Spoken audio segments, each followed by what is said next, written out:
Okay, good evening, everybody. We're going to call the special meeting of the Clovis City Council to order for February 24th, 2025 at 6 p.m.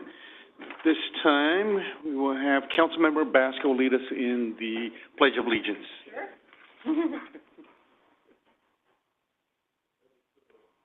I pledge allegiance to the flag of the United States of America and to the republic for which it stands, one nation, under God, indivisible, with liberty and justice for all. If we can get roll call by our city clerk. Councilmember Ashbeck? I'm here. Councilmember Basco? Councilmember Bessinger? Here. Councilmember Pierce? Here. And Mayor Mwanatua? Here. Next is public comments. If you are here this evening and you would like to address the council on an item that is not on the agenda, you may do so at this time.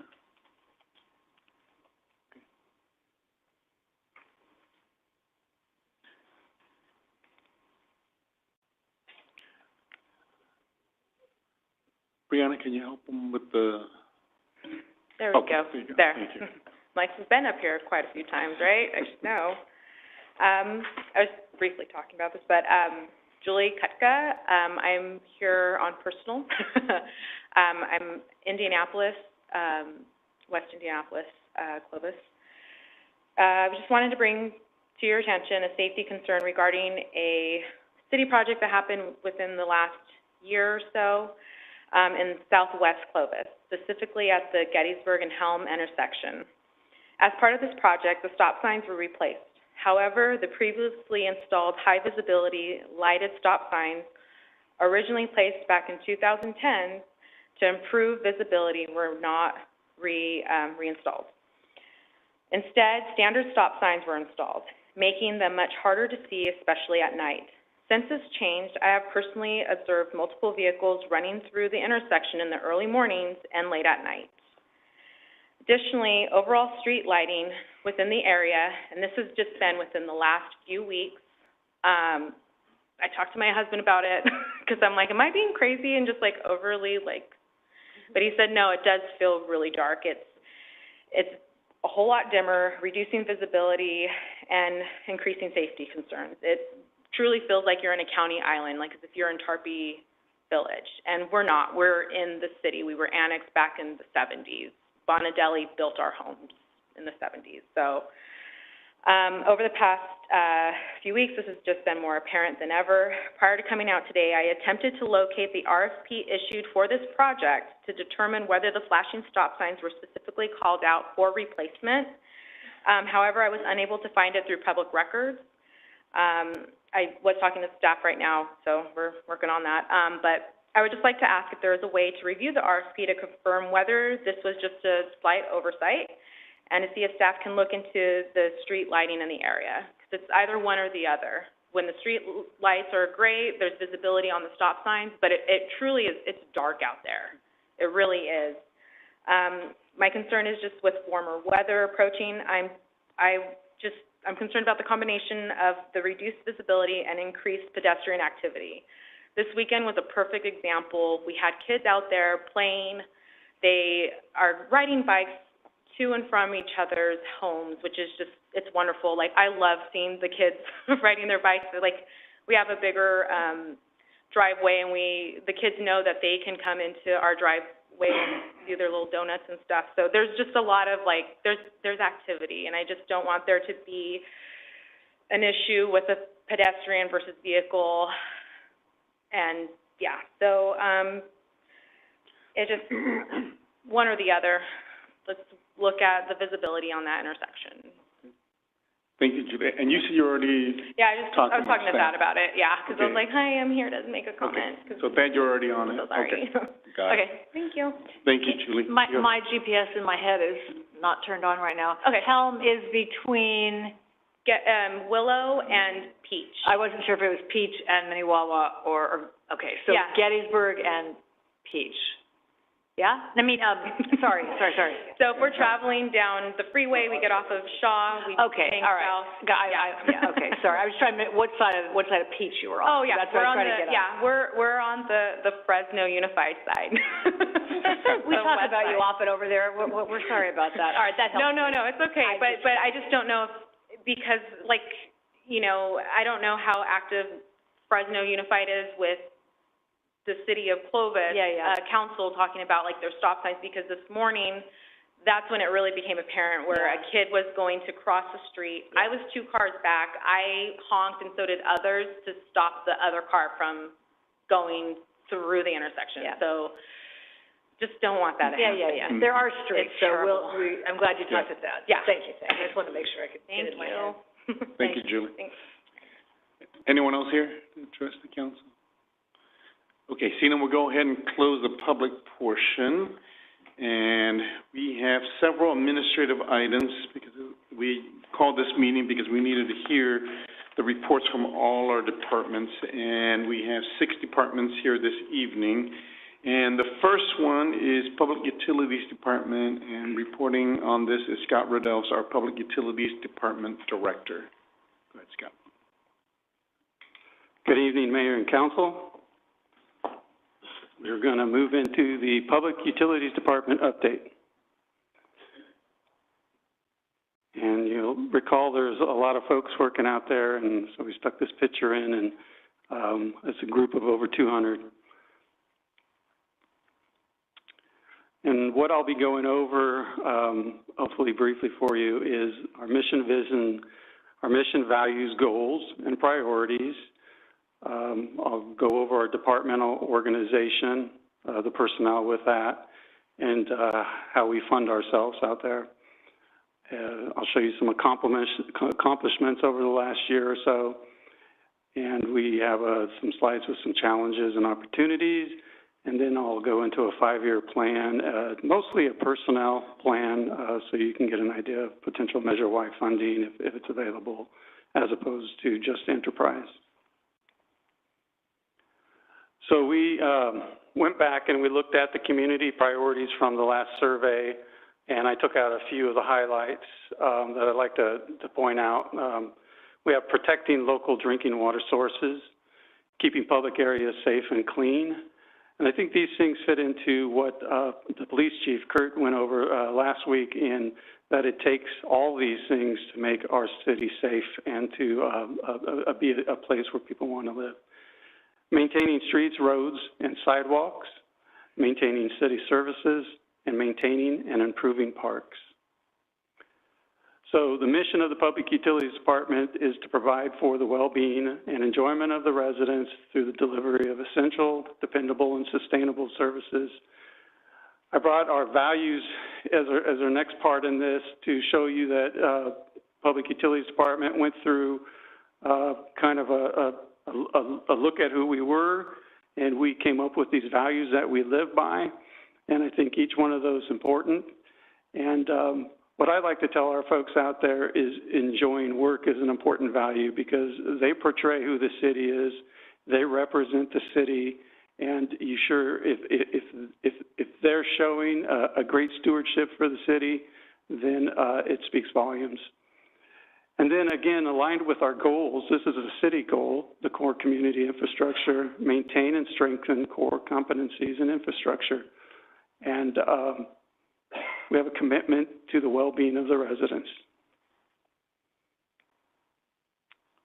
Our department organization is filled with over 200 staff. You can kind of look at all the things we do. I don't need to go through each one of those. I'll be kind of going through on the next slides of everything we do and where the personnel line up.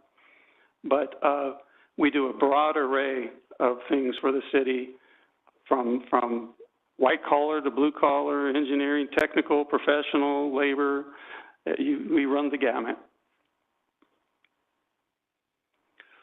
So this last year's budget, I put that in just to remind and show how we are funded. And I did a little bit of emphasis on the general funds, of which we get about 5.5% or $6 million of our $106 million budget. So it's fairly small.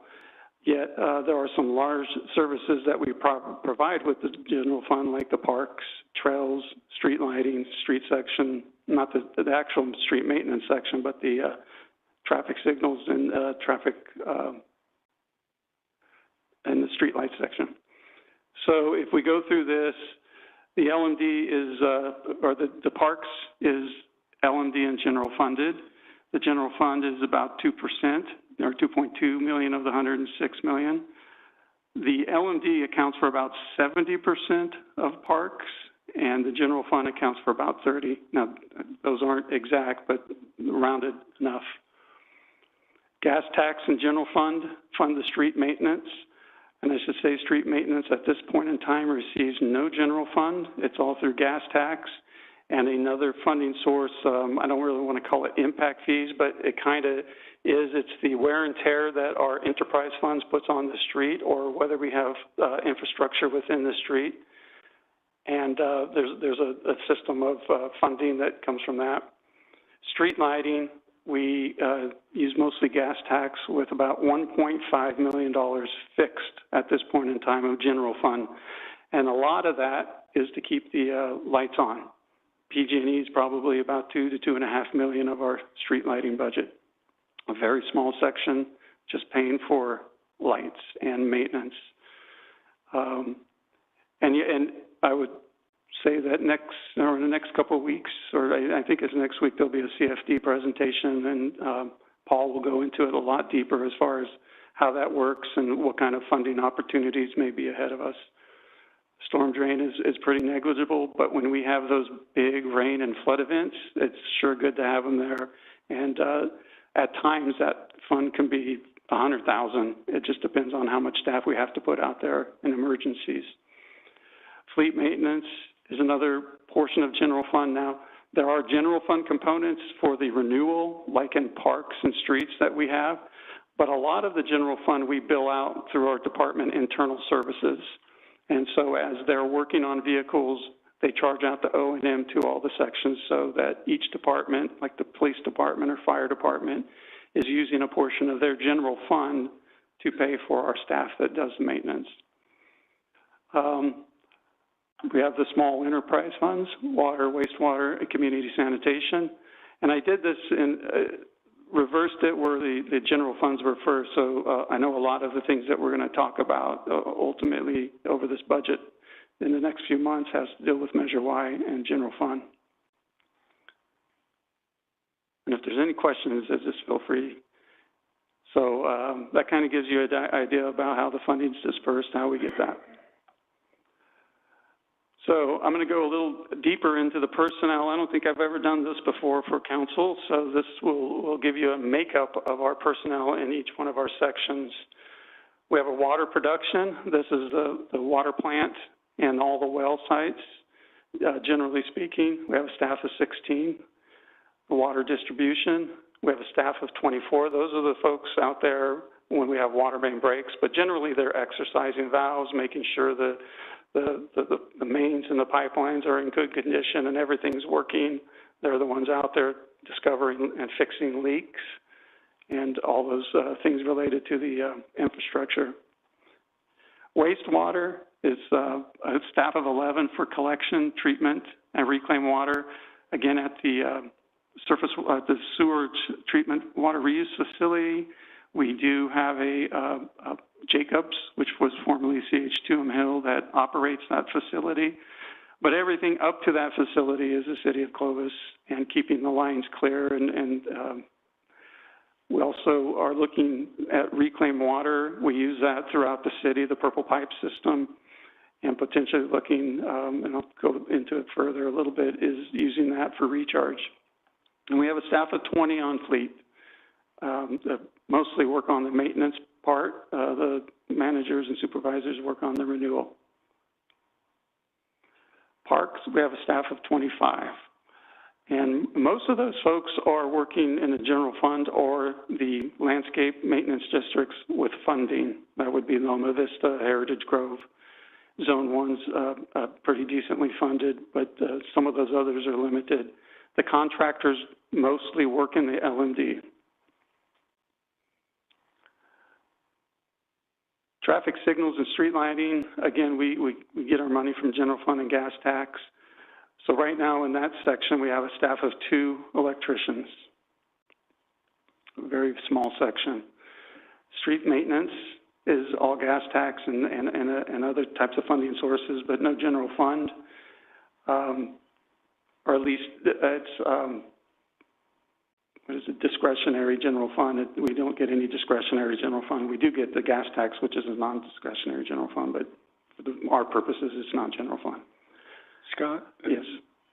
All of these, can you kind of say how much is Measure C?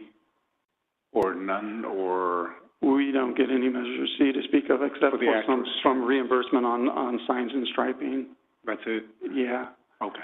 So most of that, Measure C, the fixed amount, the flexibles and stuff are going into road projects.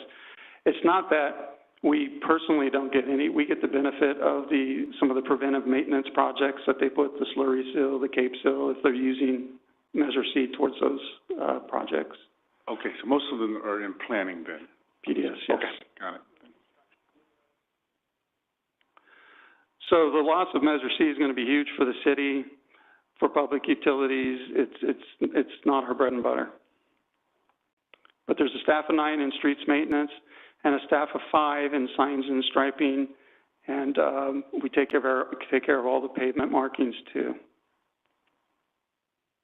And again, because it's the street side, there is no general fund working off of gas tax and infrastructure fees. Solid Waste Administration, we have a staff of 4. And a couple of them were recently added just to deal with SB 1383. So not only we know that our contractor for recycling and organics has to deal with SB 1383, well, so do we. It's a large lift to comply with the state mandate, and so and it's not getting any smaller. So as this goes on, what they require of us is tremendous. We have to come up with places to deliver food so that it doesn't get disposed of and other things. Collection and disposal, that's residential and commercial, that's a staff of 30. Landfill, we have a staff of 5. Our landfill is located at the Auberry Road. And it's a nice little landfill. Got to get you out there sometime if you haven't been. Community cleanup, we have a staff of 19. 2 times per year, we go around through the city, and then we offer, for an amazing price of $13.50, a special. Now, that price has been there for over 20 years, and at some point, we're probably going to come back to council, and we know that the price was low, so it would discourage illegal dumping. But at a certain point, the program doesn't even pay for somebody to give it a thought. So it's completely being paid for by our collection system, generally speaking, and it's a great deal. People love it.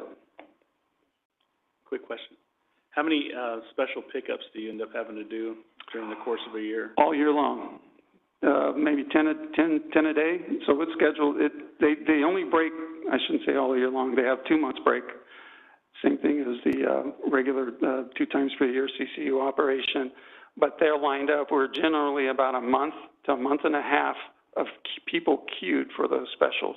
And we try not to let it get further than that. But it's while the regular cleanup is going, the specials are going.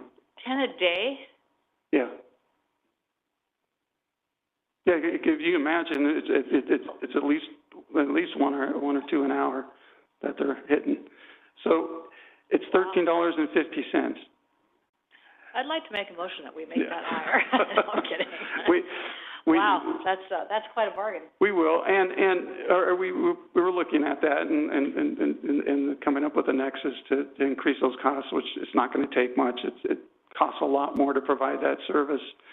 Our guys are also, and I should say, besides the special, they're also out there all the time picking up illegal dumping. So they're always fitting those things in. So we probably would get more than 10 a day if they weren't doing other activities to make sure that we're getting all the illegal dumping up.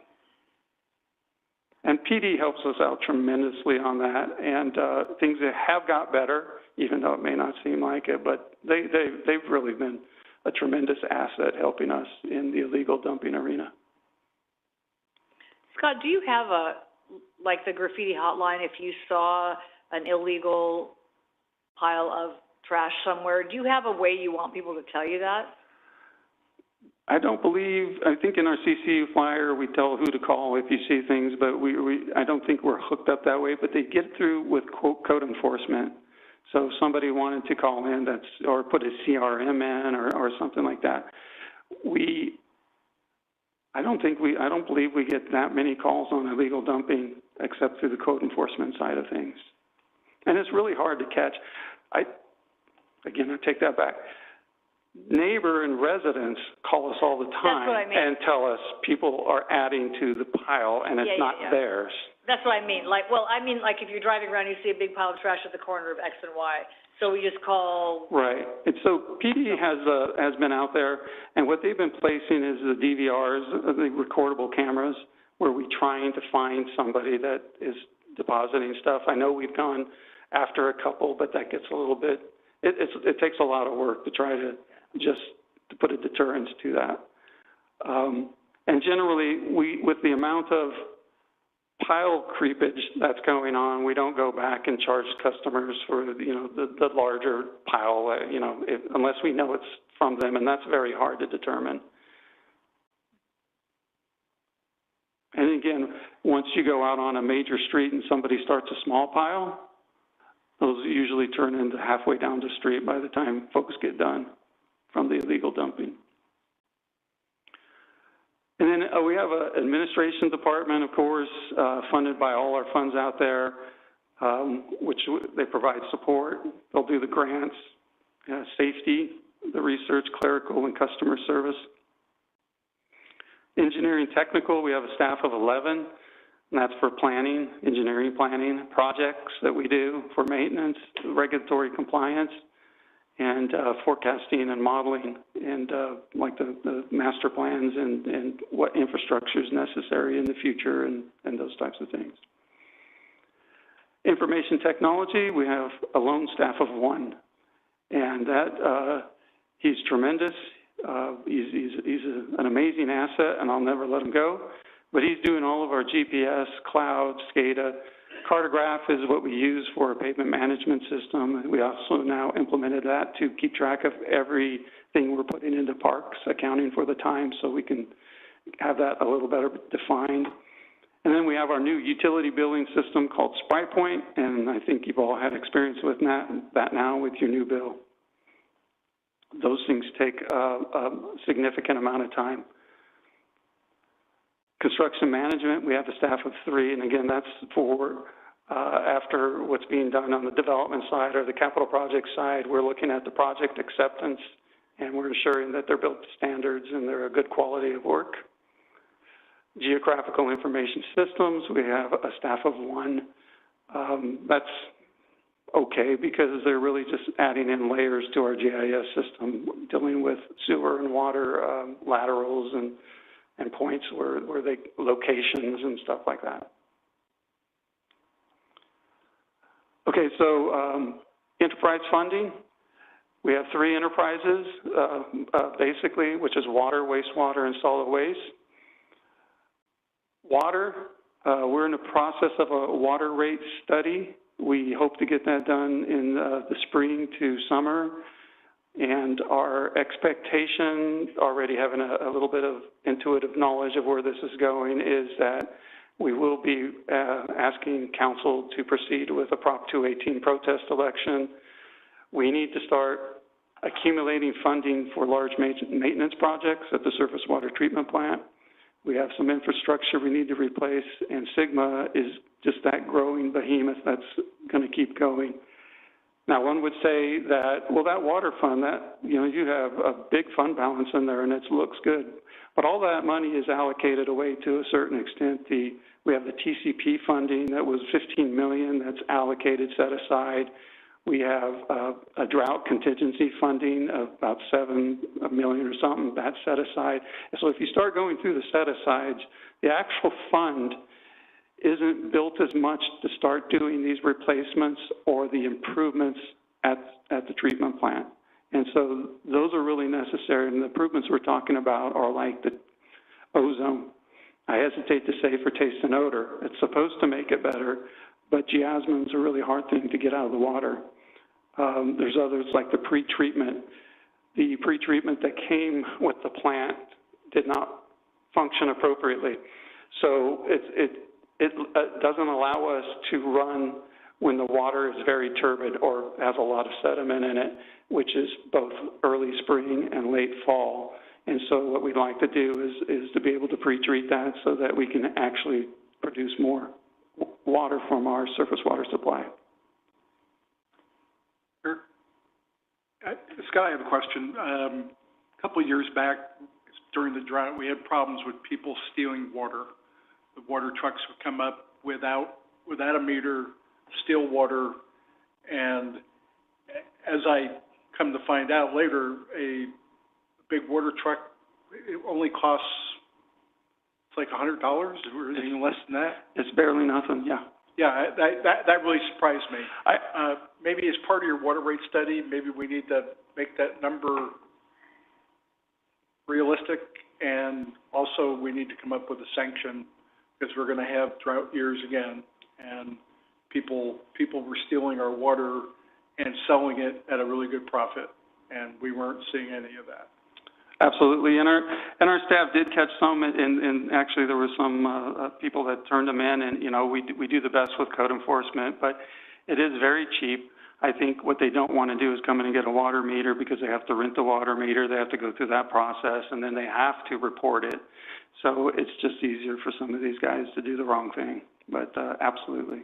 But the sanction should be enough that they think twice about it after they get cited the first time. Yeah, absolutely, you can address that. Moving into the chart to the right is what I wanted to point out on when we're talking about potentially raising the water rates. That chart is from a year and a half ago, and our consultant did that when we were working on the water refunding.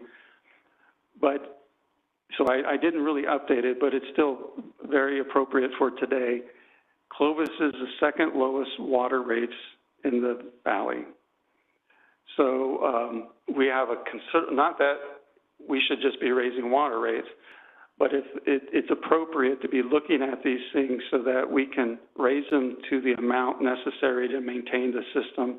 So we haven't ever put in the rebuilding of the system, the cost for all the things, depreciation. And so our new water rate study is going to look at the health of the system, and it's going to most likely show that an increase is needed. And Scott, these rates are the same for residential and commercial? No, these are residential, but the applied commercial is still very cheap too. Okay, so pretty similar. We're Yes. pretty much on the bottom on Yes. commercial as well. Okay. Yes. Wastewater, sewer, the funding is stable.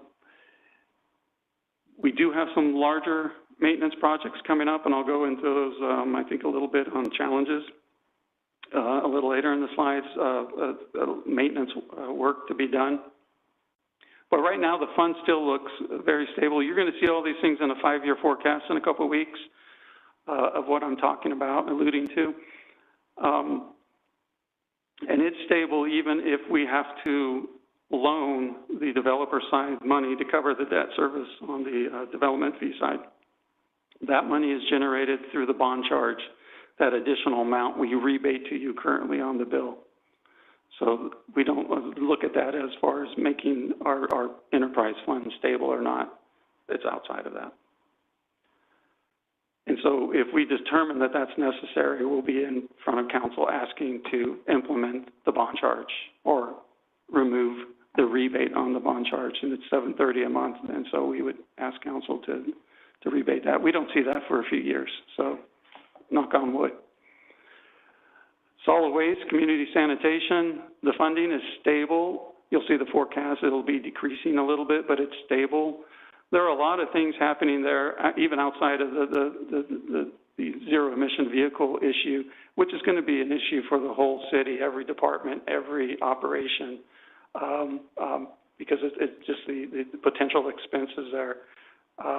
But even on the renewal side and the cost to the cost of doing business has just gone up through inflation and other things. And the state mandates are just, they're nonstop and very easy for them to keep putting them on us and for us to have to address them. And generally they cost money through either staff resources to address. We do anticipate, we call it a cell at the landfill. There's probably another 10 to go, but each cell is made and a liner is put down so that the material, the effluent doesn't penetrate down into the soils and cause contamination in the groundwater. So they build them we build them by cells, and we dig out an area. We put this really fancy plastic stuff in that looks like linoleum, and we build our next cell on top of that. So we basically build mountains on top of these of trash. On the non-enterprise funding, we have street maintenance. Again, no general fund. We basically do all our pothole patching, crack sealing, pavement and sidewalk repair through that. Street lighting and traffic signals, again, PG&E costs are increasing. Additional future street lights, we'd like to look at a alternative way to fund those through potentially a CFD. Paul's, I've seen it, it's amazing. He's going to go through that next week and go over what a CFD is. We'll have our consultant here with that too, and we'll show you that what's the potential of coming up with a new way to fund these things. We can't sustain or continue funding streetlights in the same model we're in, where we don't, if it's general fund, we will run out, or if it's gas tax, we will end up using it all if we want the streetlights lit. And we're, Scott, have we seen a reduction in our gas tax because of EVs? They make up through the vehicle license fee, but we haven't seen that as much. We saw a reduction in gas tax because of COVID, I believe. That's when we had the reduction. And Susan couldn't shake her head if I'm right or not, but yeah. But it's going back up. But we did have a reduction, and it did affect us. Okay, thank you. But they've come up with a different way to collect money for EVs. And then we are looking at, regardless of the CFD, but in line with the CFD, if that was to come to fruition, establishing more of a maintenance section out there. There's some other opportunities about taking over some parts of the system ourselves and actually having enough folks out there to maintain the system. Lighting, street lights, traffic signal, all that.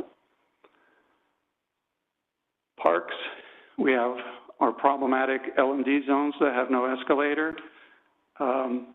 where we have to do the Prop 218 majority vote. We're working, of course, on zones 4 and 5.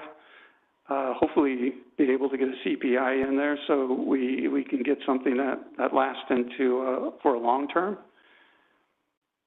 If Park Zone 5 doesn't pass,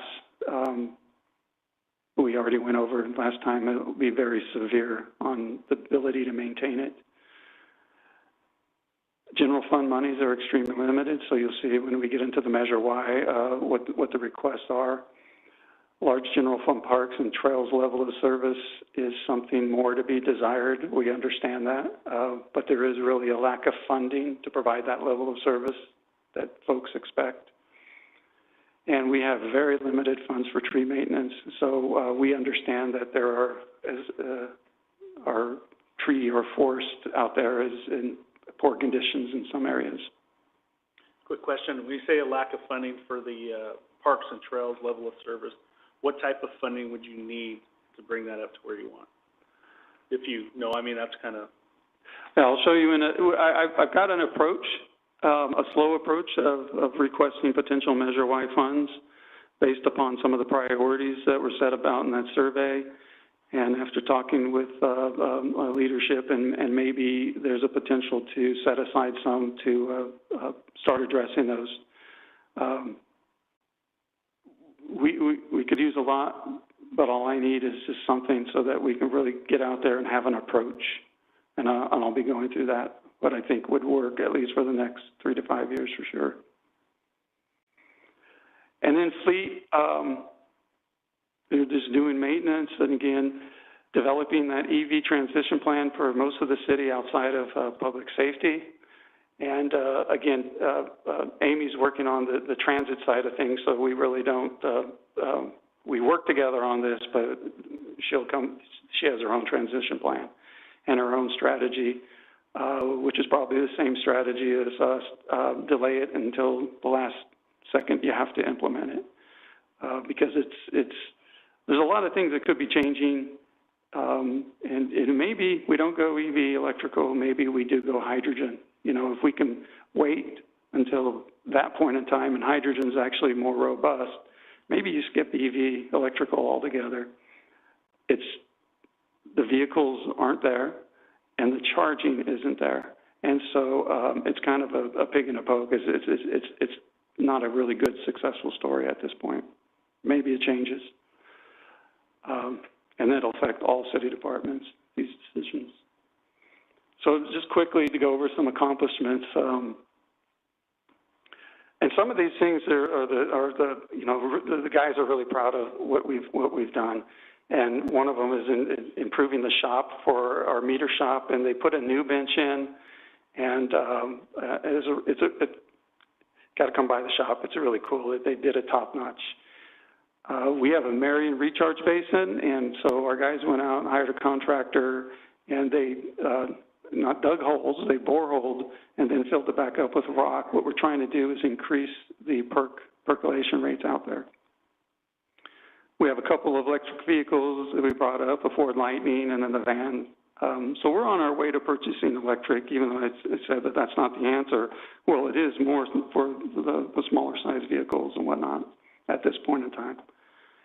And the Tarpey water meter installation project, which was a success. For the green stuff, you can see the Gettysburg Park restroom remodel that we did. It looks really good, and I believe they're still working on the roof a little bit, but the restroom itself looked really good. The dog park improvements that we've done, we expanded the one at Bicentennial, and then we have the new one at Letterman, and we'll have I believe a ribbon cutting ceremony next month, end of next month, planning for it. And this goes to what Councilmember Ashbeck brought up, is how are we rethinking things on this landscape and making it more today and for the future. And so you can see the guys redesigned the Town and Country Park up there. That's the top right. It uses a lot less water. It's just a completely different kind of landscape than we're typically used to seeing here in the valley. And then they kind of applied the same logic to one of our entry features, where you can see that it's rocks and some nature drought tolerant plants. And but it's pretty cool to see them rethink and redesign. And then we just got done with our Old Town LED light retrofit project. So if you're in Old Town, the lighting's a lot brighter out there. 99% are happier. We do the population sign. You can see that the project we had for the park at the Basin S, at the Gold Canal, that was a good, successful project. And then we have our guys, an accomplishment is being out in the roadways, fixing those potholes and striping the big areas at major intersections and arterials at night. So they do night work for about a month every year. On the solid waste side of things, we just got done with our low NOx flare system at the landfill. Pretty big project. It's next to the old flare that worked just fine, but it put out too much NOx. And again, we don't make the rules, but these mandates come down and things change, and we got it done. And then SB 1383. And I think another big thing is our special waste drop-off center. I think that's been really helpful. Okay, quickly, challenges and opportunities. We, as I've mentioned before, have some large-scale projects needed at the surface water treatment plant. And when I say large-scale, they're in between 10 to 20 million apiece. So it's not cheap to put in ozone or pretreatment or other things necessary. Most of the cost for any of these types of improvements over the last 5 years has doubled. It's taken us aback how much the costs have gone up. Construction and expansion of water treatment plant for growth. So we're looking at those. The one I love, making California a way of life. Did you make that up? No. Really? Are you sure? That is the legislation. That's a name of it? That's water conservation. So they've got all these new rules in that we have to follow as a city, and ultimately the residents are going to have to decrease their water use. And we have all the numbers, and I don't want to go in depth on that, but the city will be held accountable for the water use and its legislation, and coming in 2028 is when it really first hits at the regulatory side. Kind of now, it's kind of like SB 1383. Hey, we suggest it, but you better get it done. Pretty soon, like everything, they turn into, you will get it done, and oh, by the way, you will become the regulators on our behalf. And so we'll go more into that. We'll probably, as those things become more clear, we'll probably have a workshop for making California a way of life, because it will affect us. I think it's making conservation a California way of life. It might be. I don't know. I think that's what it is, because that actually makes no sense at all. I'm with you, though. I've never heard of that, so I think it's making conservation a California. That sounds more appropriate. Yeah, but that's catchy. I think that's our slogan, though. Clovis, the way of life.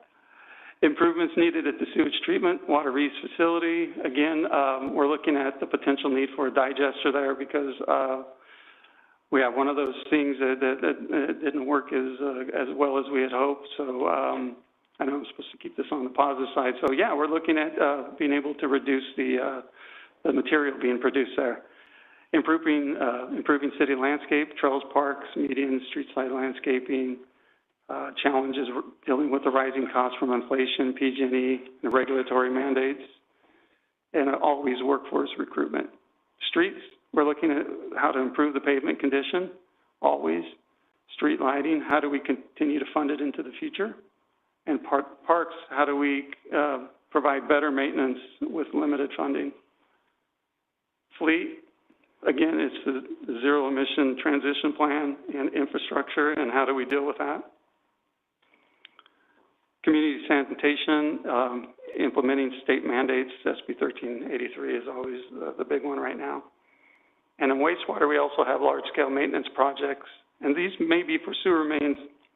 We're going to be doing some videoing of the Shaw sewer mains and some others that we believe are starting to show wear and tear, where the rebar is starting to show from what we could see. So we're going to have to video those. Should they could be going in a bad condition, there could be some pretty hefty maintenance projects needed to upgrade or update. And yeah, I know we haven't typically done those here, but I'm sure in Fresno you've seen where they've done these types of projects, and they either do it through liners or the full-out replacement of the mains. Hopefully we can do it through liners. Water. Again, future water supply and conveyance strategies is a big deal. Sustainable Groundwater Management Act, the water rate study, conversion of water meters to advanced metering infrastructure. We're already in the process of that. That means if you're familiar with your PG&E smart meter, you'd have kind of the smart meter for your water, so you'd be able to look at it through a website, online site, and see what your water use is for that day. You'd be able to track it much better. For us, we would get the information much quicker. And generally, you do these types of things so you know where your leaks are happening in the system, so you can get on those really quick, because leaks are a no-no. For us, we don't have many leaks in the system, but it will still be valuable for our information. Groundwater recharge, including reclaimed water, potentially using reclaimed water in our recharge sites. And treatment of water contamination is a big one, and those are ongoing, DBCP, TCP, and PFAS. Okay, so the Department 5-year plan, really the important side of looking forward is the PUD GF General Fund Measure Y request.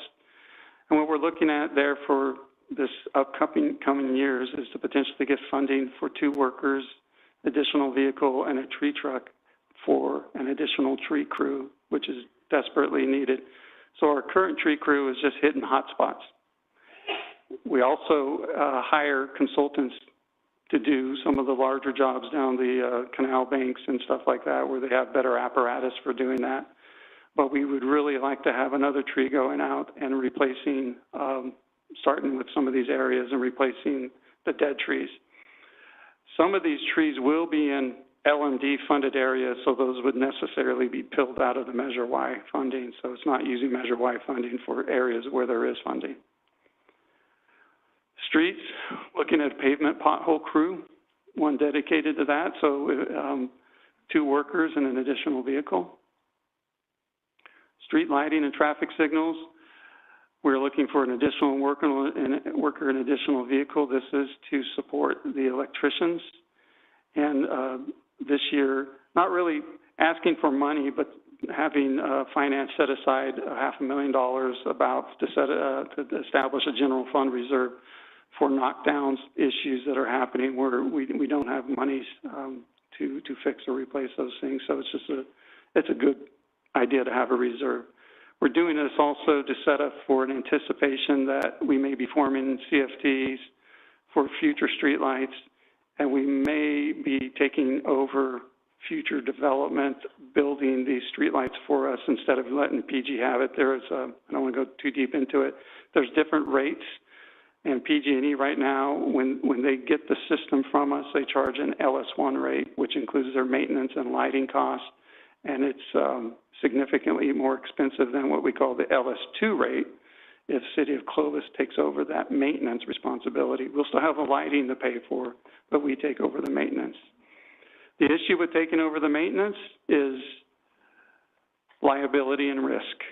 And there's always the potential for knockdowns or large, heavy costs because something catastrophic happens, and so we'd have to be prepared for that. Information technology, we're trying to get some help to our IT person out there, and in this area, they would be half general funded, we're anticipating, and half enterprise funded. At the bottom, we are asking for a standing $300,000 per year for trail rehabilitation, parks and trail rehabilitation projects to the Government Facilities Fund. If that were to replace the funds up in the upper left, then we wouldn't be able to get the personnel and equipment. So you have the resources, the personnel resources, and then you have potential projects that are actually going out and replacing the irrigation and trails, going out and replacing trees and parks, something very specific to how we use that monies. And then on the enterprise side is just keeping up with typical operations. Okay. The following year, we'd like to continue in our Measure Y requests, where we add an additional general fund parks crew. This is to get at taking care of the parks and making them in a better condition. And so that would be a crew of 3. The streets, we'd like to add the last additional worker to the streets and pothole crew, since we're loading that light at the beginning. And street lighting, to continue moving in that direction. I would say with street lighting, our hope at some point is the CFD becomes funded and fully funds. And so at a certain point, should resources need to be moved over to the CFD side, that would free back up the Measure Y that we would hope to use for parks and streets and other priorities out in public utilities. And then fleet, again, and the staff analysts, those are, kind of like odd things to get at, but we're assuming maybe a half Measure Y, half enterprise on those. And again, the 300,000. 27, 28, parks, additional general fund trails, 1 worker, a street lighting and traffic signals, 1 worker, administration, the POA. And so each year we're asking for a little less, actually a lot less. And then you have the enterprise side. I think the big thing in the overall request is that ongoing, after 3 years, we're asking for approximately 1.7 million in Measure Y funds for the general fund services we're providing.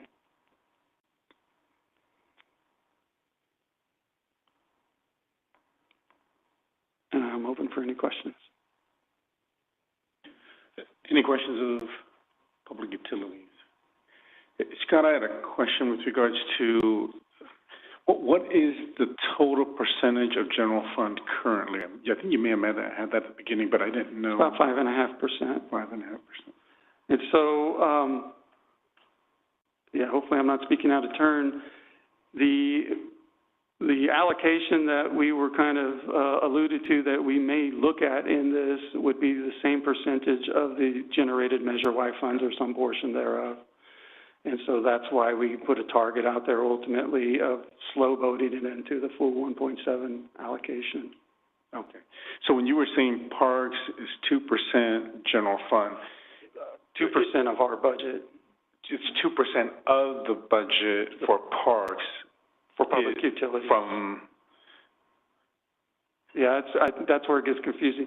So when I show parks 2%, that was 2% of the public utilities budget of $106 million. Okay, so not just 2% of parks is from general fund, but it's 2% of... $106 million. Okay. 30%, about 2.3 million, there's 2.3 million is general fund for parks. That's about 30% of our parks budget. So we get about 2.3 million in general fund right now for parks, specifically for parks. Okay, so when it says general fund at 2%, it's the 2% of what you got from general fund in the department budget. So total, it's 2% of the total what you're getting from general fund. No, and enterprise. So we get a total of 106 million. That's how we operate. So our budget is 106 million. Of that 106 million, 2% of that is parks at 2.2 million. That make a if but you just put 106 is not general fund. No. So it's when you say GF at 2%, right. It's 2% of whatever the general fund is that is in that 106. Yes. Okay.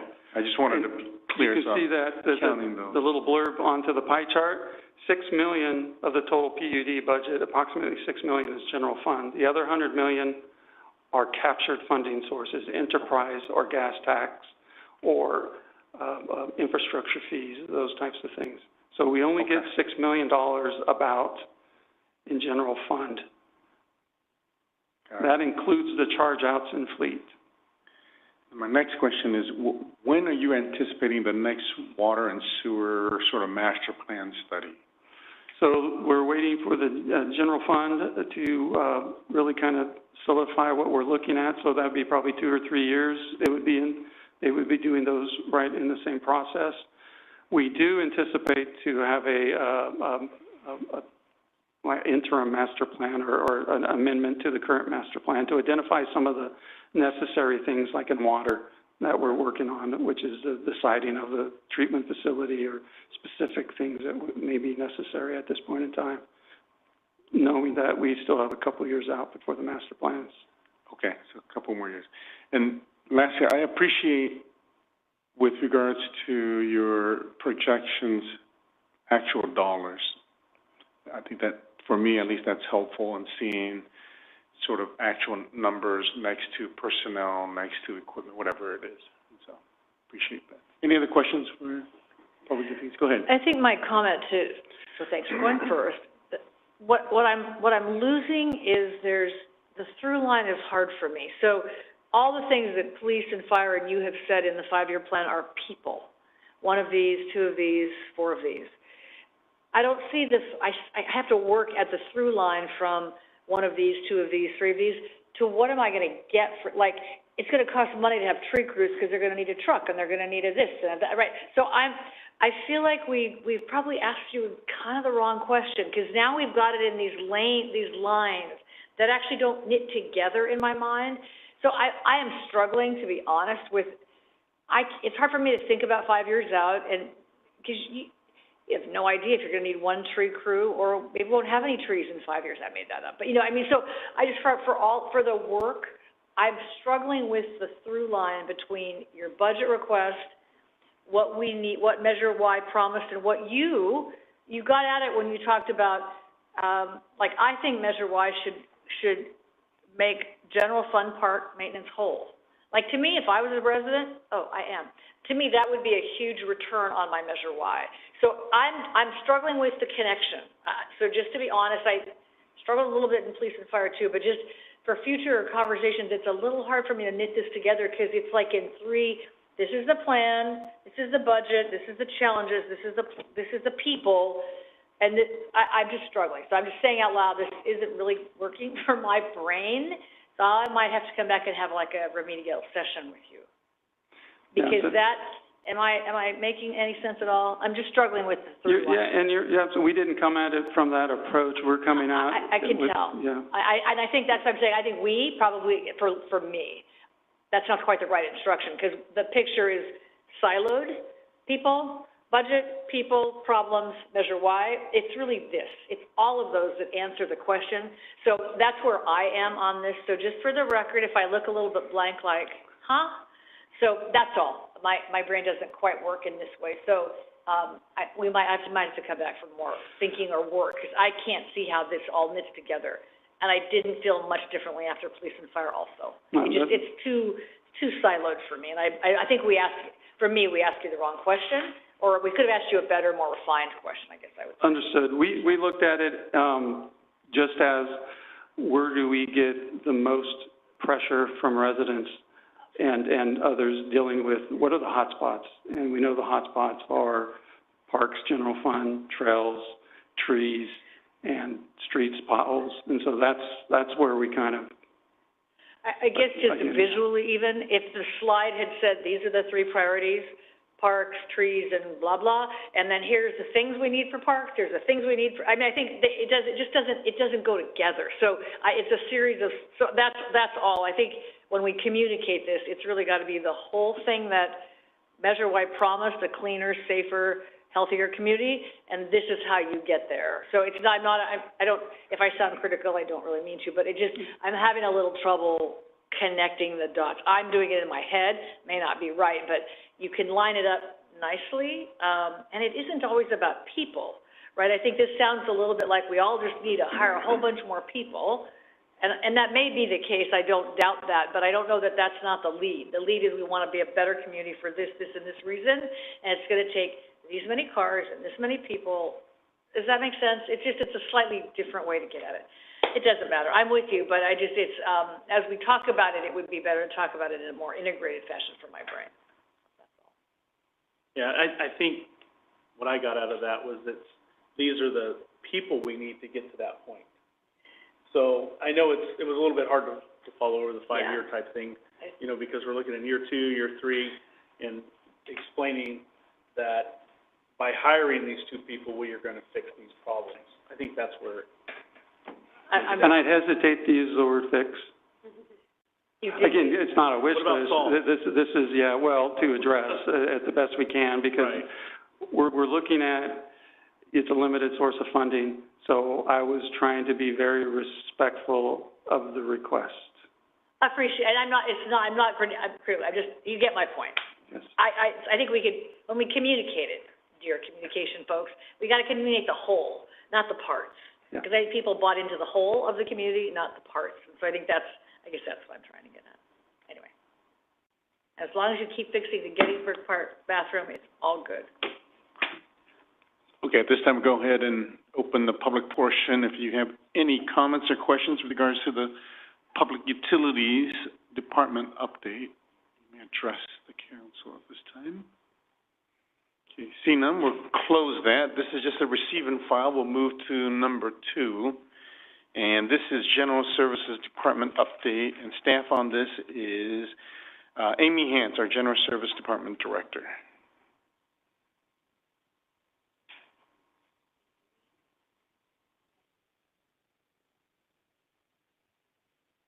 Oh, I'm new. I'm still on probation. You have to cut me some slack. Good evening, Mayor and council members. My name's Amy Hance. I'm your General Services Director, and I'm here tonight to give you an update on what's happening in General Services. There we go. The General Services Department is made up of 3 different divisions. Overall, our mission statement is to provide high-quality services to our internal and external customers, period. We keep it pretty simple in General Services. We have Stephen Frankian, who's our Manager of Facilities Maintenance and Purchasing. Just for your reference, facility maintenance and purchasing is what's considered an internal fund. So all of the costs associated with running that department and all the activities that they do are charged out to the different departments. Lori Shively is the Deputy Director, and she runs our Personnel and Risk Management. Similarly, that's an internal services department.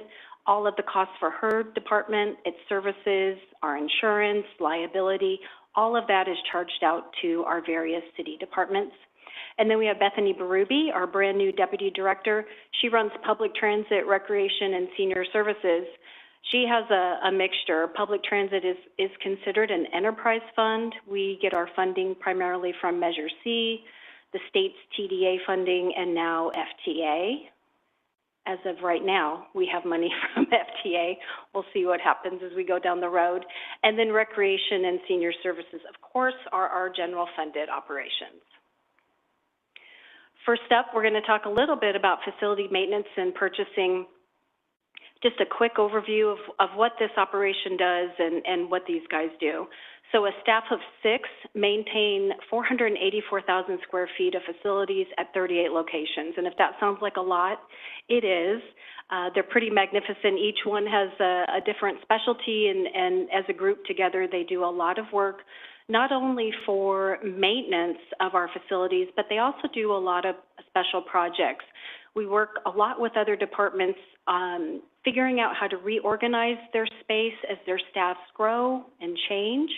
I know you heard from our police chief and our fire chief about how much they lean on facilities maintenance, and it is true. We get a lot of requests for a lot of building projects, and we can't always get them all done like we'd want to. We'd like to be a good partner to our city departments, and sometimes there's just not enough time in the day to get everything done. Purchasing department takes care of some of our major contracts, including our office supplies, janitorial services, major HVAC repair, and our security system.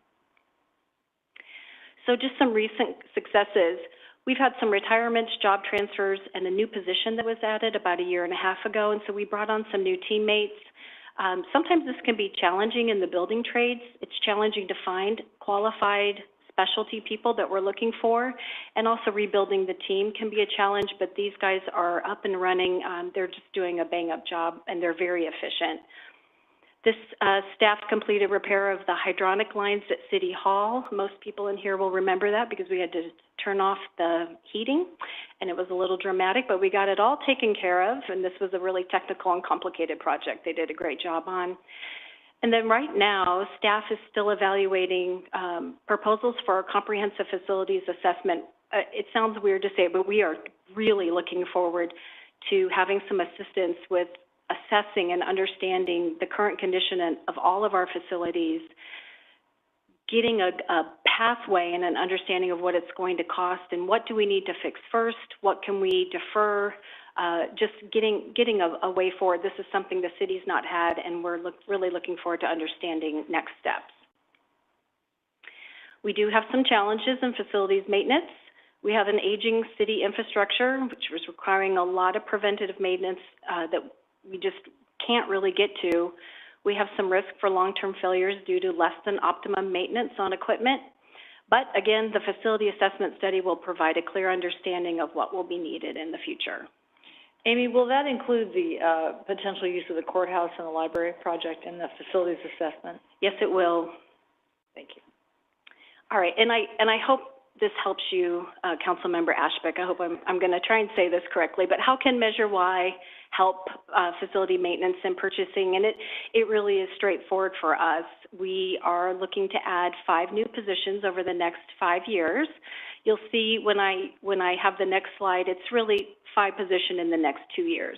And this is specifically to help support the department request and get our maintenance schedule back on track. We'd like to reorganize the department to create a project group and a maintenance group. Our project group would be specifically skilled to do the department construction request, freeing up our maintenance group to then go out and really concentrate on maintenance and work that we need to do to keep things moving. And there's our 5-year plan. It's essentially a 2-year plan. We're asking for next year 3 assistant building technicians, and then the following year 2 assistant building technicians for a total of 5 new positions. We'll then start the reorganization of the department and get 2 teams set up. Now, these teams will also work together when they need to. It's not like they're going to be in silos. They'll still be working out of the same facility, still working together. But we really do feel the pressure from our department partners when they're needing to do some work to make sure that they can adequately house their staff. I think specifically of Chief Fleming talking about his some of his facilities inside for his female officers. He just is running out of room in their changing room. I don't say it right. Locker room. Thank you. In their locker room. All right. Next up. Oh, that was a really good picture. I don't know what happened to it. Go back to that one slide before. Okay. So 550. There you go. So this is totally new in that it will be a general fund request now, a line item. So this 550. It's general fund. I'm sorry, Andy. It's general fund by. It's sort of like a kissing cousin to a general fund. So through the other departments' allocations, these positions would be paid. So facility maintenance costs are spread across all of the different departments depending upon how many employees they have, how many square feet they have. So the cost would be borne through the various departments. Okay. So it's not a 550 separate line item of Measure Y. Go ahead. Maybe I'm understanding. The odds are that it'll be portion Measure Y and a portion enterprise if they're also serving enterprise departments. Okay. And that split isn't exact at this moment. Okay. Thank you. You're welcome. Thank you, Andy. All right, this was a great picture. I don't know what happened to it on its way over here. Next up, personnel and risk management. This group is responsible for recruitment for all city positions. They handle all of our workers' comp, benefit administration, and required safety training. Just like you've heard from the other department heads, the mandated safety training that's coming down through the state has been pretty burdensome for us. They manage property and vehicle liability insurance, all the claims administration, and vehicle accident subrogation. And then, of course, we are getting ready to go into our contract negotiation with all 8 of our labor groups. That is a heavy lift for this small department. There's 8 people in personnel and risk management. So we're all gearing up for that. There's a personnel person. We've had some recent successes in personnel and risk management. These are impressive. Every time I look at them, I get really impressed.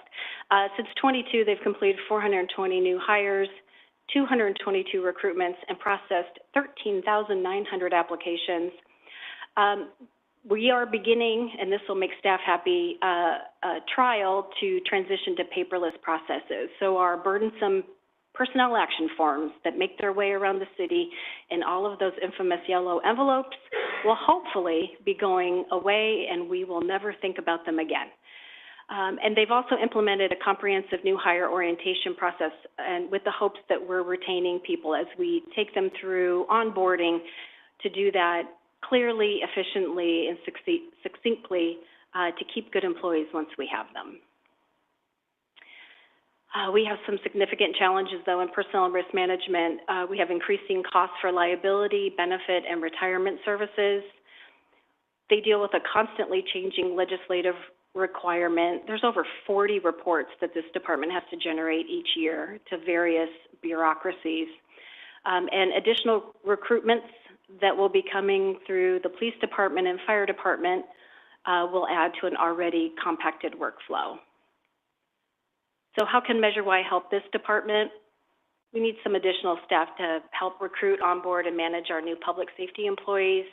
We're proposing adding 2 positions over the next 2 years and converting 2 existing positions. We'd also like to look at some AI or some other software solution to create some efficiencies inside this department. This really is a paper and pen operation, and we'd like to look around for some solutions to help us become much more efficient.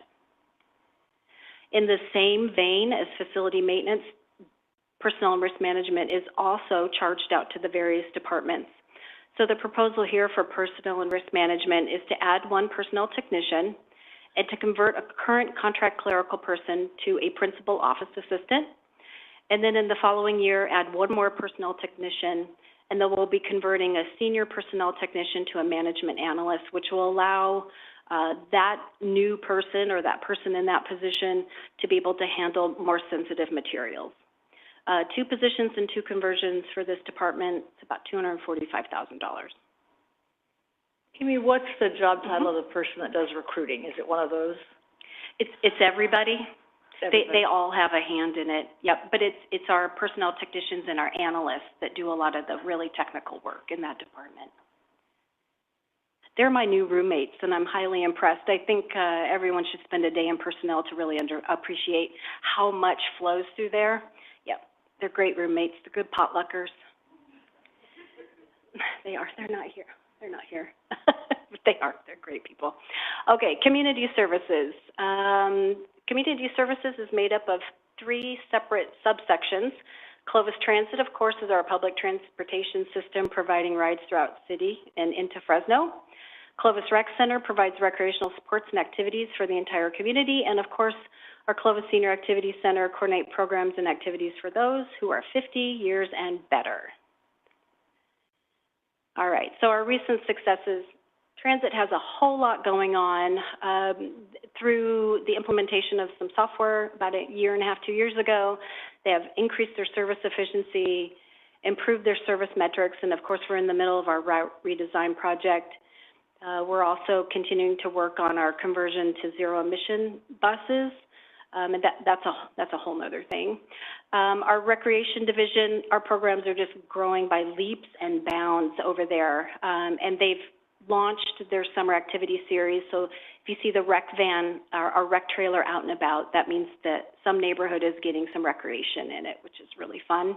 And then, of course, our new senior center, we've had just explosive growth, well over 10,000 members, an average of 600 per day, and about an average of 200 to 300 new members per month. But in January, for whatever reason, just like the gyms, the retail gyms, we had almost 400 people apply.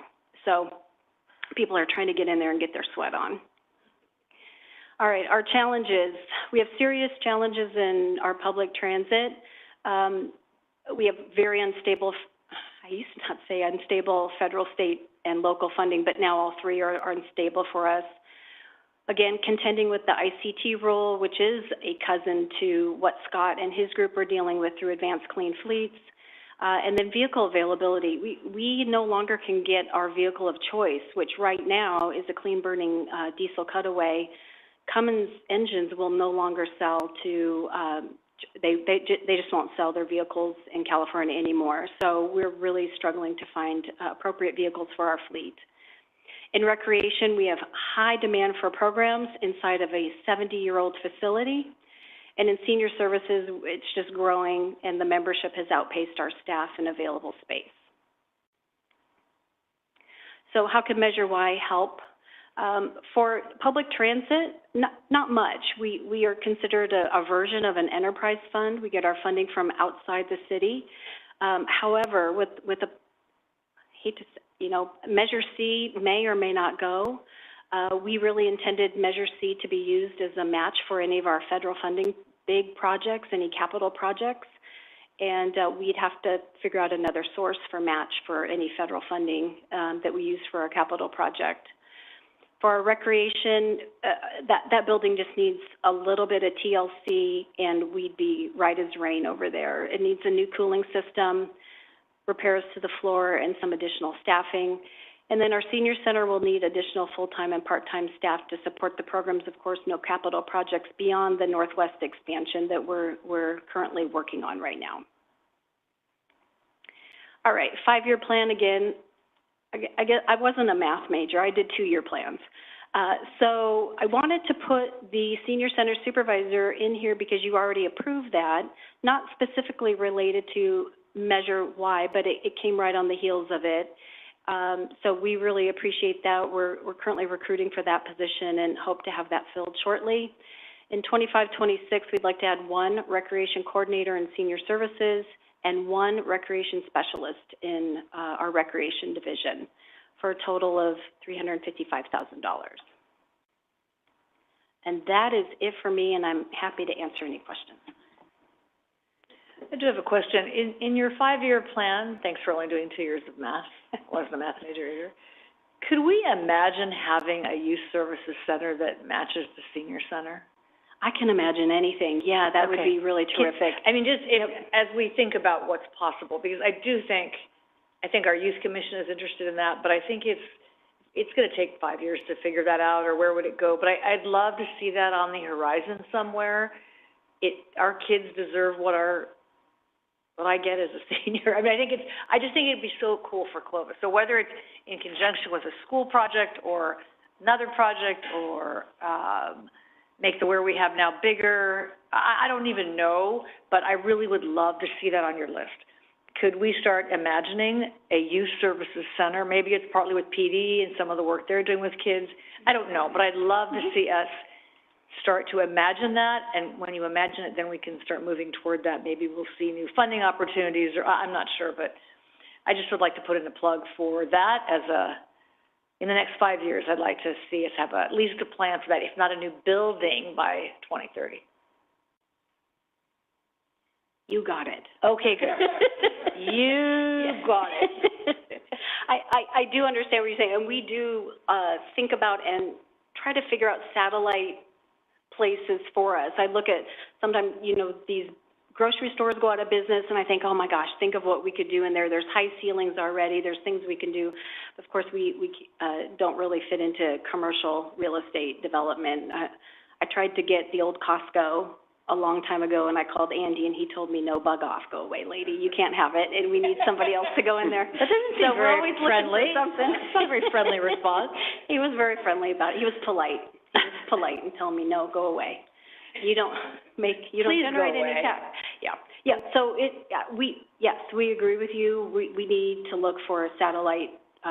We just need more space for activities. Our city is growing, but we're constrained inside of our building. I just remember Chad saying on the last group, our first group of youth commissioners, on their tour of the city, when you took them to the rec center, not a single one of them knew it was there. So I think whether it's a new, bigger, more central place, or if it's something in the south and something in the north, but I just think if it matches, I'd love to start talking about it, saying it out loud, imagining it as possible. We've got kids ready to help, so I think it would be a really cool thing to get in the horizon. Thanks. Any other questions? Amy had a couple questions. First, one for HR, and I think this will relay back to Jesse. I just want to make sure that we have the hardware and the software to protect all that information. And so as long as we have that, maintain that, keep that, because I think it's going to go for finance. The major question will go for Jesse, but I just want to make sure that that's always at the forefront, because that's sort of where it falls back to public safety as well, because those are the threats that sometimes we don't think about. I think Jesse's right back here, right? Yeah, he'll, Yep. So he's not part of yours, is he? I think I see him at the end. he belongs to everybody. Okay. Yes.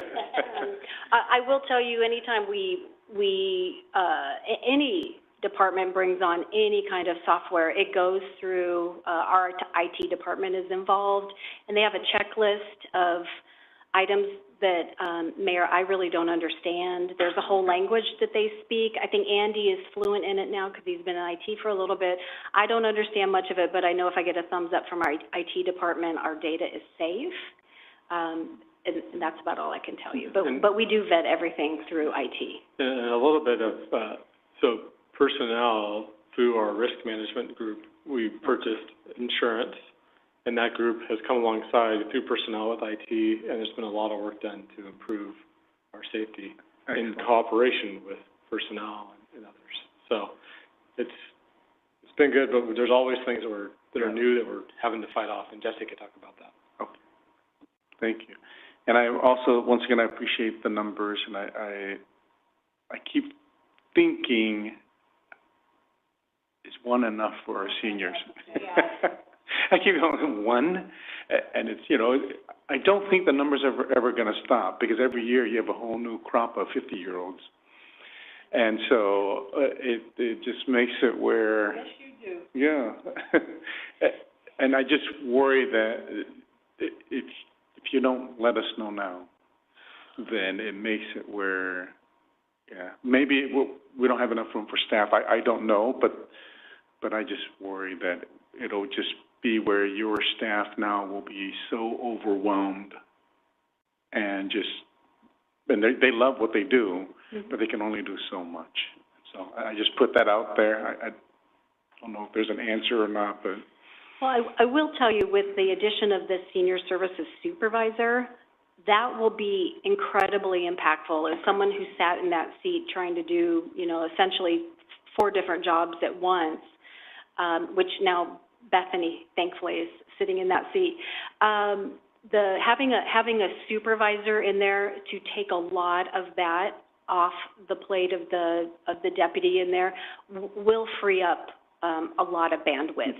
And I hate to say it, but we will be out of offices with the additional people. So what you'll see in our budget, not necessarily will our full-time staff grow, but our part-time adjunct staff will end up growing. Just to cover we've extended out the hours of the center using CDBG funds, and that's been very successful. So you'll see us bring on more part-time people, and that works very well for that kind of community service.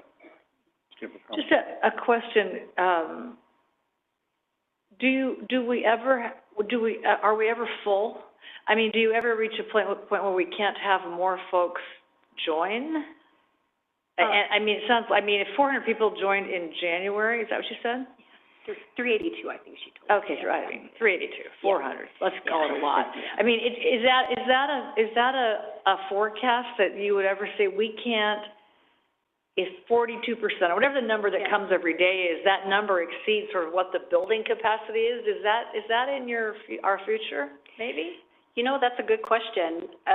We're in the design phase of what we call the Northwest Annex expansion. That's that 4,000 square feet of TI space that we're going to expand into.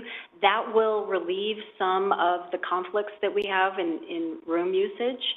I can completely imagine us being open until 10 o'clock at night, Monday through Friday, from 7 to 10 p.m., 7 a.m. to 10 p.m., and all day on the weekends. I can envision that if we need to do that. Yeah. I know one of the questions that came up at the Youth Commission last year was, because the building was empty at that moment, there was a question about, well, could youth meet there at night and seniors in the day? So, I mean, that was their idea. I said only if they were tidy, which might rule them out, but no, I'm just kidding. But, I mean, that was what their thought was. And but what you described as, you know, a busy center. But it would be kind of interesting to think about what that point in time is. And then I know you all are thinking about, how do you charge folks for that, and do you charge more if you don't live in Clovis? And so those are all I know questions, but it does occur to me that at some point, the average daily attendance will be full. and you can't keep adding people on, because then they'll be frustrated and they don't want to wait in line and blah, blah, blah. So it'd be kind of interesting to do a forecast like that at some point to see where you're at. I never thought we'd have that problem, but here we are. Yeah, it's amazing, so, anyway. Great. Thank you. Yeah, and I'm with, Vaughn. I think you need more sooner. Okay. Mayor Pro Tem. Yeah, just one kind of follow-up question. Lynn touched on it, there. What is our current, between Clovis residents versus non-Clovis residents in terms of membership attendance? So I think I was here about 2 years ago doing a fee increase request, and at that time we were 65% Fresno, 35% Clovis, and we flipped. We are now 55% Clovis, 45% Fresno. So that doesn't surprise me. That's a beautiful center. We've got a lot of people in there, and I have to tell you that $25 annual fee that we're charging for folks living outside of the city limits proper, that we don't do Sphere, we do proper city limits, doesn't deter them in the least. Okay. I think we have 2 people on waivers. We keep a little bit of money aside for anybody who just, is of limited means, and we want to make sure everyone has access, but I think there's 2 right now on waivers. And then, Amy, the other thing I think we need to prepare for is if there is no Measure C. I know that you mentioned it a little bit, but, it failed the last time it came forward. Will it pass or not? I think we have to prepare for that day when, or it should, Measure C not pass. So how does that affect transit? How does that affect the other things that you oversee? And so I did have a technical question with regards to, we are in charge of solar, your department? All the solar? Solar? Uh-huh. Yep. Who gets credit for it? Is it just your fund, or is it individually depending on the building? Oh, that's a good question. Do you know, Jay? If we get solar credit? Of rooftop space? Yep, Oh, he that's pretty fair. reallocates it. It goes into Jay's fund. Yeah. Yep. And then this last one is more just operational for Chad and for Andy. I think this is a very good audience for us to get our notices to, like, mayor's meetings, whatever, just general. And I think we probably don't do it, right? Okay, because I think they're the ones who probably are very interested in their city. If we can use that population to get notices out to them. Okay. Any other questions? Okay, we're going to open the public portion. Anyone? Comments, questions? Okay, seeing none, we'll close that. Thank you, Amy. We'll move now to number 3, Planning and Development Services Department update. And staff on this is our Planning and Development Services Department Director, Renee Mathis.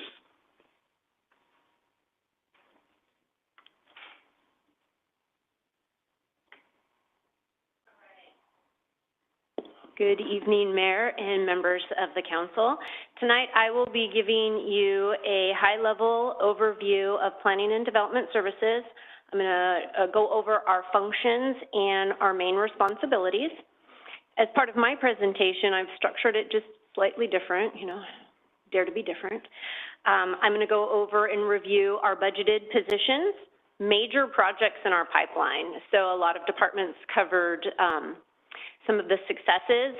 Planning is often here in front of council, and so what I thought I would focus on are major projects in our pipeline. I'll also cover our opportunities, our challenges, and our needs. At the end of my presentation, I'll highlight vulnerabilities that we see from the outside looking in, and then I'll also tie it back to our request on what additional investments could look like for planning and development services, tying it to the priorities for the city. So a lot of departments, and Andy has highlighted the city's vision and mission. Back in 2018, the Planning and Development Services Department, from a grassroots effort, worked with staff to create our own mission and vision, and I want to read that to you. It's short.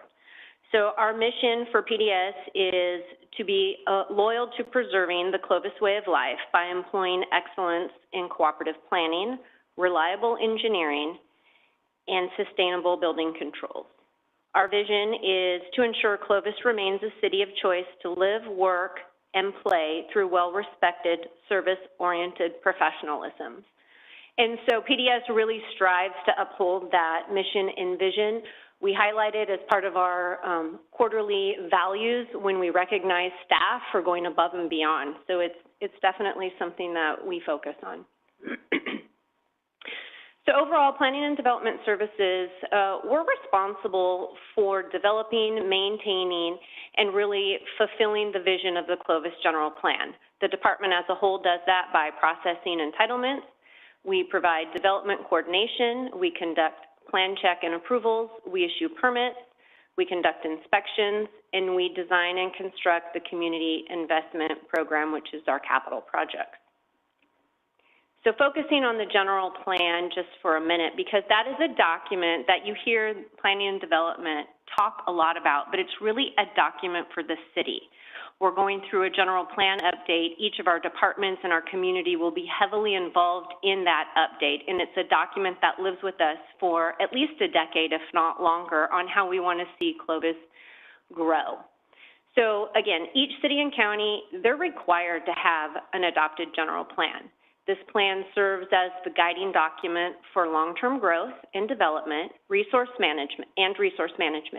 It establishes how land is developed and used, where buildings will go, the location of public facilities, and it also establishes community priorities, values, goals, and policies.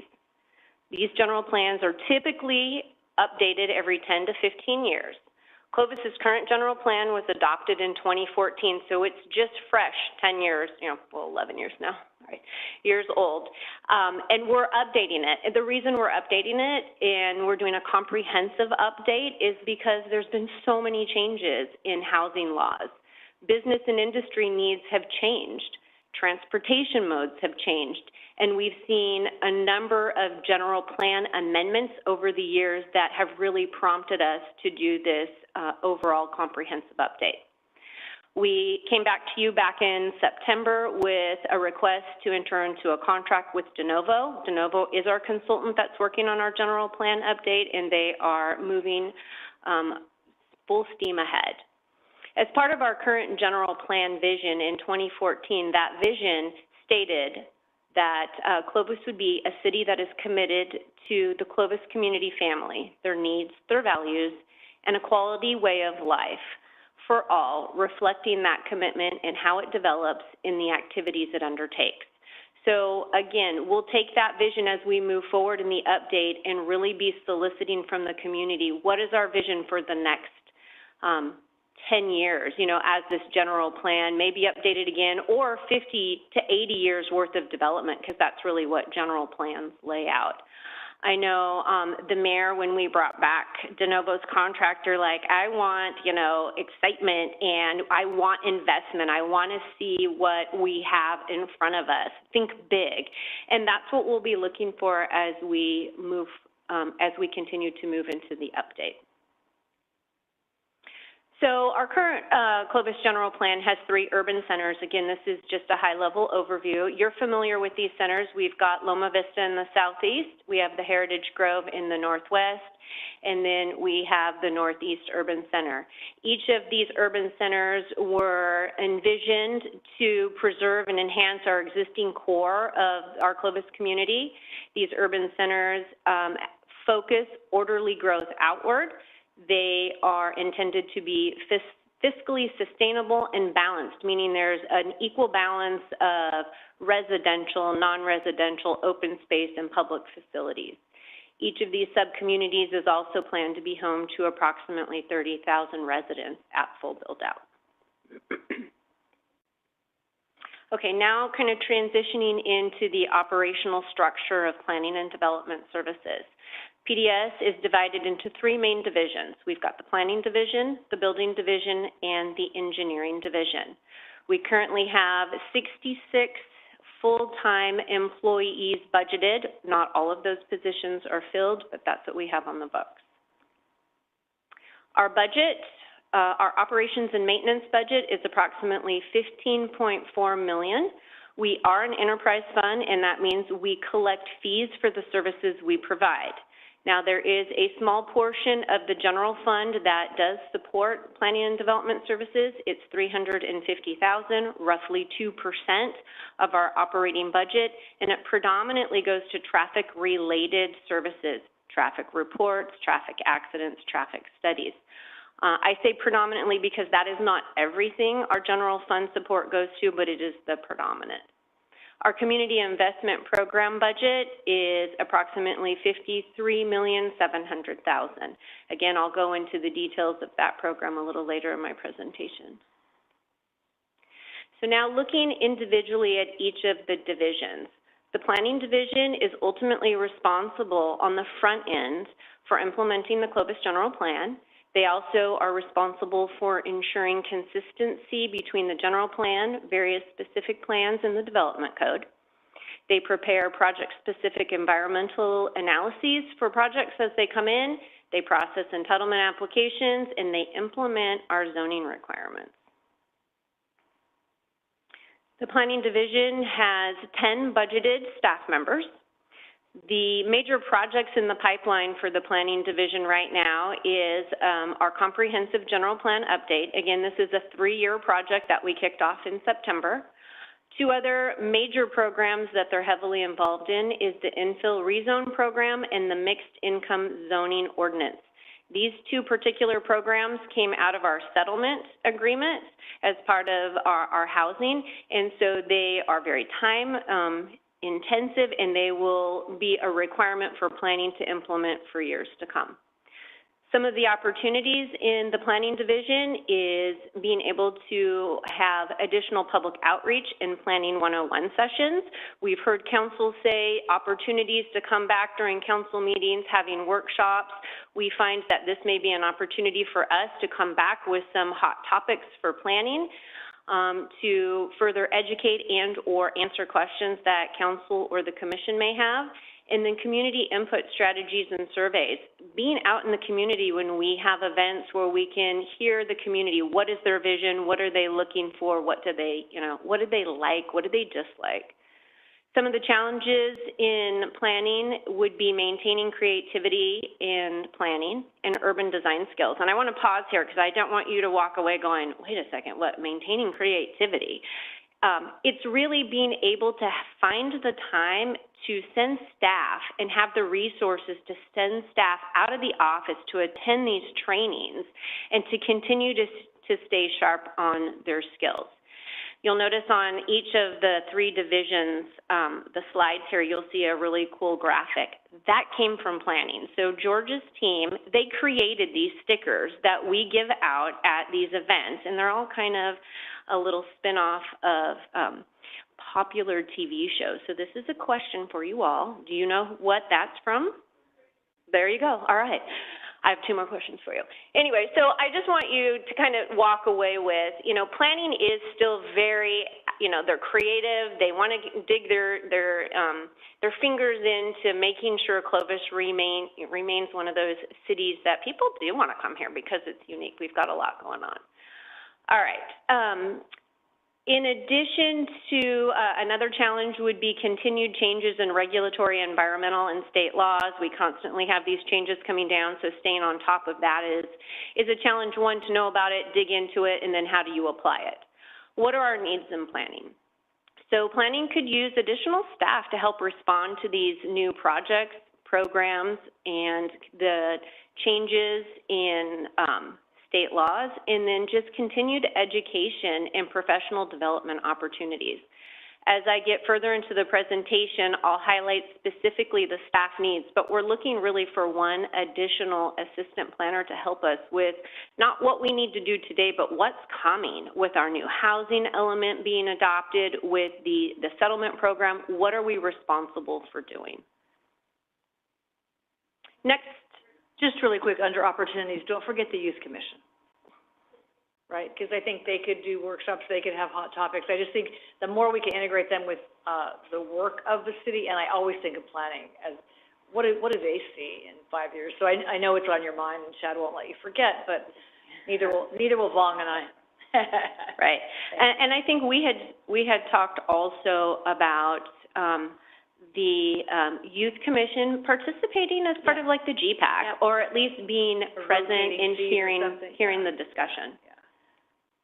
Okay, next is our building division. Building is responsible for a very busy front counter. They process plans, they issue permits, they conduct plan check of our residential and our commercial plans that come in. They conduct inspections. I think equally important is just making sure our built community is safe. And then they're heavily involved in code enforcement as well as the other departments. We're one of many departments that sit on a code enforcement team. A lot of times there are questions about building, and so Jesse's division is at the table trying to help. All right, before I give you your challenging question. So building has 12 budgeted staff members.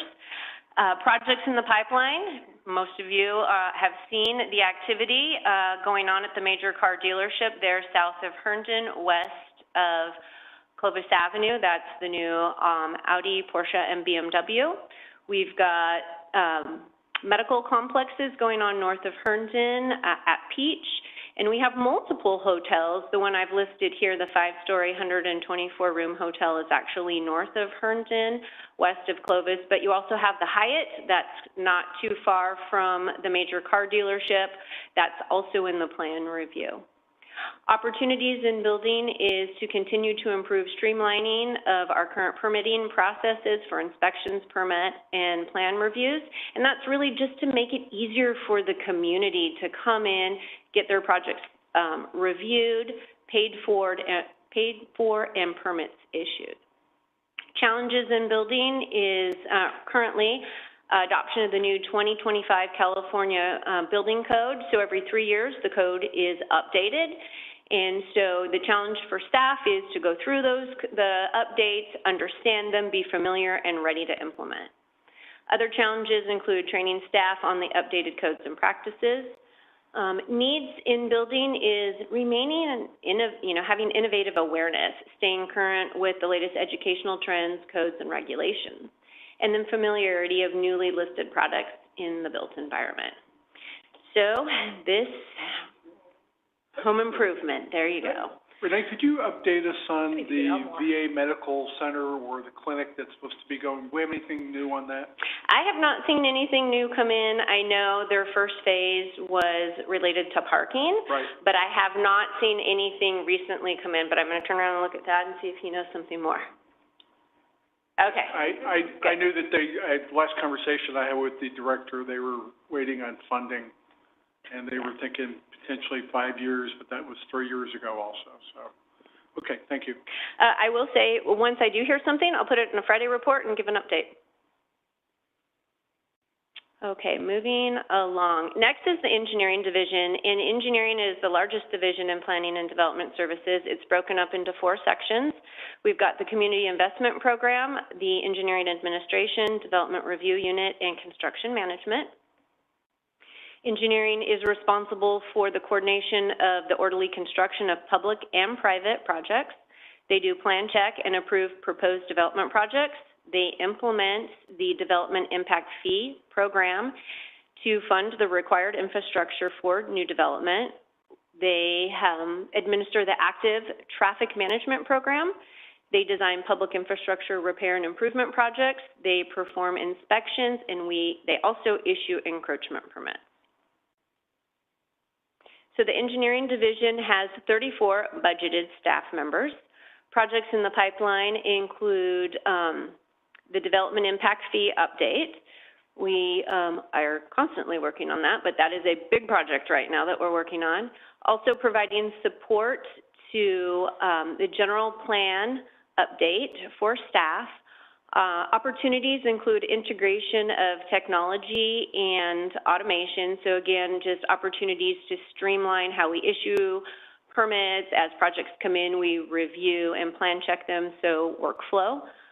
Challenges include adapting to changes in the federal funding guidelines and keeping up with changes to federal and state laws. And I feel like our partners, where we go after grants, they're constantly changing the requirements and making them more onerous and difficult. Needs in engineering are 2 new positions. One position would be to support traffic engineering, and again, where I focused on our general fund needs. So it's really our traffic reports, our traffic accidents, our traffic counts, really getting additional staff. As the city continues to grow, that need continues to grow. And then an additional position to support and pursue non-local funding. I do have a slide here in a few covering Measure C, and if we do lose Measure C, that's about a $4 million hit just to planning and development services. Okay, and then what is this one? Big Bang Theory, all right. So far, 100%. Yeah, well, yeah, well, there's okay, I'm moving on.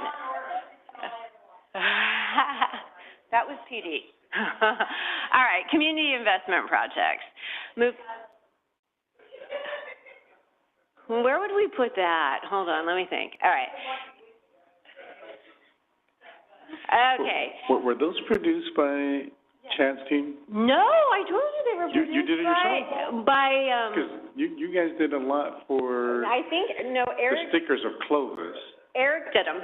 Oh, so Eric Garcia, excellent. He's one of our planning techs. Like I told you, they're passionate. They are very, very creative. And Great this was job. just one of those Great job. things where when we go to these events, it's so cool to put them out because everyone loves them. We actually, the first photo I had, we had shirts made, and each of the 3 divisions has that logo on their shirt, and we wear that shirt out at events. So 1, we don't have to buy shirts every time, and 2, you know what division they're in, and it creates conversation. All right, so just to add to that, I know we're way off track now, but those stickers you did, those would look great on, because you have Star Wars theme, you have, all the different things too. Chad, if you need some help, talk to George. He'll help you. All right, moving on. So CIP highlights. This section is run by Fernando. While I listed some major projects, I think it's important, there's over 70 activities that are budgeted to be delivered between design, right-of-way, and construction. CIP is very busy. We take requests in from all the departments. They're organized across all of our capital programs. The major projects I wanted to highlight tonight that my team thought were important are listed up there. So I have Shaw Avenue widening. This is phase 2. So the first phase was Leonard to McCall. This is phase 2, DeWolf to Leonard. I think we reported back some time ago that we had some right-of-way we needed to get through. We're at the tail end of that right now.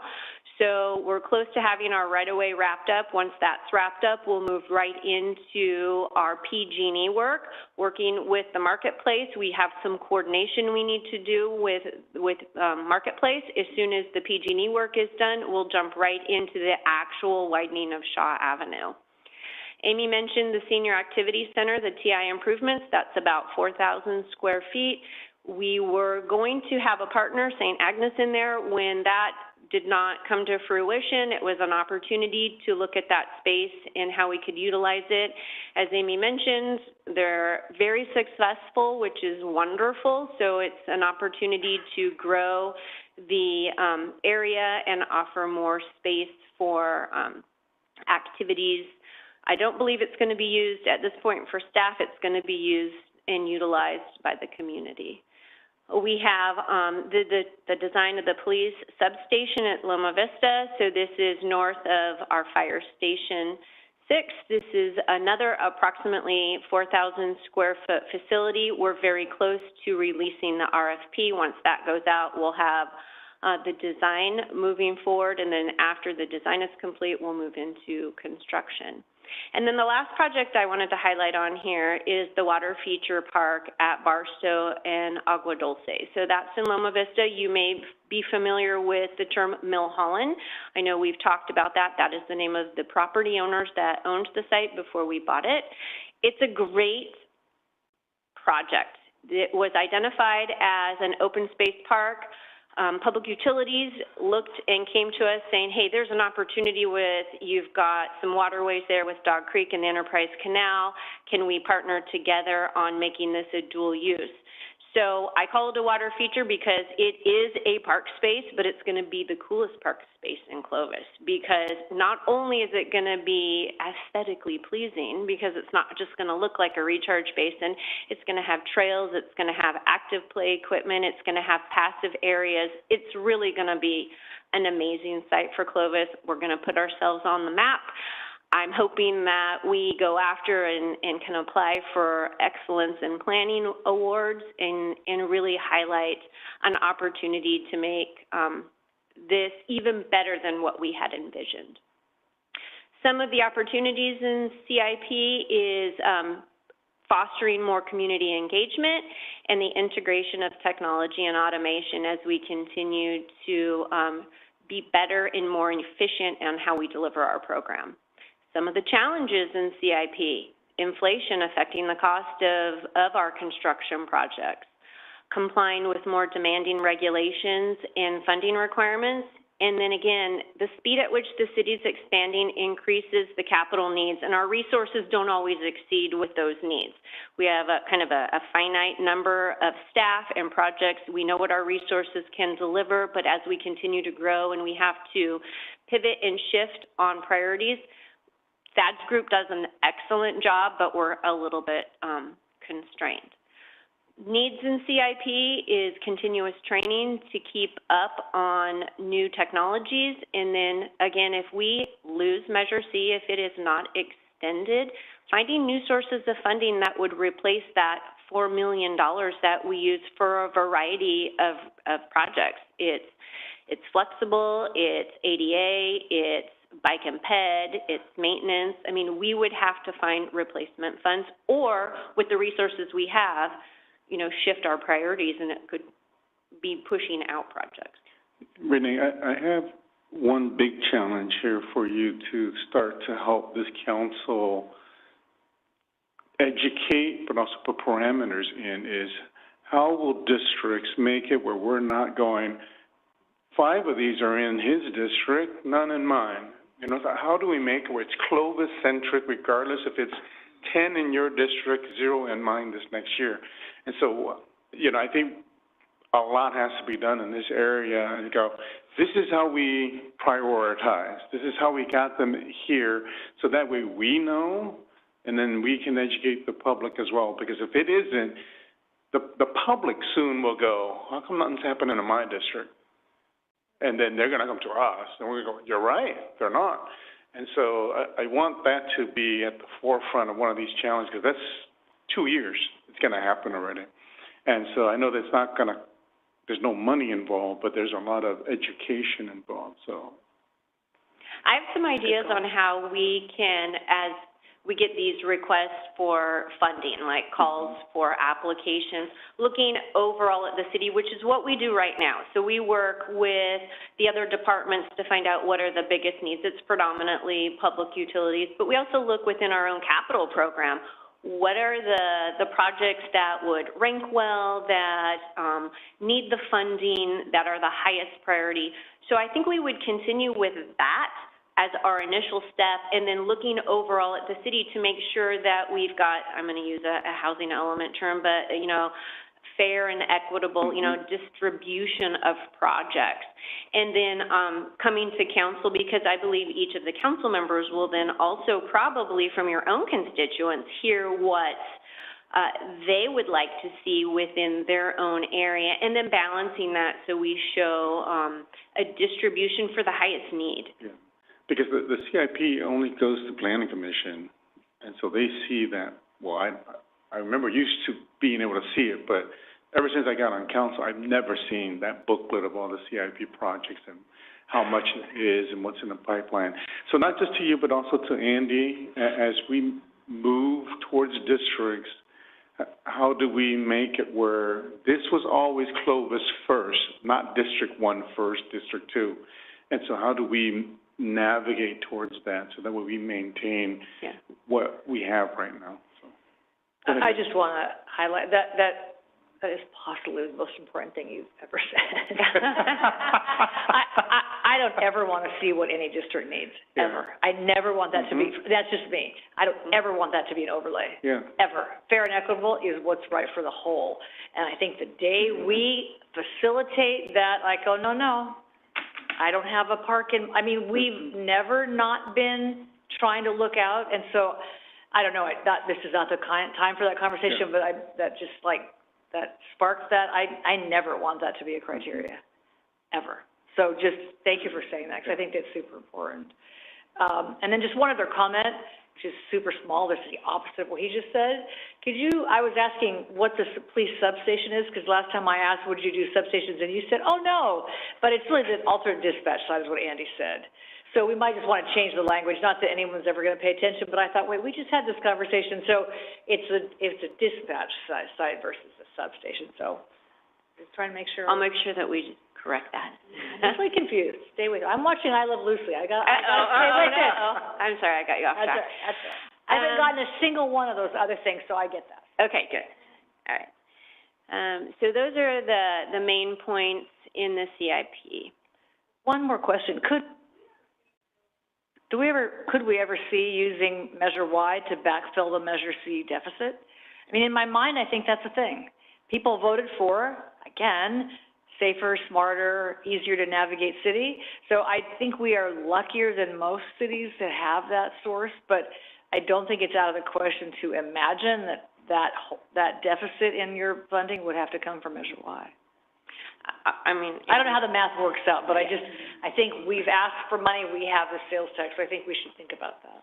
Yeah, fiscal sustainability is a huge priority for me, for the use of Measure Y and giving us options when we face challenging things, whether it's Measure C or something else in the future, that we can make some choices.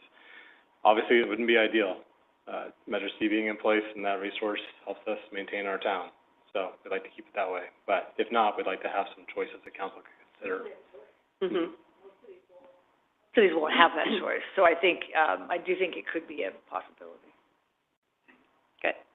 All right, moving on, I'm close to wrapping up, is our administrative services. So they are not one of the divisions, but yet they are integrated within each of our divisions in the department, and the administrative services section is really important. They provide support to everyone in PDS, and they actually provide a lot of support to some of the other departments as well. They focus on citywide GIS, the creation of the layers, the maintenance, the training, and the support. They are also on the front end of our InterGov system for plan and permitting, and then also our customer service portal. They also coordinate business process management, and they provide assistance for multi-departmental projects. So administrative services, they have 9 budgeted staff members. Major projects in the pipeline, again, are focused on support to the main divisions in PDS and to some degree to some of the other departments.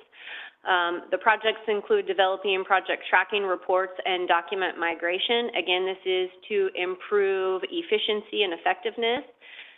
They do GIS tracking for RENA and planning entitlements, which is very important to make sure we're hitting our marks.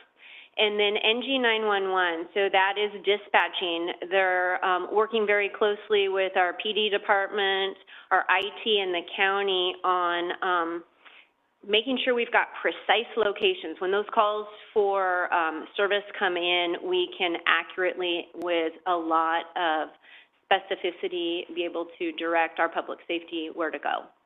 Opportunities, again, are about streamlining processes, automating our tasks, and our data analysis. Challenges is being able to pivot with the changing regulations. A lot of times we'll create these processes and we're all set, and then the regulations will change, and then that means we've got to change our process. Technology shifts, so as new technology comes on, being able to shift, adjust, and then implement. Needs would be continued training to stay current with technology. So, Councilmember Ashbeck, I know a few meetings ago you talked about vulnerabilities. So in PDS, we talked about looking from the outside in, what do the main 5 vulnerabilities look like? Inadequate infrastructure, and inadequate I want to kind of phrase as more having the infrastructure to support the new development that wants to come in. So not saying that what we currently have is inadequate, but wanting to support that new development and not having that infrastructure.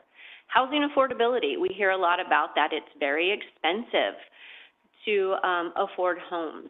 Lack of community engagement. I personally think that we do a great job of notifying the public about meetings, holding meetings, but we often hear there's a lack of community engagement. So our charge is to be better, you know, do it better, get out and address wherever we're hearing those concerns.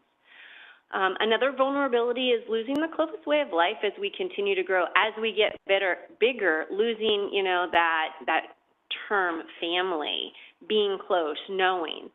And then, again, the potential loss of Measure C sales tax. And I've said it a couple of times, it's about $4 million for PDS. So kind of taking everything I've said and kind of knitting it together now into how can general fund or Measure Y investments support planning and development services.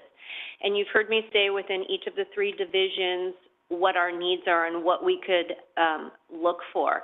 And I'm focused on funding 3 new full-time technical staff positions. And before I go into the positions, I want to pause for a moment and talk a little bit about PDS. We're on the front end.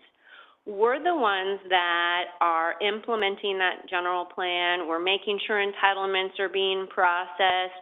We're making sure that we've got the facilities to support the development. So you see us on the front end getting that stage ready, right, for how we maintain those parks that are built, and we service, you know, calls from public safety, and we've got all these buildings. So I don't want it to be lost that we are all about employees and staffing. We don't, you know, need to purchase other equipment. We need to have the people, the technical staff to not only address what we need now, but I would like for us to be in a position to be forward-thinking and to be able to handle what we see coming.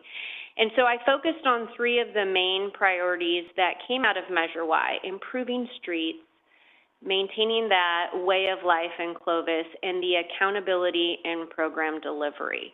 And so for planning and development services, that looks like 1 new FTE that would be an engineering tech, roughly $100,000. They would be focused on design, traffic count, speed survey, and accident reports, very focused. Another would be a staff analyst position, and all of these positions are roughly $100,000, give or take. You know, this would be a position that would be seeking, applying for, and administering our local, state, and federal funds and other funding and grant opportunities, really being on the front end, trying to be out there. And then the third, accountability and program delivery, is a new assistant planner that would be proactively implementing our housing element. We have a lot of new programs. We have a lot of responsibilities with our settlement program, not just, you know, staying current, but being on the front end of those critical programs and projects. So that looks like approximately $300,000. That would be in today's dollars, that salary and benefits that we could utilize funding for now. So with that, that concludes my presentation, but I do want to add some fun facts. I have just 3 things I wanted to share with Council. So succession planning is a big deal for me in making sure that we're not only training staff for their next role, but we're really looking at what staff is doing now. And so my team put together some statistics. And currently, with the staff that we have in planning and development services, more than 55% of our current staff have been with PDS for less than 5 years. Part of that is new positions, part of that is retirements and people, you know, moving on to the better side, and others are, it's just a loss of staff moving on to other opportunities. Another fun fact is less than 25% of our current employees have been with PDS for more than 10 years, Okay, I have been with PDS for more than 20 years, but most staff, have been there, have been there in PDS for more than 10 years. And then there's the potential for at least 4, if not 5 retirements to potentially happen in PDS in the next 5 years. So all that to say, we've got a new staff, they're passionate staff, they come in with a desire to do good work and to uphold that Clovis vision, but you're going to see change. They're new staff, and you're going to constantly see a shift, and I don't think change is bad. I think change is good. So with that, that concludes my presentation, and I'm available for any questions. Any questions? Go ahead, Just a comment, I think, for all staff. So this is the better side, right? So I think whatever we need to do to keep our engineers and our planners and our police officers and our we want to be the employer of choice, and I'm not saying it's only about money, but I think that applies to all, because I do think change is great, and new people are great, and people that watch different TV shows than me are great. But I really, if there's things that we need to do better to compete with Caltrans, and maybe we'll never compete with Caltrans as an example, but I think we just need to think because the cost of turnover is pretty high. So you get somebody kind of squared away, and they've worked here 2.5 years, and got this great offer. So I really want to encourage you and all the staff, Andy, and everybody to think about that, because the cost of turnover is higher sometimes than the additional support, whatever that looks like to our team. So, and it particularly strikes me in your presentation. I think that's the thing.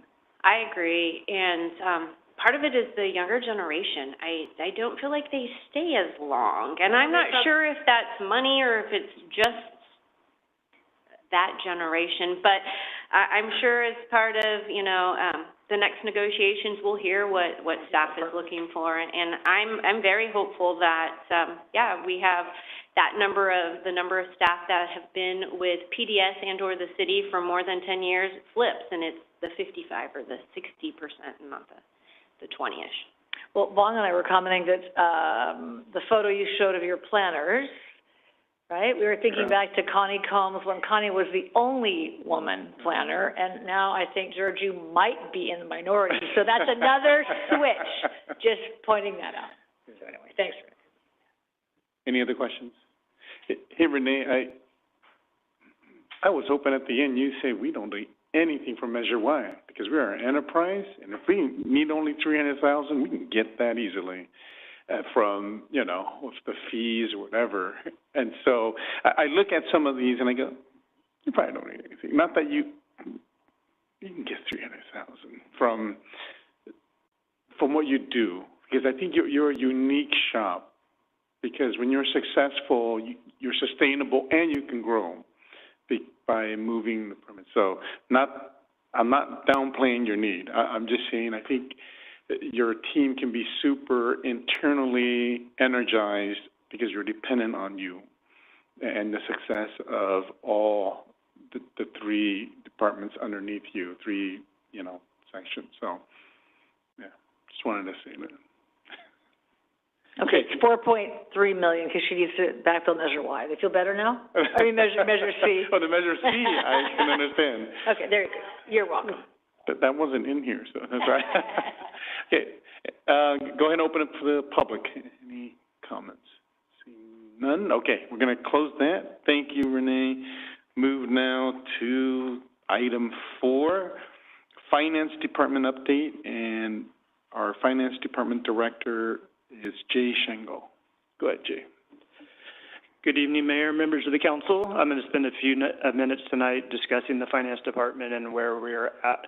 I did want to mention that we have been working 7 days a week since I can remember, so I don't have any pictures in here, and I apologize, but it's one of the things that was on the list but didn't quite get done, so I apologize. It's kind of boring. True. So the mission of the Finance Department is to safeguard the assets and the resources of the city and to provide support services for the citizens, city council, and other city departments. Some of our main responsibilities are the budget management, including the preparation, allocation, and overseeing it, providing the accurate financial reports annually to stakeholders by providing transparent and detailed information for the city's financial health, and we oversee the city's utility billing and collections. In addition, we manage the investment of the city's idle cash, which is currently approximately $350 million. We manage the city's borrowing and debt repayment. We ensure that the city maintains a healthy credit rating. We oversee the city's employees' payroll and pension benefits, and we ensure timely and accurate disbursement of wages. And lastly, we oversee the payment of all the city vendors. So some of the recent successes the Finance Department has, we have upgraded the legacy utility system that was 35 years old plus. It's taken 2 years. I did lose one staff along the way that I think it became too much. The lift was a little bit bigger than what we could manage with my staffing, and I do apologize for that, but it was one of those things that couldn't be avoided. We've increased short-term rental revenue in compliance with registering rental properties. We've have 36 consecutive years of awards for our annual ACFR, and we have 31 consecutive years of awards for our budget. So it's gotten to the point now where it's just expected by me and my staff that we just keep doing that level over and over and over again. And lastly, investment earnings have increased significantly over the last couple of years, so now that we're actually earning a decent rate of return that I don't have to sit up here and tell you guys why we're not earning anything on our money. So some of the opportunities are the soon-to-be-hired revenue supervisor will allow for greater focus on providing superior customer service to our citizens and creating a cohesive and supported team. The new utility software will provide efficiencies that were not previously possible with the legacy system once it's fully implemented. That is still a work in progress, and we're still working out the kinks. Onboarding of a new deputy director, revenue supervisor, and accountant positions allows for the opportunities of fresh perspectives on how to create efficiencies in the Finance Department's current processes. We are going through a lot. So keeping up with the new demands for financial data and analysis while maintaining normal operations and no staff increases. We've been doing this in a couple different examples. So the accounting and reporting received by the COVID-19 CARES and ARPA funding, we are still reporting quarterly on that years later after we received the funds. Providing support services for housing requirements due to the legal settlement recently. And new Measure Y estimates and funding analysis along with the segregated financial transactions for transparency and reporting to the new Oversight Committee, City Council, City Departments, and other stakeholders. So this is not a small lift that we're being asked. Meeting the needs for immediate and extensive financial data while experiencing staff turnover in finance. And keeping up with the city growth, both in population along with assisting and training departments as they expand services to citizens, increase their staffing, and facilitate their capital needs. So I have a few fun facts of my own here. So 30% of my staff are eligible for retirement today. 50% of my staff will be eligible for retirement by 2030, and several of those retirements are in leadership positions. 40% of my staff have more than 15 years with the city, and an additional 40% of staff have less than 5 years with the city. So there's this huge gap in experience and age as it relates to my department. And I figure I have about 5 years to build appropriate staffing levels due to the retirement of my staff with 170 years of city experience. So not a small lift. I do have to say that we are continuing at the staffing levels that we have because we are leaning on experienced folks like myself. If you replace that 40% with a newer 40%, there's no way my department would be successful. So some additional challenges and numbers, because I'm an accountant guy. Finance team in 2006 was 20 folks. I'm now 22. We issued about 14,000 payroll checks back then. We now issue 17,000, 25%-ish increase, no new staff. HR employee changes, so these changes that employees are requesting during the year, about 14% or about 1,000, no new staff. Water utility customers, these are folks calling, starting, stopping service, 29,000 to 41,000, 41% with 2 new staff. And utility bills annually, in other words, these are the mails that's going out, went from 174,000 to 246,000, or roughly 75,000 more a year, with 2 new staff. And then lastly, this is kind of the techie accountants, but we have rules that we need to follow for our financials. Back in '06, we had 48 of those rules. We now have 104. We also had 4 accountants back then. We now have 3. So how can Measure Y help me and my department? To meet the new demands of Measure Y, we require the accounting and reporting city council, city manager, department heads.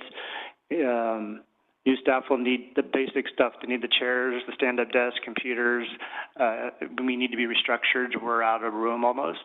And then Renee hit on this a little bit, but ongoing training is necessary for the new staff, and what we're finding right now is we're not even training the existing staff, including myself, because we literally have no time to go to training. 110% is consumed here. There is no time to leave the office to go anywhere currently. There was an annual conference last week. We sent 0 people to it. So specifically, at a minimum, the following new positions would be wanted. 2 new accountants. We have 1 less than we did in 2006. And 1 new accounting systems tech that does the core accounts payable, payroll, and HR functions. Regardless of the volume, my staff must produce accurate and timely payments. Estimated cost of these positions is around $350,000. And with that, that's short. And have any questions? Any questions? You know, Jay, I just have to say, we never knew. We never did. No. I mean, all the years I've been on the council, it just seemed like you were operating, because you got those books to us every single time. Every question we had, you answered it, and it was never, you know, we see it all the time with PD. 2008, same number. 2024, same number. So, but we never saw it. So I appreciate you being straightforward and making sure we're going to have the staff to keep us compliant, and we're going to do our best to get the job done regardless of how many staff we have. We always have. It's just getting to a point where the expectations for my department are greater than I have staff to do it. And Measure Y is just one new thing that added considerable to where we were already full before. And the housing issue is the same way. You know, you have other departments that are being affected as well, and it's one more thing on the stack. And so what you end up doing is just starting to drop balls as you try to keep the biggest ones up in the air. So you guys haven't seen bank recs since like July and August. That's on me, but we just don't have the staff to stay caught up. So we prioritize whatever city manager needs, what you guys need, and then the rest of it gets done when we can. But we're making 110% effort to get there. And you know, without a new revenue source, we would do with what we had, and we always will. I just wanted to identify for your guys' benefit that the needs are real in lots of departments, including mine. Jay, the Measure Y accounting, is it a half of somebody's job to do it well over the next 30 years? Is it a quarter-time job? I mean, is it a dedicated person to manage that, or is it not that kind of a role?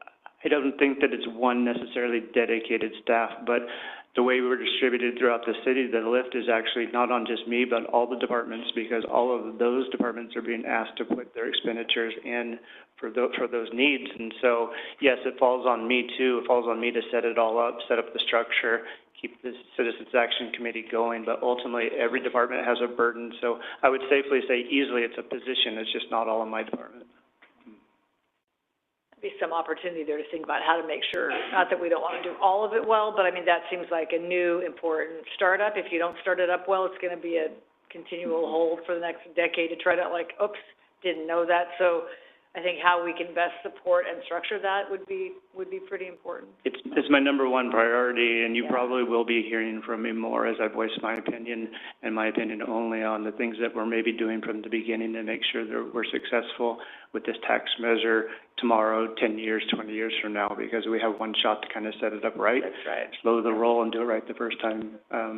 I'm going to keep saying that. It costs way more to try to fix it 3 years from now or 5 years from now than it would to do it right. So I think that citizens and the taxpayers that voted for it deserve that we're going to have the best whatever the infrastructure is on the measure, and we're going to be able to report and say and track and prove and all the rest. So I would second that thought for you. Thank you. Any other comments or questions for Jay? Anyone in the public have a comment or question for our finance report? Okay, seeing none, thank you, Jay. We'll move now to item 5, the Economic Development, Housing, and Communications Department update. Staff on this is our Economic Development, Housing, and Communications Department Director, Chad McCollum. Thank you, Mayor. That's a mouthful, isn't it? Good evening, Mayor, members of Council. My name is Chad McCollum. I'm the Director of the department that encompasses Economic Development, Housing, and Communications. I'll be sharing some of our responsibilities, successes, opportunities, challenges, and vulnerabilities tonight. And at the conclusion of my presentation, I'll present some of the needs that we have as a department. On the screen right now, you'll see an org chart showing the 3 divisions that encompass the department that I am honored to lead. And I am really thrilled that a couple members of my department are here tonight, right in the front row, giving a little moral support and some information if I get stuck. Notably absent tonight is Claudia Cesaris, who leads our housing division. She is about to become a grandmother. So she would like to be here, but she's prioritized her life properly. So thanks to Holly for being here. So let's begin with economic development. And it's sometimes not as cut and dry as what does the police department do, what does the fire department do, what is economic development. So I took a quote from CALED, which is the California Association for Local Economic Development, of which Clovis is a part. Economic development is the process of creating wealth that benefits a community involving the strategic allocation of resources, such as land, labor, and capital, to foster business growth and improve the quality of life for residents. I really love that quote. There's a lot in there to dissect, but probably better than a quote is a photo. So this is a photo that it's quite familiar. This is looking toward where our senior center is now. It was the Clovis Lumber Company at the time. And you see that the sign looks a little bit tired and the cars look a lot older. This is like in the back, this is back in the 1980s, late 80s, early 90s. And this is it today. That's what economic development is. When a community invests in itself and paves the way for entrepreneurs and businesses to do great things with their own capital and labor, this is what you see. And those 2 photos hang in the office that we, the economic development office that we have, and it's a constant reminder of the hard work that is up against us and what we need to do. The purpose of the work. Check the date on that first photo. That was probably in the 60s. That was not in the 80s. I'll date it for you. It's a 1982. Yeah, well, okay, maybe Thank you, not Drew. 60s. Thanks. Check out the date. Were you watching I Love Lucy? That's what I want to know. Was it pre or post I Love Lucy? Anyway, we've used that photo a lot, but those... Oh, stop. Anyway, it's an awesome photo. I appreciate the car expert up on the dais. Awesome, yes. Awesome photo. But yes, I thought, it no really way is that early 90s. That is no way. All right, check it out. Let me know. Time does fly, doesn't it, though? Yes. All right. Luckily, this is what we're looking at now. So what do we do as an economic development team? In a nutshell, we support Clovis businesses in any way possible. Our goal is to help them succeed, help them grow. Keeping existing businesses successful and in Clovis is job number 1. We also work to attract new businesses. Clovis is a great place to work, live, play, and do business. Weekly, we take calls from businesses looking to relocate to Clovis and then assist them as they look for land or building. We also seek out those businesses who may not yet know about the benefits of doing business in Clovis. We market our city at various trade shows, industry conferences, and we also work closely with the local commercial realtors in town. In addition, we work to promote Clovis as a tourist destination, a place to come and experience our charming old town trails, fantastic restaurants, excellent proximity to 3 national parks. Do I sound like a visitors bureau? Good, because it's part of my job. All right, on to some of our recent successes. So, on the site of west of Clovis Avenue, south of Herndon, just south of In-N-Out Burger, which for years was known as the Golden Triangle, the land sat vacant and unused. It'll soon be one of the most economically robust areas in the city. 3 new car dealerships, a hotel, brewery, and more. There's an aerial. You can see the line right down that middle of the top photo. That's the FID canal. Undergrounding of that canal is taking place right now. You may have been detoured on Clovis Avenue for a spell as we were putting it under there. A fence has gone up, and there are signs that were just placed in the last week saying BMW coming in 2026. Pretty cool. A big thanks to C.J. Wilson for his investment in our city. That's a photo of him, and if I looked that cool, I would take photos next to my car every day. This development is going to bring clientele looking to spend their money on luxury vehicles. They'll stop off in our restaurants and spend money in our retail spaces. The development will provide good-paying jobs and will bring life to what is currently a well-located piece of dirt. And that is what economic development is all about. Moving now to the Shaw Avenue corridor. The headline right there says it all. That appeared in the Fresno Bee back in September.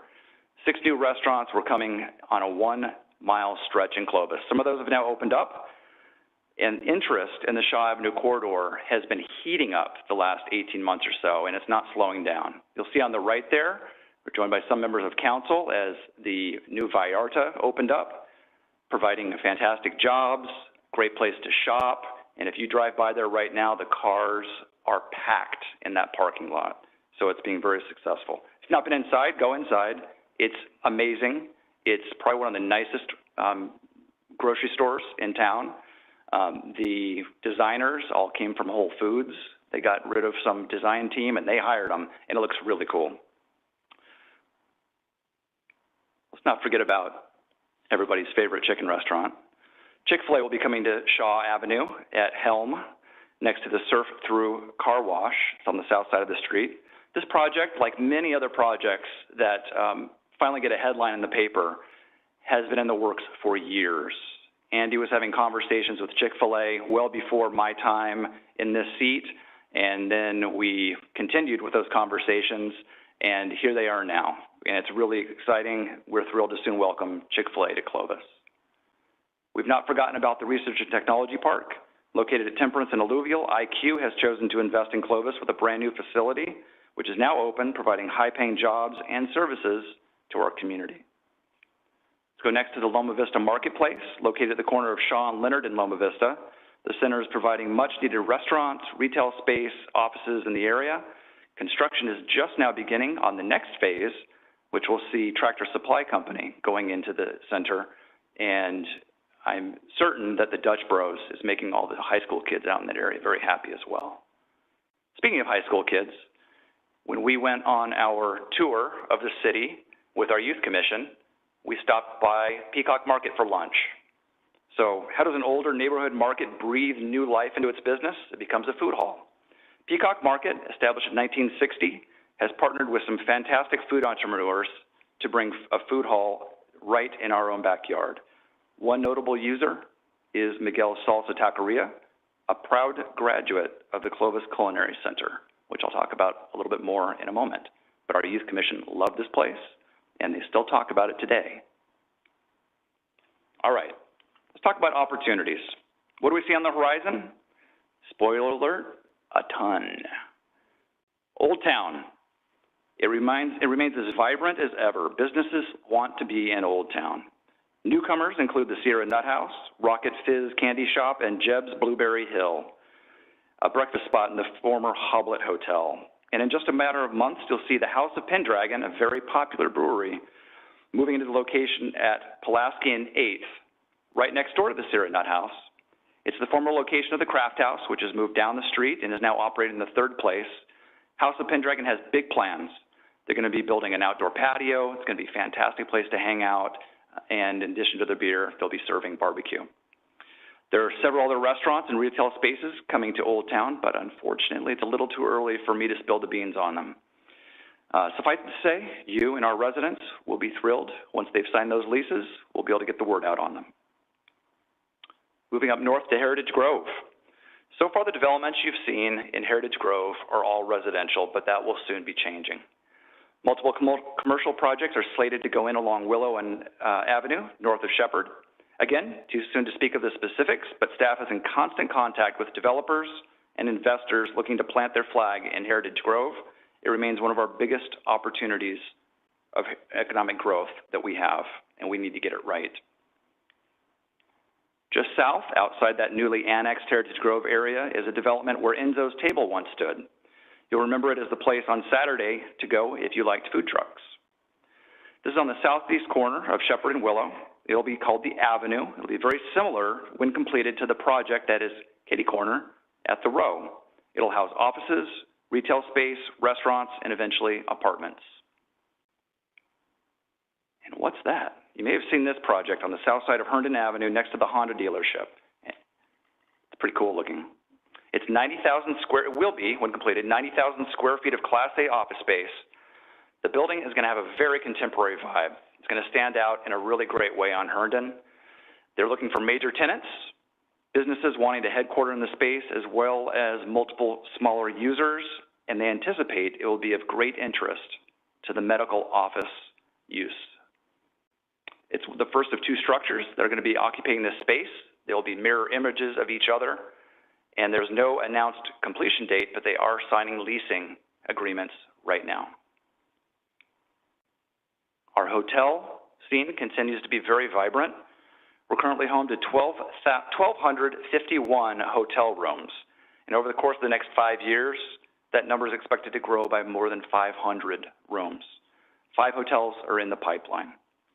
Currently, Clovis receives nearly $5 million in transient occupancy tax, or TOT, from hotels. That's a fee paid by visitors who stay in the hotel rooms in Clovis. The rate increased from 10 to 12% with the passage of Measure B. When all 500 rooms are completed over the course of the next 5 years, you'll factor in the anticipated rate of increase to all rooms.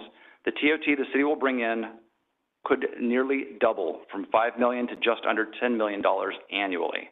That's a big deal, and we're really thrilled by the hard work that many people, including Sean Miller and our PDS team, has put into getting these hotels in the pipeline.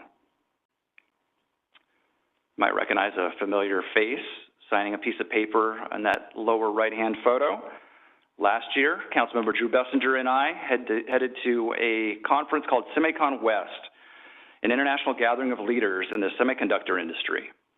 Clovis joined with the City of Fresno, Fresno State, and Fresno County EDC in signing an agreement to work together to find ways to bring investment from the semiconductor industry to the Clovis-Fresno area.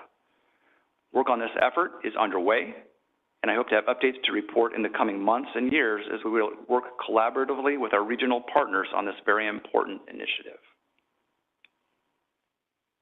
Opportunities abound at the Clovis Culinary Center, which is our local food incubator here in town. Earlier this month, Mayor Moana Tua paid a visit to the center to meet with some of the users.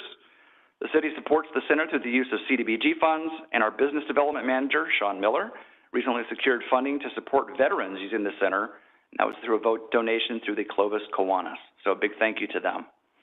It's just an inspiring place. It's a huge opportunity for us to continue to support entrepreneurs who often have a great recipe, a ton of enthusiasm, and just need a little bit of help getting off the ground. We currently have 103 regular users. 7 of them are supported by CDBG funding. A few other opportunities to mention. We continue to work closely with our community partners, Fresno County EDC, Clovis Community College, the Small Business Development Center, as well as BOOT and the Clovis Chamber of Commerce. We will be increasing our annual contribution to BOOT for the fiscal year 2025-2026, but as a stopgap to support them now, we'll be sponsoring several of their events taking place between now and June, which will provide them with the extra operating income they need to be effective. Also, no one likes red tape. We're always looking for ways to streamline the processes of businesses that it takes for them to get open. One way that we're doing that is reviewing some of the municipal code areas which may need updating. Expect that in the coming months, you will see the economic development team bringing some proposed changes to the municipal code before council. It's an effort to modernize and make sure that Clovis as a business is as business friendly as possible. Hey, Chad, I really support that second part, because I think if there are things that are redundant, I want to say at least for one council member to be willing to challenge whatever PDS, police, whatever has, so that way we can actually hear. And it may still be where we decide to keep it, but at least we want to hear that, because I think you're dealing with them every single day, and they're saying, it's this ordinance, or it's this practice you have. So I would really love to hear that and see how much we can change and or get rid of in a year's time. Yeah. You're speaking our language. What recently happened is the economic development team moved into a space that is with the business license team. So we hear and meet with people that are coming all the time with their issues. And we're hearing firsthand from them the challenges. So in conjunction with PDS, we're going to be working together to revise some of that sometimes antiquated code. So thank you for that. All right, moving to the challenges. Do we have any? Yeah, we do. Every city across the state could say the same. What are ours? Well, we don't have a lot of what we would call shovel-ready land. Land which is already entitled, has the infrastructure, and is ready to go for anyone prepared to buy and begin building. Heritage Grove, for example, has plenty of land, but it's not shovel-ready. That's the next challenge. The high cost of adding infrastructure into an area like Heritage Grove, water, sewage pipes namely, it's very expensive for both developers and for the city. Creative financing solutions will be needed. Growth will occur at a slower pace or not at all without some tough work and tough decisions. Shopping continues to move online. That's a challenge. That impacts our sales tax bottom line. Also, we bring in zero sales tax on items once bought as physical items. Books, movies, music, even software. Remember getting a software disc in the mail, putting it in and downloading it? We don't get sales tax on any of that stuff anymore. Now we buy our digital items online, it's not taxable, or from the cloud, it's not taxable. Finally, this is one of the bigger challenges we have, and we're working on it and spending a lot of time trying to find a solution. The Sierra Vista Mall, it's a very complicated matter. The mall is a land lease, which makes it challenging for either party. The landowner, which is a local trust, and the mall ownership, which is a big conglomerate based in New York. Neither really has a huge incentive to invest in the property. We'll continue to work with both of them. We'll be looking at some possible land use changes in the upcoming general plan, which could benefit both parties and ultimately the community. Apply to the center across the street from Sierra Vista Mall, Sierra, whatever it's called. You know, like where, Sierra Pavilion. Sierra Pavilion. I mean, it's the same sort of state of. So we hope that any of the land use changes that we make would benefit the whole corridor and ultimately any of the businesses that work there. The mall is just such a big nut to crack. Yes, and the Sierra Pavilions is not dissimilar, right? It has empty storefronts. It now has an empty big lots.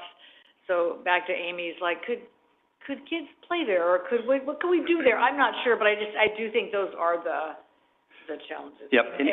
In those sort of mirror images of each other, different ownership challenges, but for sure they're the same. Different challenges, but the same issue in that an aging corridor, we really need to work consistently to keep it at the forefront. Joanne just noticed today that they were going to be closing down all of their stores. Yeah. So the first thing we did is we contacted the owners of that shopping center to say, we're here for you. Let us know how we can help you. If you're looking for ideas, if you have tips. The bigger challenge is it's difficult to fill those big box stores now. So that's a challenge that we're going to have to face.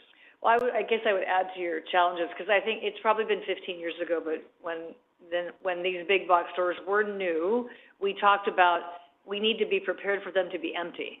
And I'm not sure we did that exactly to the level we might have.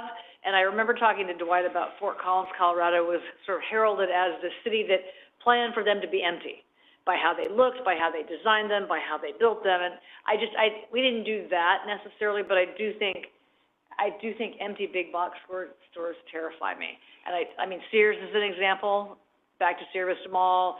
I mean, that mall is, maybe it's an entertainment venue now, I'm not sure. But anyway, I would add big box vacancies on here, because I think we're not done seeing them.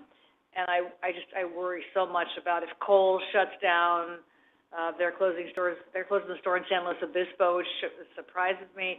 So I just don't think we're immune to that. I worry about that a lot. We're not. We do have some fantastic local entrepreneurs who are looking for creative ways to fill those spaces. Pickleball. Yeah. Did I mention pickleball? You were about to.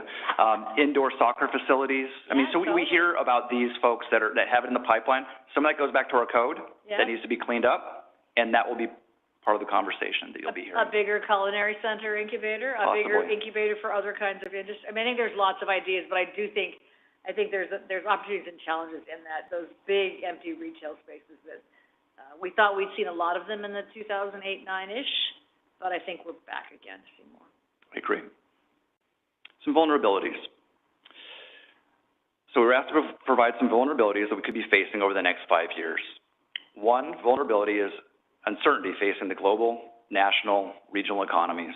If jobs are being lost or inflation spikes, wallets are kept in the pocket, and there's very little we can do about it. That directly relates to the next two items there. We have a very heavy dependency on sales tax revenue, and the TOT that I just mentioned is reliant on travel.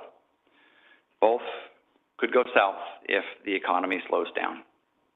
I also mentioned to you the opportunities we have with new hotels in the pipeline. Well, there are also new hotels being built in neighboring cities. So that will add competition. It could have an impact on our hotels and our TOT. We just don't know to what extent yet, and we'll be watching that. Finally, what I've learned in engaging with businesses that are out of state but looking to relocate is that there's a significant perception of California, that it may be a poor place to do business. That's probably not a surprise to anyone in the room. Not a perception either. Well, high cost of land, high taxes, Sacramento politics, wildfires, earthquakes, I've heard it all. So our job, as we're trying to attract these businesses to come to Clovis, is to convince them that Clovis is not your typical California, and that we have opportunities here that may override some of those challenges. I'll be addressing the needs of my department at the end of the presentation when it comes to economic development, but for now I'm going to move over to housing. So my small and mighty team is doing an incredible job.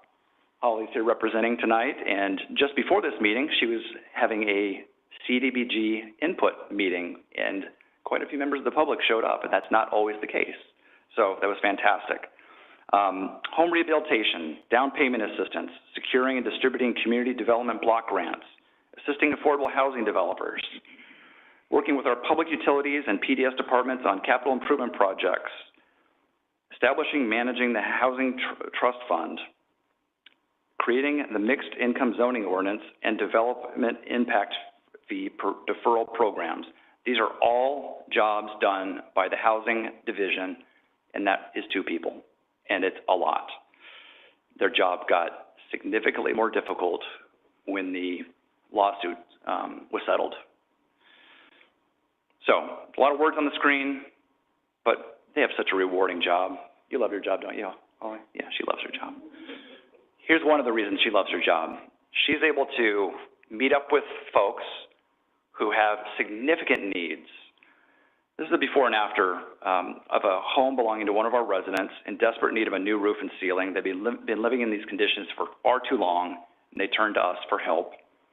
We were able to help them out with a CDBG grant, got them a new roof, a new ceiling. That before and after really tells the picture. Imagine living in that first one or having a loved one live in that first photo there. Many of our folks that we service are seniors. Many of them live in mobile homes, and we are, I think, very honored in many ways to help them have an improved life. It's not just individuals, though. We're also able to help whole communities. Our team works with the engineers in our public utilities and planning and development services departments to identify and pay for public works projects which would otherwise not be funded. Here is one CIP project, the paving of an alley just west of Sierra Vista Elementary School. My team learned that students were trudging through the dirt and mud to get to and from school. They went to work to correct the issue. Projects like these are funded by CDBG, and they must take place in a qualifying census tract. And it really makes a big difference to a community when you go from photo 1 to photo B, photo 1 to photo 2, photo A to photo B. Yeah, you got it. This kind of investment changes the neighborhood, contributing to a cleaner, safer environment. And I just love seeing these before and after photos. Quick wrap up of the many successes this year. This is the most words you'll see on the screen here today. This team secured $1.7 million in Cal-Home funds for owner-occupied rehab and down payment assistance. They completed 19 homeowner rehabilitation projects, like the one you saw with the ceiling issue. They provided funding for the future development of a 47-unit senior affordable housing project. They provided CDBG funding to complete trail improvements along the Gould Canal. And using CDBG funds, they supported our Clovis Culinary Center, Marjorie Mason Center, and the Clovis Senior Activities Center. They were tasked with developing and implementing some of the agreements made in the housing settlement, including the Housing Trust Fund, developing an impact fee deferral program, and developing a mixed income zoning ordinance. They also worked hand in hand with PDS to complete the 6th cycle housing element. Many of the programs committed to in that document will be executed by our housing division. They've been busy. Some opportunities. Our team will be applying for $1.5 million in Cal-Home funds for owner-occupied housing rehabilitation. They'll be applying for $1 million in home program funding for down payment assistance. They'll continue to seek funding opportunities at a state and federal level for monies, including Housing Trust Fund match opportunities, and they'll be participating in the general plan update. Some challenges. We are completely reliant on federal and state funding. It's here today, but may be gone tomorrow. The high cost of housing and home repairs is outpacing funding. Some of these are themes you may have heard Renee speak about. We work very closely together on these types of programs. Lack of affordable land for affordable housing developers. They also need to buy this land, and they're competing with the market rate developers. If they can't buy the land, they can't build. Implementation of the 6th cycle housing element will be complicated, and it's not going away. It's going to be something that's with us for years to come. And implementation of the housing settlement agreements. Some vulnerabilities, uncertain future of that funding that comes from the feds and the state. Unknown future state regulations. We don't know what it'll be, but it'll be. We'll see more of something that will keep us busy. We have a growing homelessness issue, and our partner agencies are facing all the same challenges that we just mentioned, and that's going to stretch limited regional resources. Move over to communications now, which is the final of our 3 divisions. Taylor Danielson's in the front row, and she does great work leading that division. It's really how the public, our communications department and our efforts is how the public, including the media, finds out about the programs, services, and events taking place all throughout the city. Every department is in some way served by this incredible team that we have. Kind of put the successes and responsibilities all in one tab here because they've been super busy. They, in addition to the media relations, they create content for 6+ city websites, 20 or more city social media accounts. You think it's tough just managing your one. Marketing materials for all the departments that need video, digital graphics for their online content, flyers for conferences they attend. We also work really hard keeping residents informed on important issues facing the community, not just those weekly meetings that we have, but Measure Y, transition to districts, SB 1383, new transit routes, senior center programs, and they're event planners. They put together events and carry them out and make it look easy. I want to share a video that was put together by my department. Give me a chance to take a little swig of water. This was a video that was shown at the Chamber of Commerce award luncheon, and it's just so great, I wanted to share it.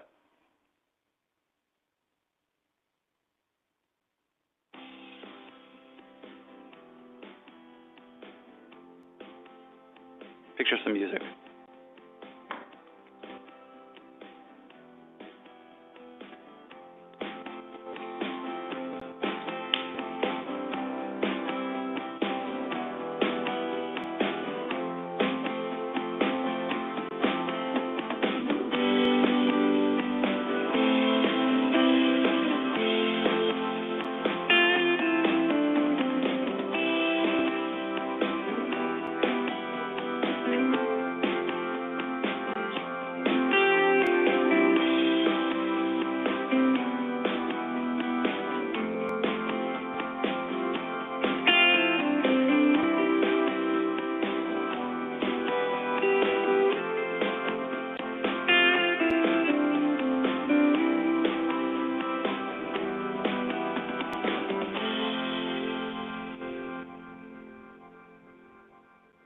every time I watch that, I just think how grateful we are to live in this community. Video does help tell a story. It takes an investment to make a video like that. It takes time, takes vision. Hats off to Taylor for putting that together and just making it look really easy when she does so. Let's see if I can click over to the next one. I did not. We're not going to watch that again. Okay. Hey, Chad? Yes, sir. Yeah, I was going to say it later in my council comments, but I think this is an appropriate time. For either Andy's report, you know, we send Rebecca sends us a lot of invitations, and a lot of those are also community events, and like Meet the Mayor. If we can get those here, because people watch it and they hear us talk about it and then it goes away, right, because they didn't write it in time. But if it's a screen where, hey, Meet the Mayor's next week, it's going to be here at Tarpey, and then, you know, PD has Shred Fest, and, you know, we're going to get compost pretty soon. People know it, but not everybody follows social media. Yep. It should be part of this council's announcements as well. So if we can start to have that regularly, I know I'm asking sort of like, you know, but you can put it in your report, Andy, where it's just something to the community. Because like Rebecca said, the people appreciated that we announced we were going to be at Reagan. But I think if they see it, the great work that you guys do, be like, did you create this flyer? No. Our team created the flyer. And so just, if we can start doing that. Love it. Yeah, those graphics are already done. It's not going to be any extra work. We'll send that over to Andy. Yeah, weekly. All right. Here's some opportunities. So we have a website redesign and relaunch taking place. So it'll be a little different look, and it'll just be on a platform that's a little more user-friendly for those on the back end who are making updates. We'll be doing additional districting outreach. That's going to be very important. We have a web page that was created, again, by Taylor. She's been very busy. And a Measure Y accountability page. So oversight committee findings, revenue and expenditures, community survey, that'll all be on there. Finally every 2 years we do a community survey, and this is the year that we'll be doing it.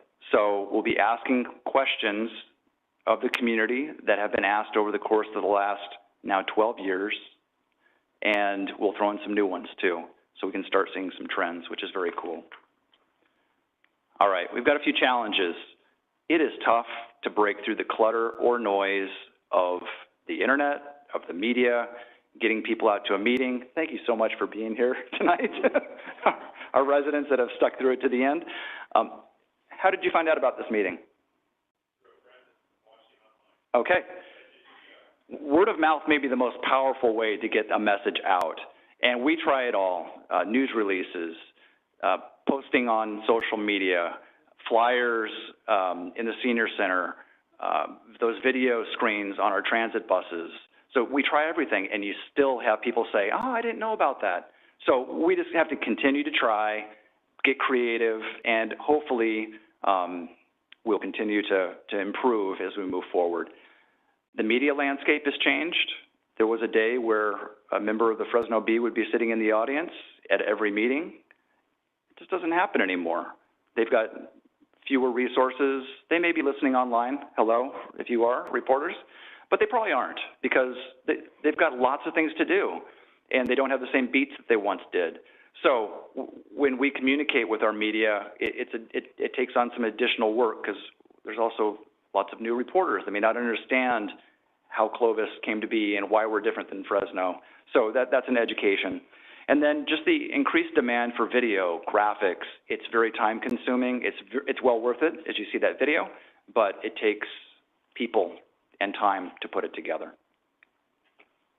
Vulnerabilities, keeping residents informed, especially in a very politicized internet space. A very dynamic social media landscape. One day it's Twitter, then it's X, and Facebook is Meta, and you need to keep up on all that. The ever-changing algorithm, you may not see something in your feed. You may wonder, why didn't I see that? Or your friends don't see something that you post. Because the feed algorithm is always changing, and it's playing games, and it's very difficult to keep up with. And then just the increased content need by all the departments. All right, quick snapshot of our needs. The following slide will exclusively focus on staffing, but Andy and I and Paul were looking to make sure that we have enough funds for software, tools, consultants, to make sure that our current staff is as effective as possible. You can't, I'm aware, just throw bodies at every problem, but we sure would like a few. So here's kind of the 3-year plan, because I'm being optimistic. The most pressing issue is an additional staff member for housing. The implementation of the settlement agreement, 6-cycle housing element, is crucial that we get it right. We can't drop the ball. We cannot miss a deadline. This person would also do additional grant writing, program execution. This is a position that I'll be asking for in the 25-26 budget cycle. Each of these positions would probably be around $100,000. Economic development, if we want to keep businesses and bring in new ones, you do need to know who they are. So someone that can be doing some data crunching after they gather it, and additional marketing of the city would be valuable. And then communications, Port Taylor, she's working her fingers to the bone. So if we can get some additional help to create content, do some additional web and social media management, that would be very, very helpful for not just the division, but for our residents. Ultimately, it would make a small but mighty team just a little less small, just as mighty, maybe a little mightier. That is my presentation, and I'm here for any questions. Questions? Just a couple comments. So just a reflection on the Golden Triangle comment. Yes. What it reflects above all is the idea of patience. Yes. That has been a plan for 30-some years, and we could have sold it 10 times over to 10 different people for 30 different uses. And so I just think it's a really good testimony to get one chance to make a big impact like that. So anyway, I think it's fun to see that. I would add to your umbrella this notion of citizen engagement or citizen as a priority, as a thing you do. I think about the Youth Commission. It falls under your shop. I think about the Citizens Academy that may someday come back in some form or another, the work you did on the Clovis book. So and that's such an important part. I think we share that, how do you talk to citizens? So just add that to your umbrella, because you don't have enough in your umbrella. And then this is just me, but I think you should hire all 3 of those people in 25 and 26. I don't think we have 3 years to wait to hire more help in social media. I don't think you have 2 years to wait to hire people in economic development. I think the moment is right now. We have the funds, if it looks like the revenue, but we are so dang conservative sometimes, which is super great in terms of spending, but in my mind, that's a pretty small ask for a team that's small, but the housing element alone makes me nervous because it's so much. And I think the media, the social media content is super important. One of the things we've learned in my day job sector is we've hired somebody to do our own news, not our own press releases, but our own news stories, because nobody's going to come out and film something happening to a cute kid or whatever it is, and I think we're no different. So if we had the video capacity to actually produce our own news stories, we could put them on our website, City of Clovis Newsroom. Absolutely. So I would encourage you to put all of those things in 25, 26, because it is so central to staying kind of who we are and talking about it. So that'd be a vote of 1, but I think we can't wait 3 years for help with social media. Yeah. I mean, I don't even like social media, but I know we can't do that. Thank you for all your great. I don't like it either. Yeah, I'm not interested, but I think it's super important to tell our story. So absolutely, I would advocate for that as one person up here. Yeah, thank you. Mayor Pro Tem. Yeah, I'll just kind of echo what Lynn is saying there, and I think this applies to multiple departments as well. And I think it shows so clearly in that last slide you showed where it's like, oh, we go from 1 person to 2 people here. The added value of that is exponential. So this idea that we can bring on a single person in that department, like for Taylor, I mean, I appreciate websites, graphic design. I'm no expert in it, and I do it all the time, and so I totally get that, but I also see the incredible value in what that adds. And whether it's finance or senior services or any of those departments, those added people, you never know what the brainstorming what's going to come in with that person. And so even though we need a lot more than just bodies, I think we should never underestimate the value of being able to bring in those people to assist an already incredible team. So I would absolutely kind of echo that maybe we could wait 3 years, but if we don't have to, think about how much more will be accomplished in those years that we didn't wait.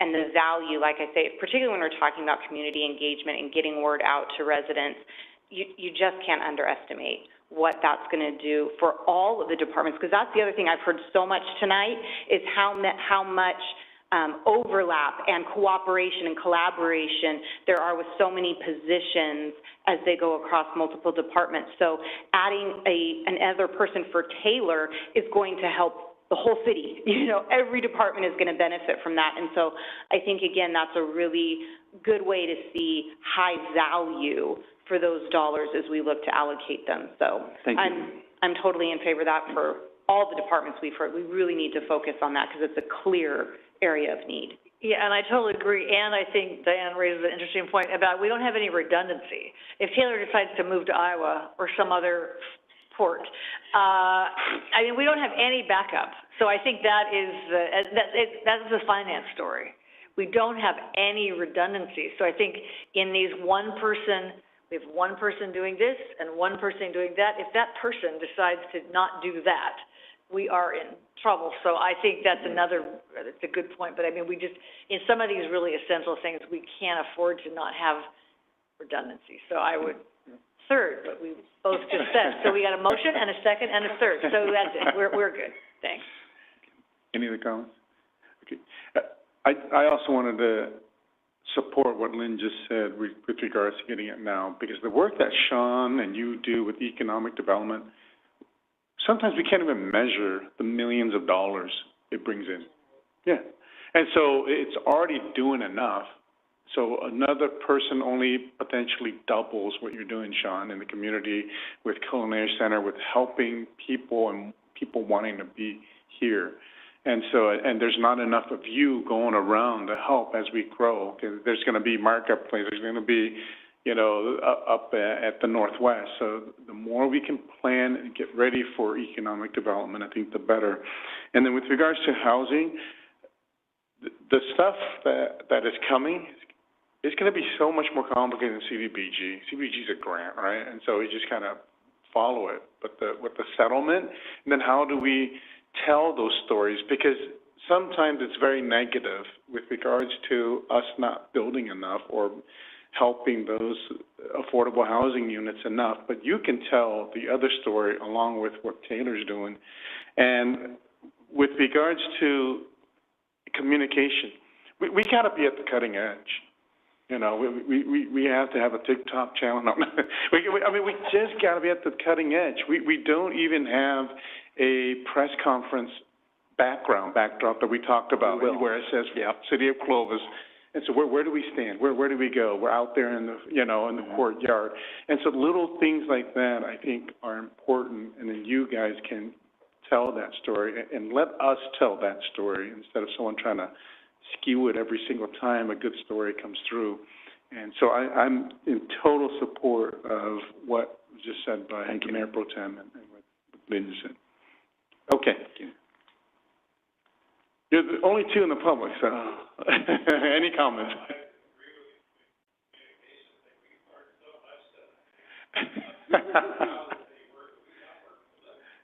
Yeah.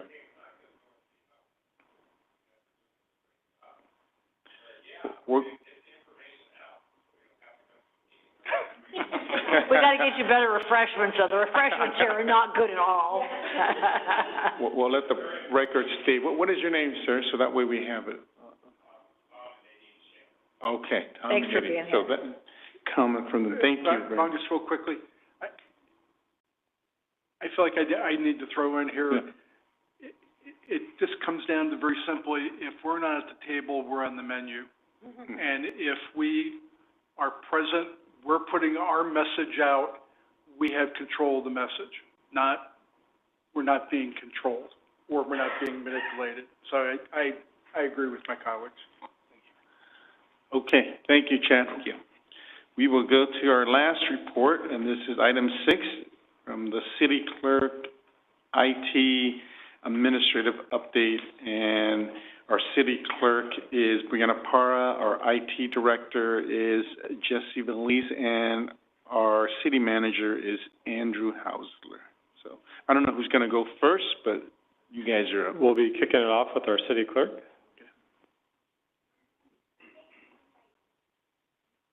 No. All right, good evening, Mayor and council members.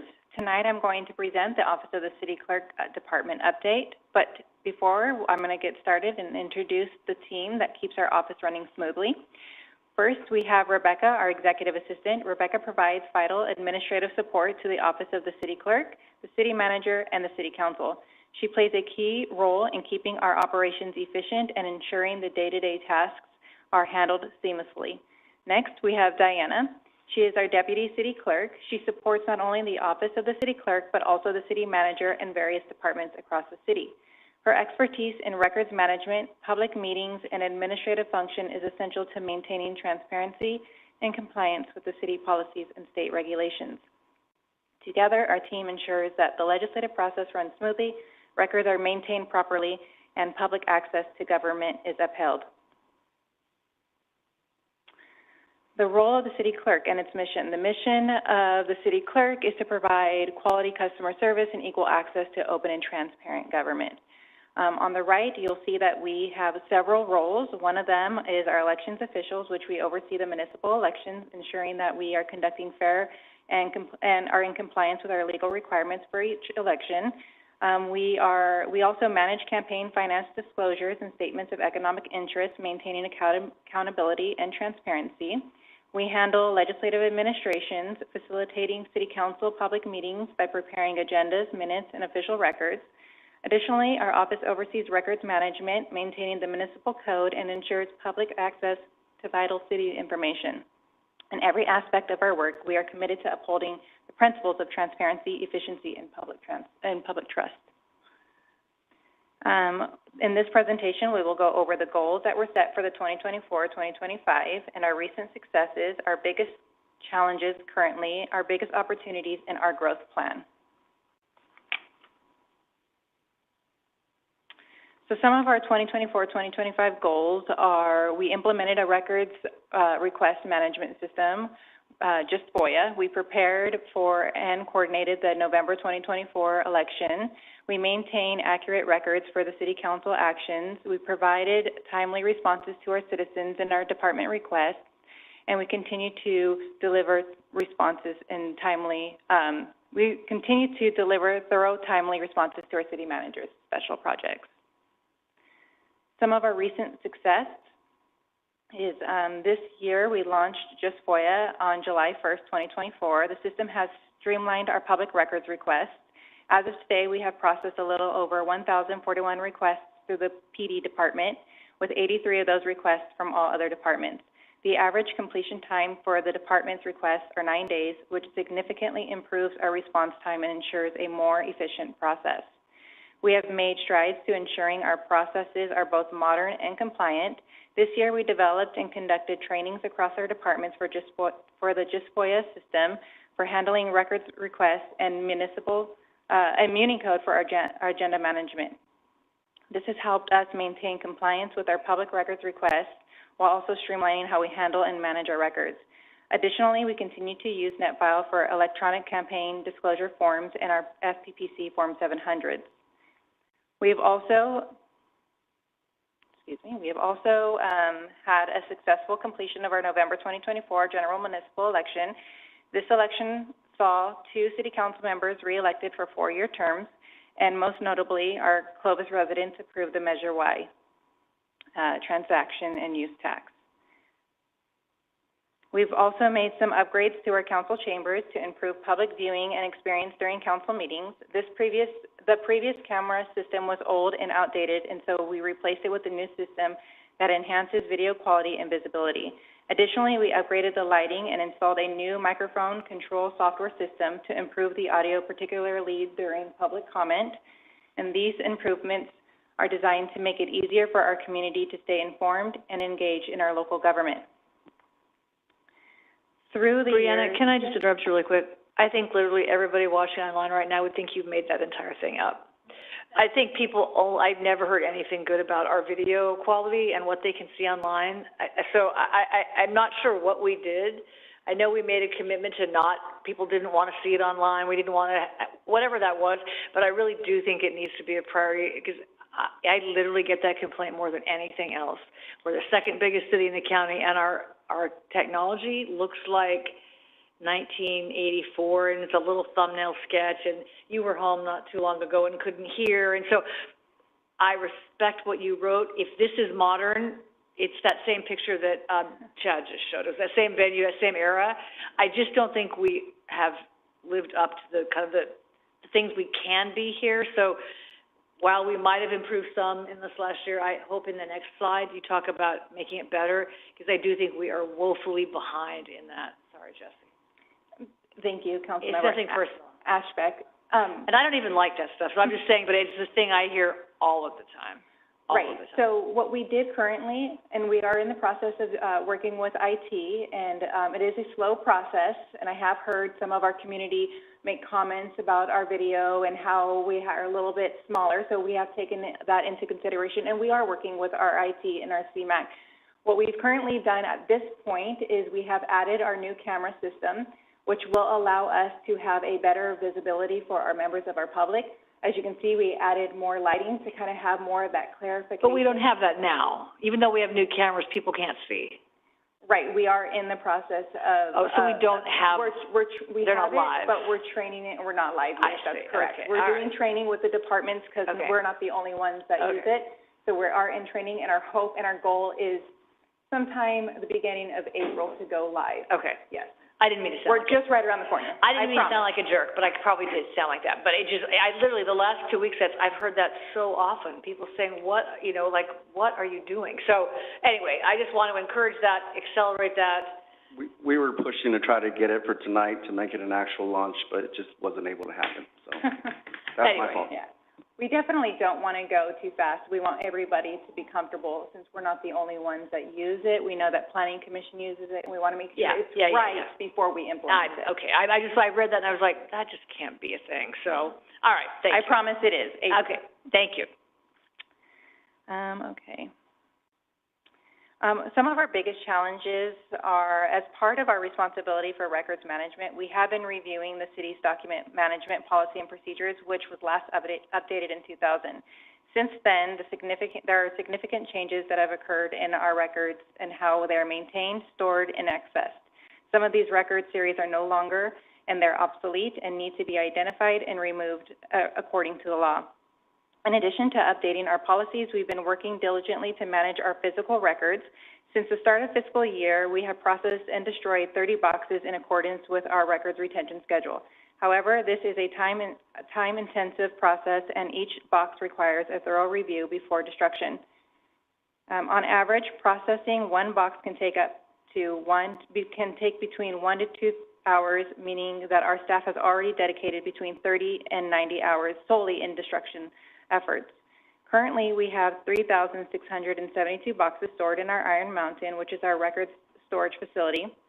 Of those, the city clerk's office is responsible for 592, with 503 of them categorized as unspecified. This is because unspecified means that there is no identification on what those records are. We went from Data Vault to Iron Mountain, and during that process and that transition, there was some misguided documents, and so we're looking into those and making sure that we are specifying those. The backlog significantly impacts our workload and limits our ability to focus on other critical tasks. Another challenge that we have is our electronic records repository system, OnBase. OnBase is what we currently use to store and retrieve scanned and electronic documents, including agendas, resolutions, and ordinances, and other permanent documents, or permanent records. Unfortunately, the system is facing several issues that make it unreliable, and we are working with IT to identify those issues.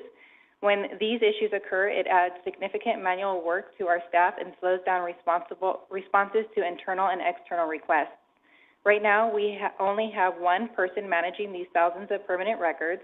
The need for system upgrades and improvement functionality is critical to maintaining accessibility and efficiency in our records management process. Thirdly, the last major challenge we want to address is our staffing constraints.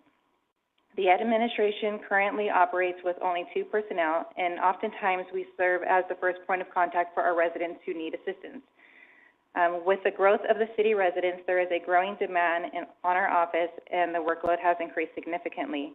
Additionally, with one or both personnel out, whether for vacation, illnesses, doctor appointments, or city events, it can leave the office empty, making it difficult to cover calls and complete daily tasks. When we are short-staffed, record management and other essential projects are set aside, creating delays and operational constraints.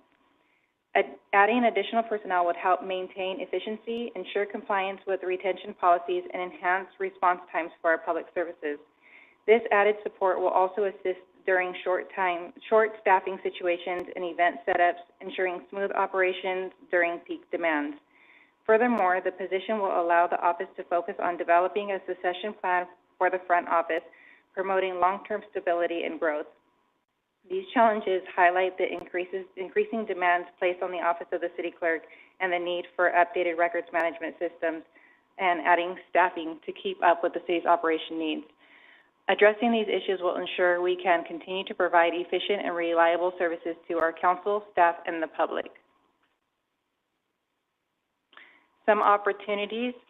As we look ahead, the Office of the City Clerk has several opportunities to enhance efficiency, improve community engagement, and support the city's evolving needs. One area we like to focus is leveraging technology to streamline services.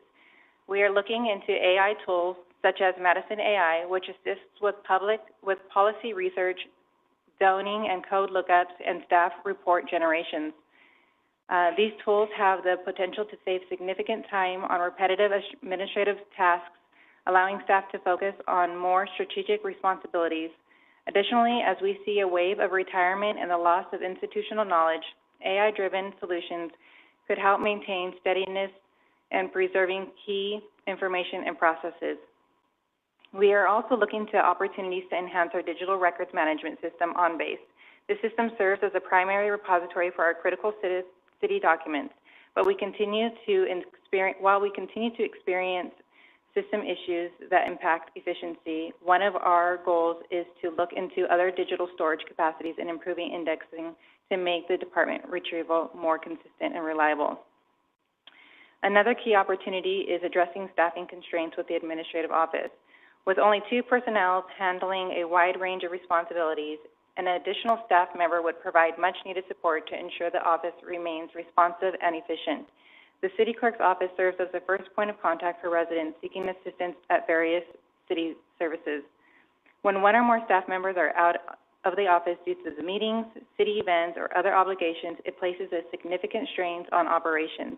An additional staff member would help manage phone calls, assist residents more efficiently, and ensure the records management, elections preparations, and daily administrative tasks continue without delay. This added capacity would not only improve internal efficiencies, but also enhance public services by ensuring timely responses to our residents and businesses. These opportunities reflect our ongoing commitment to efficiency, transparency, and community engagement.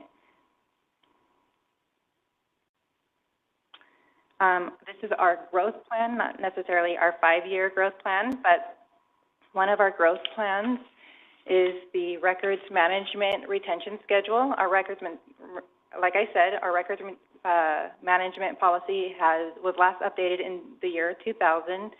It's 25 years old, and since then the technology has evolved significantly, and our policies are needing to be updated and to improve our transparency and efficiency.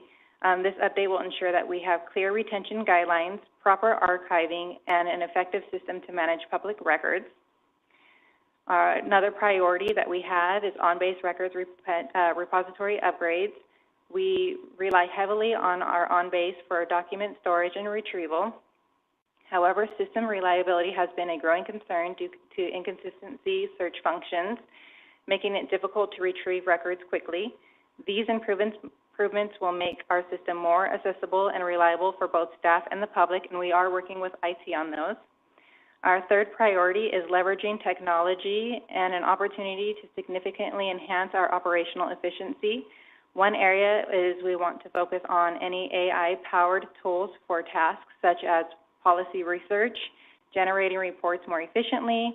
Incorporating AI-driven solutions can reduce the time spent on repetitive administrative tasks, allowing our staff to focus on higher priorities while preserving our institutional knowledge. And then lastly, we are asking for additional personnel. Currently, as I've mentioned, the office operates with only 2 full-time staff members. This creates a challenge in maintaining efficiency across records management, elections preparation, and public engagement. To ensure continued support for city operations, we are asking to add an additional staff to enhance our capacity to support the departments and council-related functions, to ensure proper coverage to prevent delays in operations and plan for future succession needs, and investing in additional personnel will help maintain the highest level of service expected by our residents and our city leadership. And each of these priorities is designed to provide efficiency, transparency, and public engagement in the city's operation. With the council support, we can implement these enhancements and ensure the city remains a well-organized, forward-thinking city. That is all that I have for my department. Did you want us to, any questions for the clerk right now? Since it's, none? Okay. Jesse, you're next? Okay.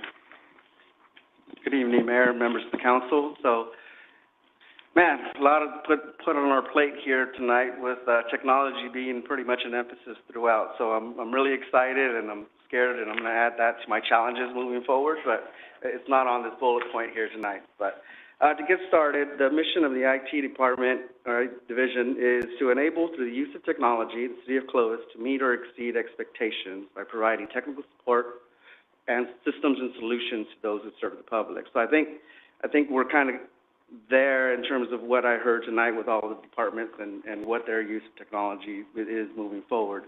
Some of the goals that we have, we want to develop secure and resilient IT infrastructure and enterprise-wide systems. We want to be the first consultants that city staff relies upon for their technological needs. Excuse me. We really pride ourselves on providing that superior technical support and cybersecurity and innovation. And again, we want to continue to promote our department and interagency partnerships and collaboration.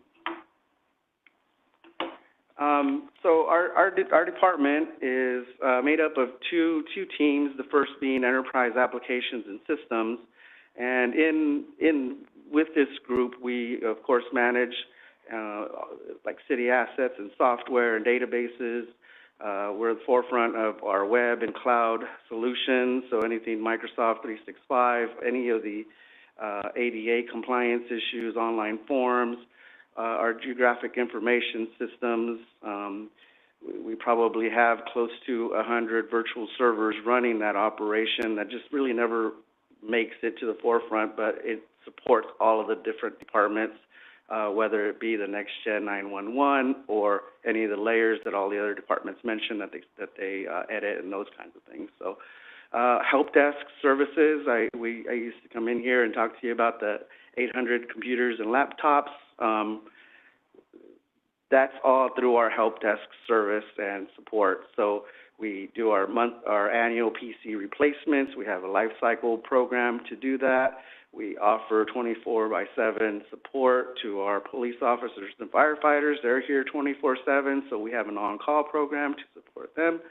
All the printers and copiers and other devices, we've always said if you plug it in, we're probably going to be called upon it to work on it at some point. So that's it. Some of the other things that we do are email e-discovery, recruitments. Amy mentioned the 14,000 recruitments. I feel like I've sat in about 12,000 of those just from how many times we've had to go out for recruitments on our position. The other half of the team is our network and communications and infrastructure team, and really it's network administration, so we have local area networks, and it's not just one. So, you know, the primary service is the city's data, wired and wireless network, and our phone systems and what have you, telecommunications. But we also support, like the police department's video system and its core network, radio and traffic system networks. For wide area networks, there's 350 plus miles, I believe, last I heard, of fiber optic systems in our city streets that at the end of the day they call us to support if something gets cut or hit, and we have to go in and figure out who's going to do the splicing and build it back up to make sure. We provide fiber for even like the hospital, so if it goes down, it is known about, and we're getting the calls at any time at night to make sure that we're out there, you know, with our help of our engineering team and some other folks to get that addressed as soon as possible. Cybersecurity is another big component of this group, and we do incident response. We check, you know, we follow up on any malware issues, firewall administration. We have firewalls not just at, you know, the perimeter of the network, but throughout the various even departments. So if you're going to get to a police department computer from the internet, you're going to have to traverse at least 2 firewalls and then be, you know, in the approved list to even be able to get to those devices.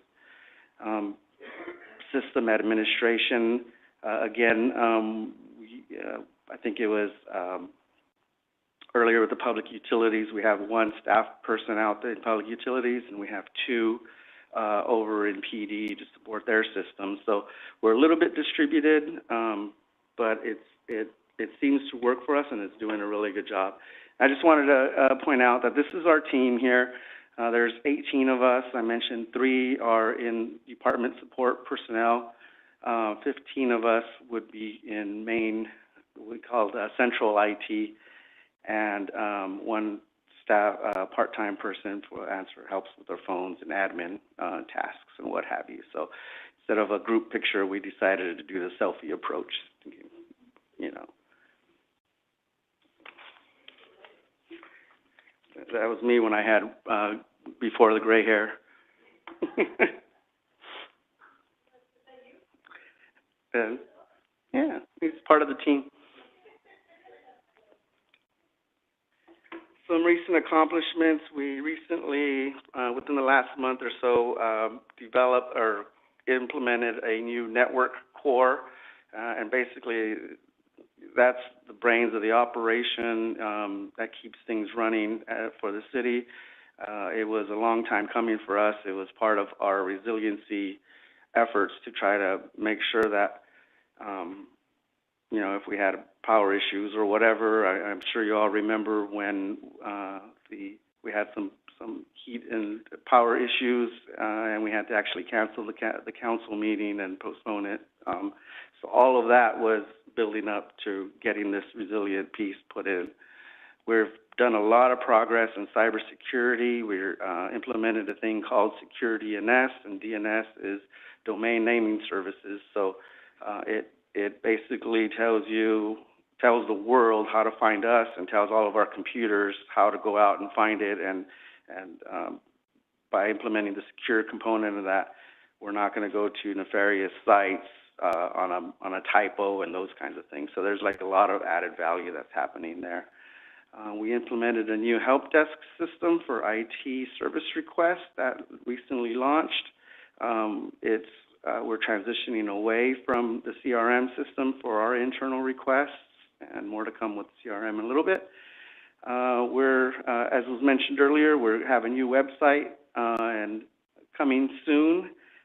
We had tentatively looked at April of 2025, and we're still hoping to try to keep that date, but it's going to be a stretch. And that content management system is going to be able to do flyers and notices and sign up for different types of things. It has a lot of really good features and a lot of easier to use for staff across all the departments to be able to update their web pages and what have you. And then I'll also mention the council AV improvements. Again, as I mentioned, I was hoping that they would be live today. That just wasn't able to happen, but I'm hoping that within the next month or so, we'll be able to bring some refreshed, public viewing and accessibility and those kinds of things. There it is, improved public accessibility. We want to continue to provide better access to us and all of the services that the city provides, whether electronically, and that includes things like ADA and some of the improvements we did do in here to be able to have that little speaker thing that if somebody comes in and is unable to hear, or then at least they have the speaker that they can use. We even have one for our remote audio system, so when it goes out in public and you do a meeting outside of just this room, it actually travels. So you have that ability to do that ADA access on the fly that way. We're opportunities also looking at network and data resiliency. It's a big push for us. We want to provide some network redundancy through satellite, private 5G, our continued reliance on our city fiber optics. I go back to what Chief Fleming and the alternate dispatch site. His orders to me were like, I want that place to be able to operate even if this gets blown away and crumbles away. I want to be able to continue to operate. And if that's what the chief wants, that's what we're going to do. So.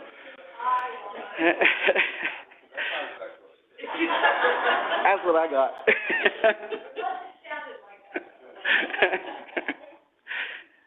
And again, that also resiliency is looking at cloud-based services to supplement what we have. And then another opportunity, I think we want to be proactive with our cybersecurity measures. We want to get out in front of things instead of always being on the defensive of having to go and wait for something to happen before we start addressing it. So by doing some things proactively with data loss prevention, and I know this is a new system here, this SIM event management system, but it actively looks at logs and everything else even before we're getting the normal indicators for cybersecurity problems and those kinds of things. So it's just kind of a more comprehensive way to look at the next stage of our cybersecurity efforts. And it will, I think, help with the personnel records that we spoke of earlier, too. I didn't get a chance to follow up on that either. So some of the challenges that we're seeing and that we're feeling, compliance with cybersecurity standards and these other controls. We recently worked with the PD and an outside vendor to go over the criminal justice, the CJIS information, the CJI's criminal justice information systems, and do a self-assessment. It's not really an audit because the audit would be from the FBI or the California Department of Justice, but just a self-assessment and going through that process and learning all of the factors that are needed to be in compliance. It was a daunting task. I mean, everybody, I think, left there like, wow, I think it's going to take, a full-time person to be able to do the quarterly and week and monthly audits and looking at all the logs and writing all the procedures and writing all the policies that would have to go. And so I think we all left there thinking like, wow, it was really good use of the city's funds to go through this self-assessment and kind of see where we are. Honestly, I think we're doing okay. I think, there's always going to be room for improvement. But these, along with the cybersecurity insurance requirements, they're all their own security frameworks, and so they might all be the same. They may implement it a little bit differently, and our policy might have to reflect those changes, and it's just a daunting task to try to go through all of those things. Staffing and vacancies. My running tally here is in my tenure, I think we've had a full complement of staff for 2 weeks. That's the record. So our division, I'm continually in interviews, and it takes us 6 to 8 months to get through an actual recruitment process, if you include the background and all the other components, and finding that individual that's actually going to be successful on the tail end of that. So it's a big challenge. And then subscriptions. The industry, technology industry in whole is going to subscriptions, and so you're paying for a software. You don't just, it's not the old days where you pay for a software package once and then you can use it till the computer dies. No, you're paying for it annually, like full price every year. And so as we continue to support these, 200-300 different programs and softwares and clouds, it's going to be a challenge that the costs are going to continue to rise with this. And I've been raising that flag to Andy for a long time, saying, you guys better, just know that these are coming and we're trying to hold off. But at some point, we're not going to have a choice, and we need to make that leap into those. Some vulnerabilities that I would point out are aging infrastructure. Some of the fiber optics we have out in those streets went in 25 years ago, and we have miles and miles of it. And like anything, the conduits break. There's roots. There's other problems that happen, and fiber optics is glass. So if the more stress you put on it, the more brittle it gets with time. Our HVAC, specifically in some of our server rooms, are varying in age and ability. Some of our single points of failure. Our power situation here on the campus, we've been subject to utility brownouts. We have issues with faulty generators. Our panels are maxed out. By the way, we still have cybersecurity threats that are hitting us continually. We're locking down people from outside the continental U.S. to even allowing them to get to our stuff because it's been so problematic. I go back to single points of failure and unknown and unmanaged systems. If we don't know about it, there's how can we protect it? How can we provide the malware or other services that we try to implement? If it's just an unknown, hey, I'm going to go buy something at Best Buy and start using it. So I can't protect that. So as was mentioned, how can measure why help?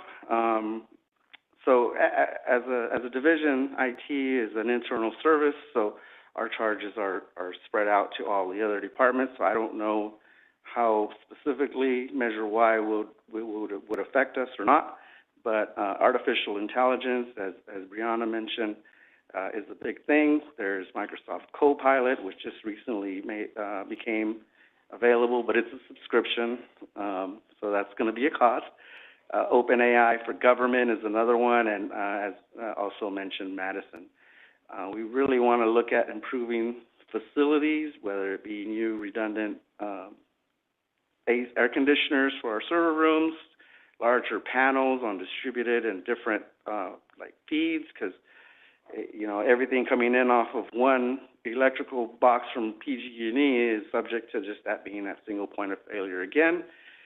We have not always had our battery backup systems that are distributed at the water plants or whatever, all under the same maintenance umbrella. It's kind of been some of the stuff you replace it when it's needed. But I think we want to kind of be forward leaning and trying to get to the point where let's take a better inventory of that and start addressing some of those challenges.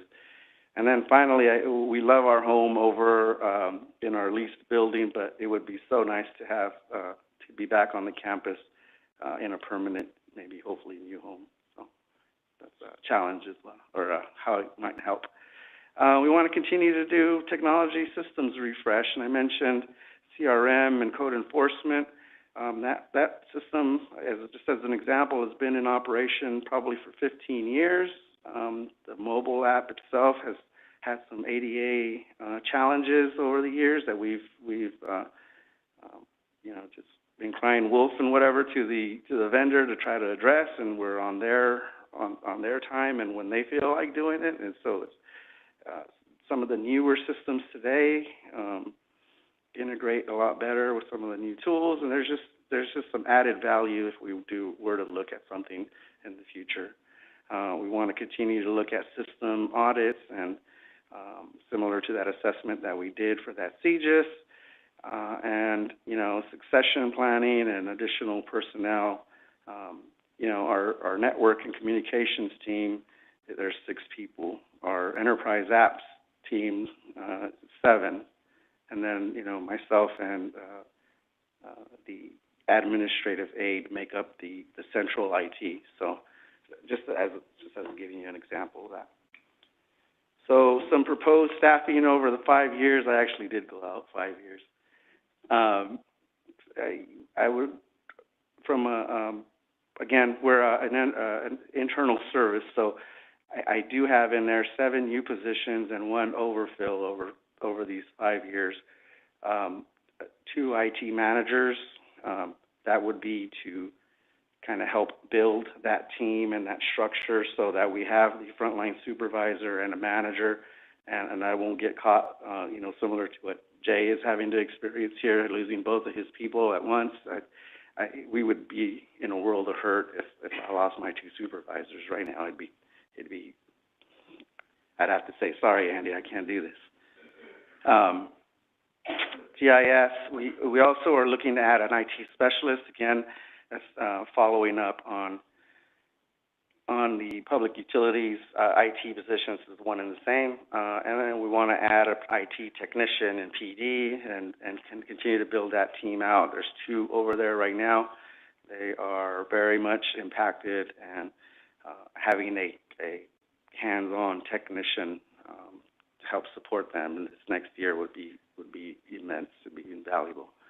Again, for the following year, an IT analyst specific to our GIS, but this would be as an overfill position. You know, some of our team members are, of the 15 in central IT, about a third of them, or a third of us, I should say, I got the gray hairs to prove it, are probably within retirement age, with, you know, almost in the next 2 years, and it's just going to grow from there. So I'm hoping that we can get some help on the GIS front to start that knowledge transfer and succession planning and getting that 38 years of institutional knowledge and making sure we don't lose it, you know, as part of this thing. So, and then further out, at some point, I haven't talked to the chief about this, but I was going to recommend we look at a supervisor IT position in PD, but I would hope that, you know, we build out the team and try to structure it, and I'll work, you know, ask the chief what his thoughts are on how would that look and what have you, what the vision would be for that. And then 5 years out, with cybersecurity analyst position, we had tried to fill that about a year and a half ago.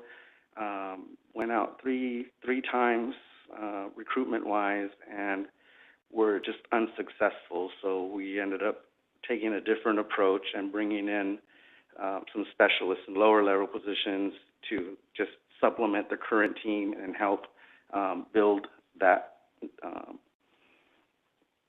the current team up and to be able to try to tackle some of the cybersecurity challenges. But at some point, I think it is going to be necessary to go back out, and also another technician as we continue. As the city continues to grow, we want to keep the help desk ratio up so that, again, as there's more police officers and there's more laptops and there's more of this, that we continue to have frontline staff to be able to provide that technical support and service. So, and those are 5 years out, really, because we won't have a home or a place to sit them in our current building. So, and that concludes my report. Any questions for IT? I do have. I've always been one who looks at your department as super important. I really see you as public safety, because it's police, fire, and then it's you, because that's the other place where it can destroy everything in this city if you are not at the top of your game. And so, you know, how do you keep them running if there's an attack? How does the water keep going, flowing if there's an attack there? Or whatever it is, it's always important for you. So my question is, do you have the hardware and software to protect us and all of our operations against an attack? You know, like, are we there? And I know that every year you report, I ask you every year, because I just want you to be very honest and go, this is where I'm very fearful, or, you know, for what we're doing, we're okay. We can invest, we could keep throwing money at it. I'll still sleep like a baby and wake up every couple hours every night thinking about this stuff. So it's a challenge. I can never say that it's a matter of if, not when, something is going to happen. And the nefarious actors out there, billion-dollar industries, they have their own enterprise-level support teams and everything else. AI is being used for these things, so I could get one of my new employees who's been here less than 2 months, and they could use AI to mimic your voice, Mayor, and open up whatever, you know, those kinds of things. It's all in the forefront, and so I will never be comfortable. We're going to continue to do what we can, and you know, I continue to ask, and I very much appreciate all the support that Andy's provided and you have provided, but I can't honestly say that we'll be 100% certain and safe. I can't do that. And I say that every year, I think. And then earlier you said the CJIS is a self-assessment. CJIS is the Criminal Justice Information System. It's mandated from the California Department of Justice and the FBI, I believe, that the police department and Chief Fleming be ultimately responsible for any CJI access that any of us or any of his people would have access to from those sources. The assessment that we did was a vendor to come in and help us navigate the actual application process, or the not necessarily the audit itself. The audit itself would come from California Department of Justice, and they would come out and make sure that all of our I's were dotted and all of the T's were crossed. Mm-hmm. Chief, did I get anything? We're good? Yeah. Thank you. Okay. So my question is, are we ready for a true audit of all our stuff, just to give us a, you know, where we're at? You know, like really go out with a third-party vendor and go, hey, assess everything, assess what we have, assess our processes, our hardware, our software, all that. So that way we can be sort of like, hey, for government agencies, you guys are top, you guys are in the middle, or you guys are super vulnerable. What we found going through the self-assessment process with that vendor and going through those exact steps was we're about average. We're really good in some areas, and we have some things dialed in, and we're pretty confident with that, but,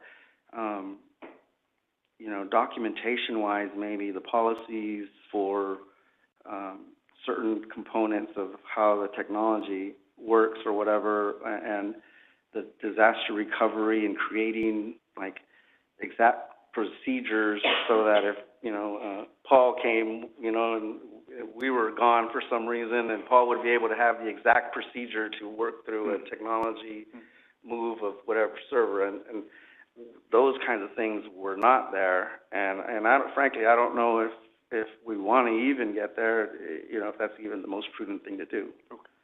So I hope that kind of answers.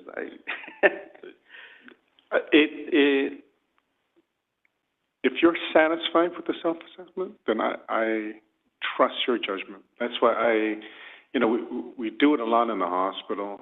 you know, even, I don't know how much we spend in IT and in the protection, because hospital records are super confidential. And so, like, when I was on the board, it was almost every 3 years you would get Deloitte, or I don't know who does it, but they come in and they would let you know where you are. You know, it's this equipment that you are down, or it's whatever it is. So that's why I only ask. So I trust your judgment on that. Go ahead, Lynn. I wanted to echo that. I think this is the same thing that the other departments. I don't think we can wait on some of this. And the other thing I was thinking about is, if it takes 6 or 8 months to fill these spots, and people are turning over in 2 months and 8 months, and, you know, not routinely, but it does happen. I mean, are there outsource opportunities for parts of our technology?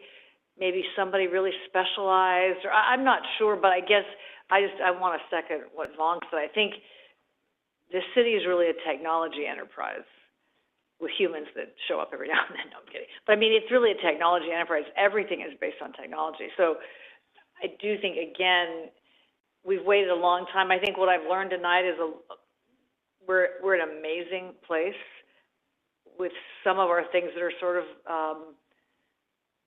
you know, we're a little bit behind in some of the things we'd like to be, more staff, more this, more that. But this is one of them, same deal. It's not going to be any cheaper in 5 years. It's not going to be any faster in 5 years. It's not going to be more people. So I really think if we view ourselves as a technology company, which I think in some ways is how hospitals view themselves anymore, it's all about that. So I would I think, support Vaughn, what he's saying as well, that whatever you need now, if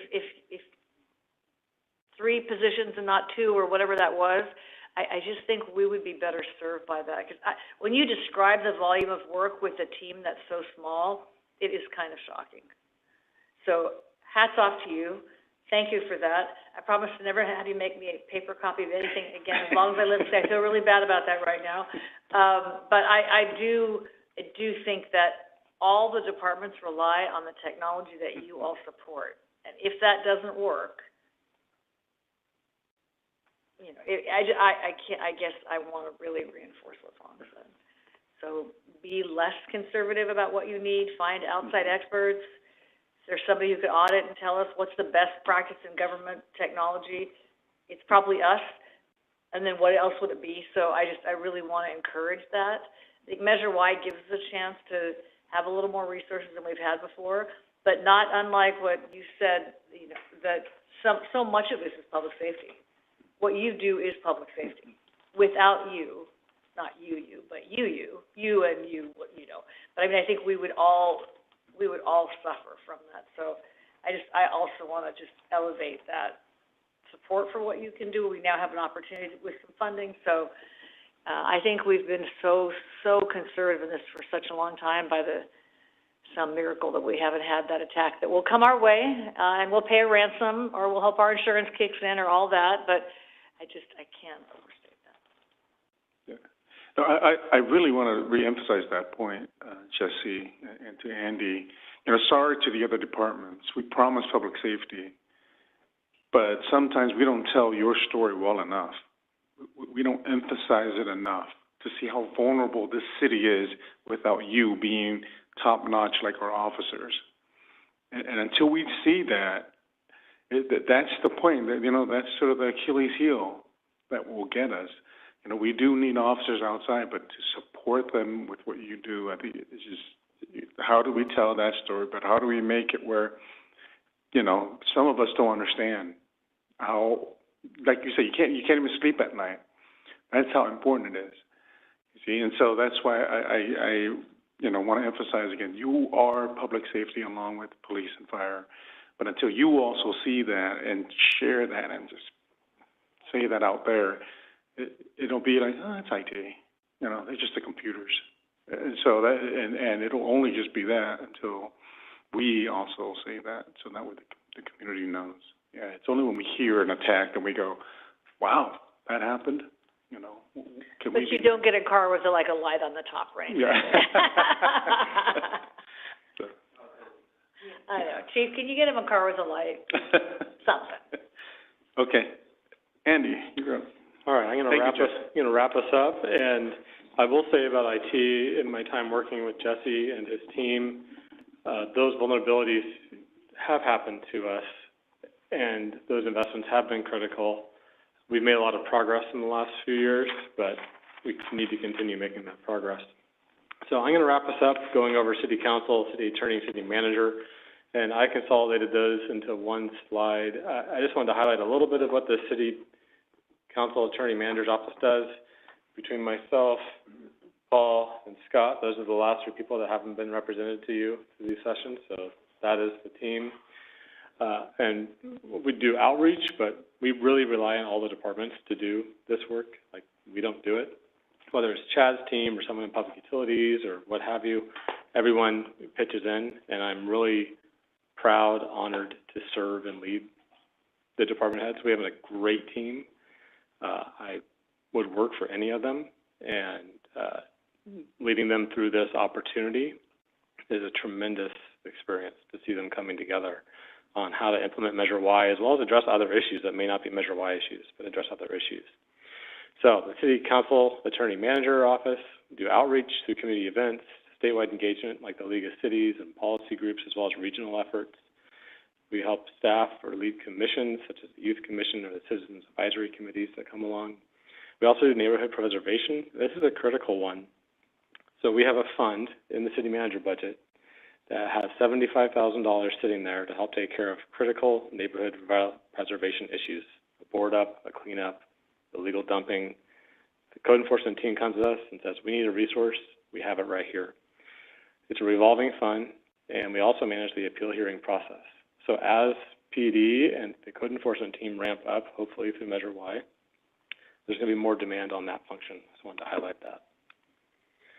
We also do policy analysis and direction, a lot of legal analysis, a lot of coordination with the city's attorney's office and all the attorneys that Scott brings to us, whether it's budget, land use, strategies for departments, regional issues that we're dealing with, and then staff development. And if I'm being transparent, this is an area that was disinvested in during our budget crises that we've had in the past, and we're trying to bring it back, and I'm hopeful we can do a lot more.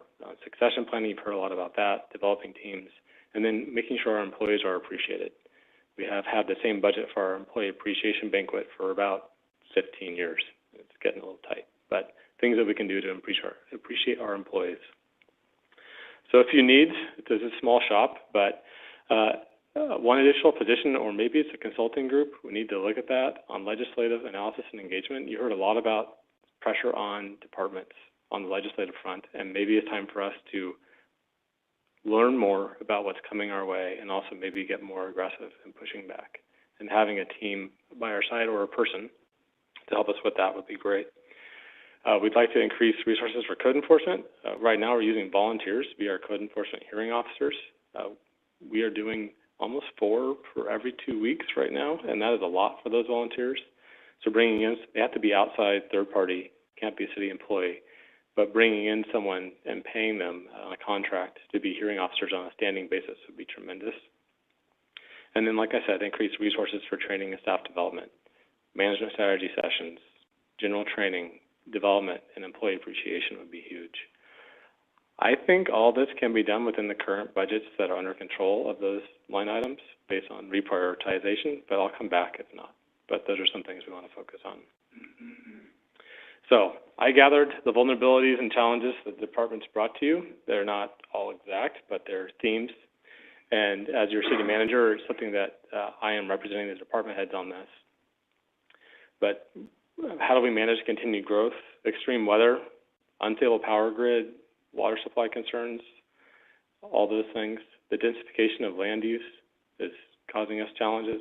Regulation increasing and changing, that's maybe some code for the state of California's regulatory environment that we're in and future laws. Data technology, data buildings, facilities and vehicles. We have revenue and cost volatility. Measure Y, like any sales tax, is going to be volatile and cyclical. We need to learn how to manage that well. We have staffing shortages. It's hard to recruit. Infrastructure needs and costs associated with those are a hard challenge. Communicating with residents is challenging. And the expectations of Measure Y. Measure Y was different things to different people when they voted for it. and balancing those and finding the sweet spot on how we invest to ensure that we are the community that the community wants to be in the next 5, 10, 15 years. So I flipped all those on its head, that I see them as opportunities. There's continued demand to be in Clovis, the general plan update, building resiliency to serve our residents, engaging on legislation, policy, and regulations, implementing new technology and improving efficiency, planning for and improving city buildings, facilities, and our fleet. Our fleet has been severely underfunded, by the way. Planning and implementing a resilient fiscal model. Measure-wise, a huge opportunity to do that. Building the next generation of Clovis staff and instilling our culture in them. Building durable and sustainable infrastructure for future generations. We have incredible residents, it's an opportunity, incredible staff, an incredible department head team and council. And then measure-wide implementation, this is a one-shot deal. As I said tonight, we got to set this up right, do it well, and that is all this effort tonight and going forward. Some of the guiding documents we'll be using as a team in developing both the 5-year and the subsequent budget documents is the measure-wide language. And I highlighted the items that were included, that were presented to the voters.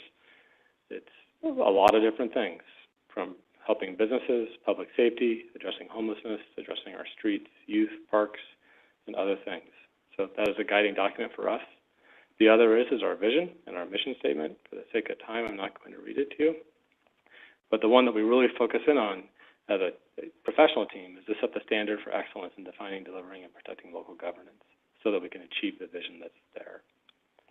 We have our values that we look at. All these things will be going into the mix of what staff comes back and recommends to council. So going forward, March 10th will be the 5-year forecast. That document will come to you for your consideration, and we'll be doing a council input session the week after for any refinements to what's in there to give us direction to go build a budget. We'll come back mid-budget development, April 21st, and tell you how it's going, how we're looking based on the expenses that are coming in and the revenues that we're projecting. And then our budget hearings will kick off on May 19th with the council input session on June 2nd, and then adoption June 9th or 16th, depending on council's pleasure. And with that, that concludes staff's full report on the status of the city and where we are at. Appreciate the time. Okay. Any questions for our city manager? I would just say I think there's a vulnerability worth noting on the shift to districts. I mean, we heard a little bit of that tonight, and I think it's also fair to speak about the council is different.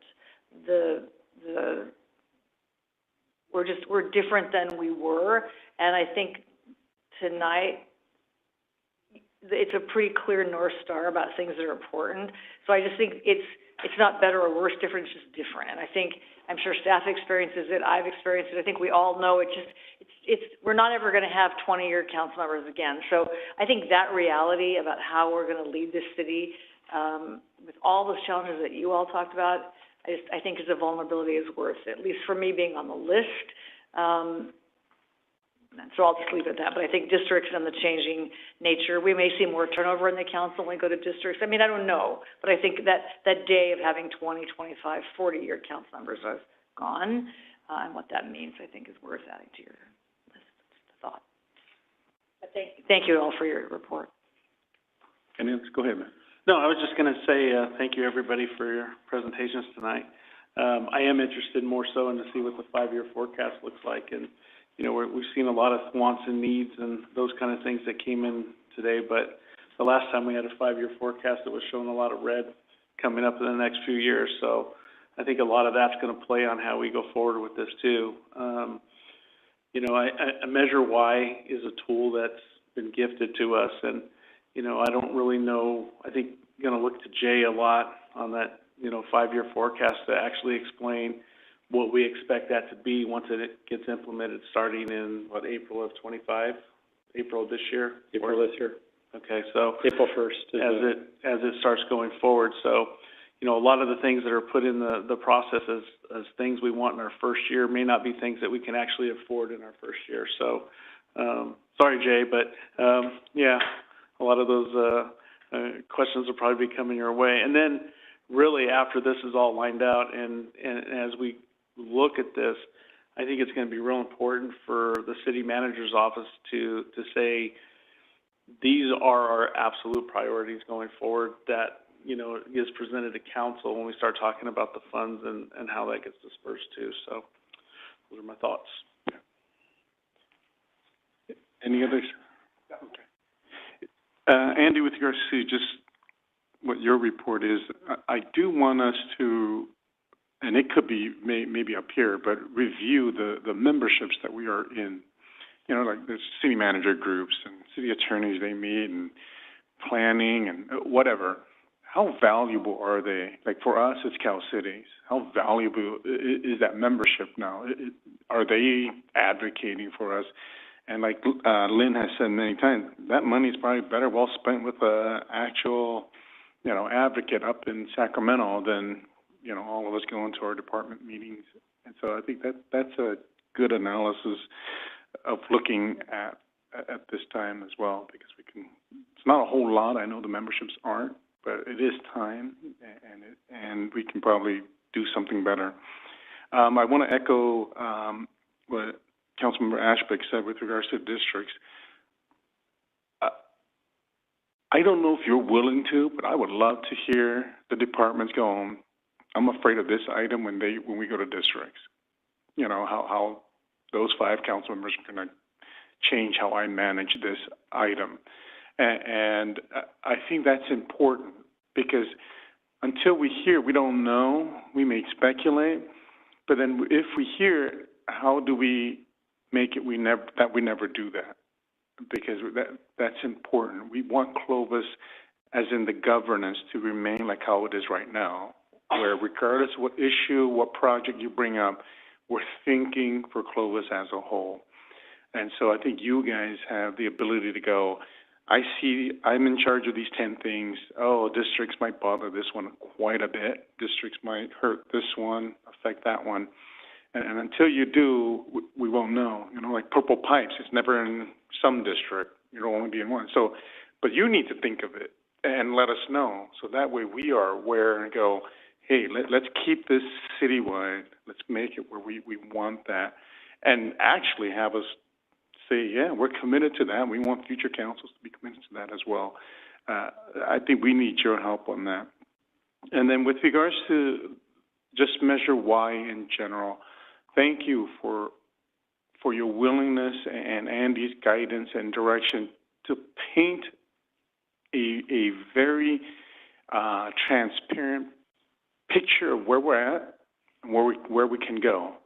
And it's not that we're going to give you everything you need, but we now can prioritize. We now can look at what you have reported and said, and I think the 5 of us may interpret that Measure Y language differently as well. And so we may take the last bullet point as priority number 1, but that is something where we will have to wrestle together as we look at the 5-year forecast, look at the current budget. And I think that it's a healthy discussion. But now we know more, and that way we can actually go, hey, this is the first time we heard about this. Maybe this is more important at this time. And so I appreciate all of you taking the time to present that to us. And Andy, if we can get this again somehow, so that way we are reminded of what is reported, because I know it's not in any of our agenda packets, but if you can send it to us, I think that'll be helpful. We'll get the PowerPoints out. Okay. So, well, go ahead and ask the public one last time. Any comments? Public one and public two. Yeah. Okay. Like it. All right. Thanks for being here. Thank you for staying with us this whole evening. Okay, we're going to go ahead and close those administrative items. Now we're going to move into the next item. Is city manager comments? I have none. Okay. We'll go now to council comments. Councilmember Basco? Councilmember Basco? Councilmember Ashbeck? Just report that I attended FCTA since we last met. And it was a pretty routine agenda, I would say. I do have a nice report of all the Measure C expenditures in the county and where they are. So I'll leave this. I think it's a super great template for us to use. The One Voice trip is April 27th to May 1st. I don't know if anybody is going to go on the One Voice trip, or I don't even know if they've identified the list of priorities to know if we should advocate for them. So I don't know that. But anyway, I picked up those dates. And then they do have a really good, I think, advocacy group that out of Sacramento that reports to FCTA, and we talked about that EV issue in public utilities, or public sector. So I asked them just to pay special attention and to come back with maybe like a white paper on what they see as those issues and trends and all of that. So I tried to loop what you said back into that. So that was all I would report from FCTA. Okay. Mayor Pro Tem Pierce? Yeah, I'll just kind of use this as my general comments on all of the department presentations and that. Thank you so much for the time that you really put into that.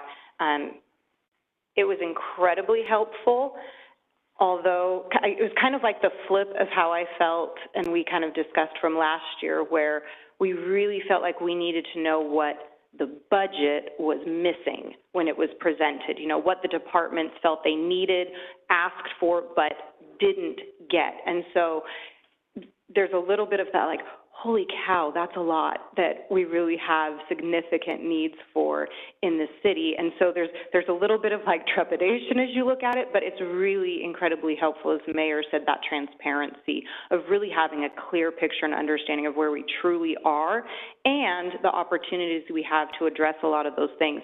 There were three things that I specifically wanted to mention. Andy brought up one of them, and that was in almost every single department report I heard about state legislation that was burdensome, regulations that are constantly changing, making our jobs more difficult, taking that local control away from us. And so I want to make sure that whether it's a staff position or an advocate in Sacramento, whatever that might look like, I want to make sure that we're getting the heads up on this legislation, that we're aware of it before it's been passed and signed by the governor. Because if there's opportunities for us, not just as a single council, but because whatever we're dealing with, our sister cities in this region are likely to feel very much the same way about a lot of this legislation.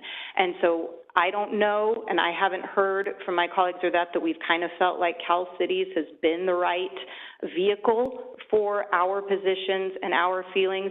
So I don't know if there's a different way that we can kind of rein in or get a harness on our local regional partners, whether it's other cities, whether it's counties. But I think that there's an opportunity to really get ahead of some of that stuff rather than playing catch up on it. And so I really want to see us do that. I've taken some of the pieces of legislation that we've heard from departments and reached out to our Assemblymember Tongapaw, State Senator Grove's offices, just to kind of get a feel for where these things are, what are the opportunities to find some relief maybe from some of the burdens that it causes, but I think that's going to be incredibly important moving forward. So I would hope that we can find avenues to do that. The other thing is just kind of on the measure-wide conversation generally. I appreciate, Andy, that you kind of put that wording back up there, but I think what we should really pay attention to is that most of our residents, most of the people who marked yes, really saw the title, Public Safety/City Services, and I think from all of the outreach that was done leading up to putting the measure on the ballot and all of the work that was done for it to be successful, whether it was the big 4x8s that were out there, what people have in their minds about what they voted for and what they entrusted us to be good stewards of is a public safety measure. And I think we have really great skills at being creative of how we kind of make everything fit into that, and that's not untrue, because like I say, we found out lots of significant and valuable needs, but at the same time, we have one shot to put this out there in a way where we have earned the trust of the public who gave us this measure. And so I want to make sure that our very first presentation of this is what Measure Y is bringing you really, really reflects those top things that they're going to expect from us. Because I think if we set the bar correctly and do it right out of the gate, we'll be able to utilize those funds and have a little more of that creativity in addressing these other issues and concerns, all under the banner of public safety and city services. But I think we have to really, really focus on earning that trust in how we spend it at the outset. And then the other thing on the district's question, the only thought I have is, as much as the 5 of us and everyone else who probably ever sat in one of these seats up here will say, it's all Clovis. It's a citywide mentality. It's all of these things. The first unpopular thing that comes in a single district where only the people who vote for you in your district are really, really angry about that thing, and I can't rely on any of the other 4 district's voters to support me in going forward with something that's unpopular in my district, even if I support it, that's where the problems come. That's why this is such a delicate and dangerous thing for us to navigate, is because it doesn't matter solely on our personal views of the citywide concept. We are going to be responsible to a subset, a specific geographical area of voters. And heaven forbid one of those unpopular projects be on like the border of 2 districts, and so 2 council members have people who don't like it. That's where it's going to get really tricky. And I have full confidence in the people who are here now, the people who ever sat here before, to understand and appreciate the values of being at large and to still have that mentality. But we should be very, very aware and realistic about those challenges moving forward. And that's, but on a fantastic note, great job, everyone.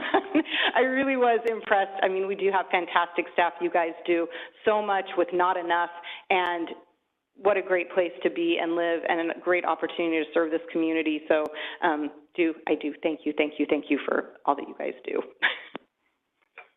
Thank you. I just want to report out, Councilmember Basco, Councilmember Ashbeck, and myself were at the Youth Commission. Good to see our youth members last Wednesday, and they had a great meeting. Brianna, is the cleanup date public already? Can you announce it so that way we also show our support for them and get as many of us out? March 29th? Yes, so it's not public yet, but okay. We will be bringing it to council on the 4th, but yes, March 29th, save the okay. date. Save the date, March 29th at 8 a.m. So please, yes, save the date. They're trying to get 100 volunteers to come out, clean, to partner with the Clovis Rodeo, and so we appreciate Public Utilities being a partner in all this, and so we want to make it very big to show support for our youth and their desire to clean up the city. We had a good Meet the Mayor session at Reagan. I want to thank Councilmember Bessinger for being there, for providing just responses. George and Chad, Andy, Paul, and I'm missing someone. Brianna, was it? Yeah, so it was just like tonight. The public was so impressed at what we were doing. Even though there was only 6 of them, they didn't know how much we did and how responsive our staff was able to just answer their questions and just say, "So we're doing." So in other words, everybody, there was a question for every one of them, because and thank you for being there. Our next one is on March 6th at the Transit Center, and so please come out there. And I think that's all I have. I have COG this Thursday. Just want to report, let you guys know. And with that, we are adjourned. Our next meeting is March 4th, the last Tuesday meeting. Okay, March 4th. It is a Tuesday. So we are adjourned. Thank you.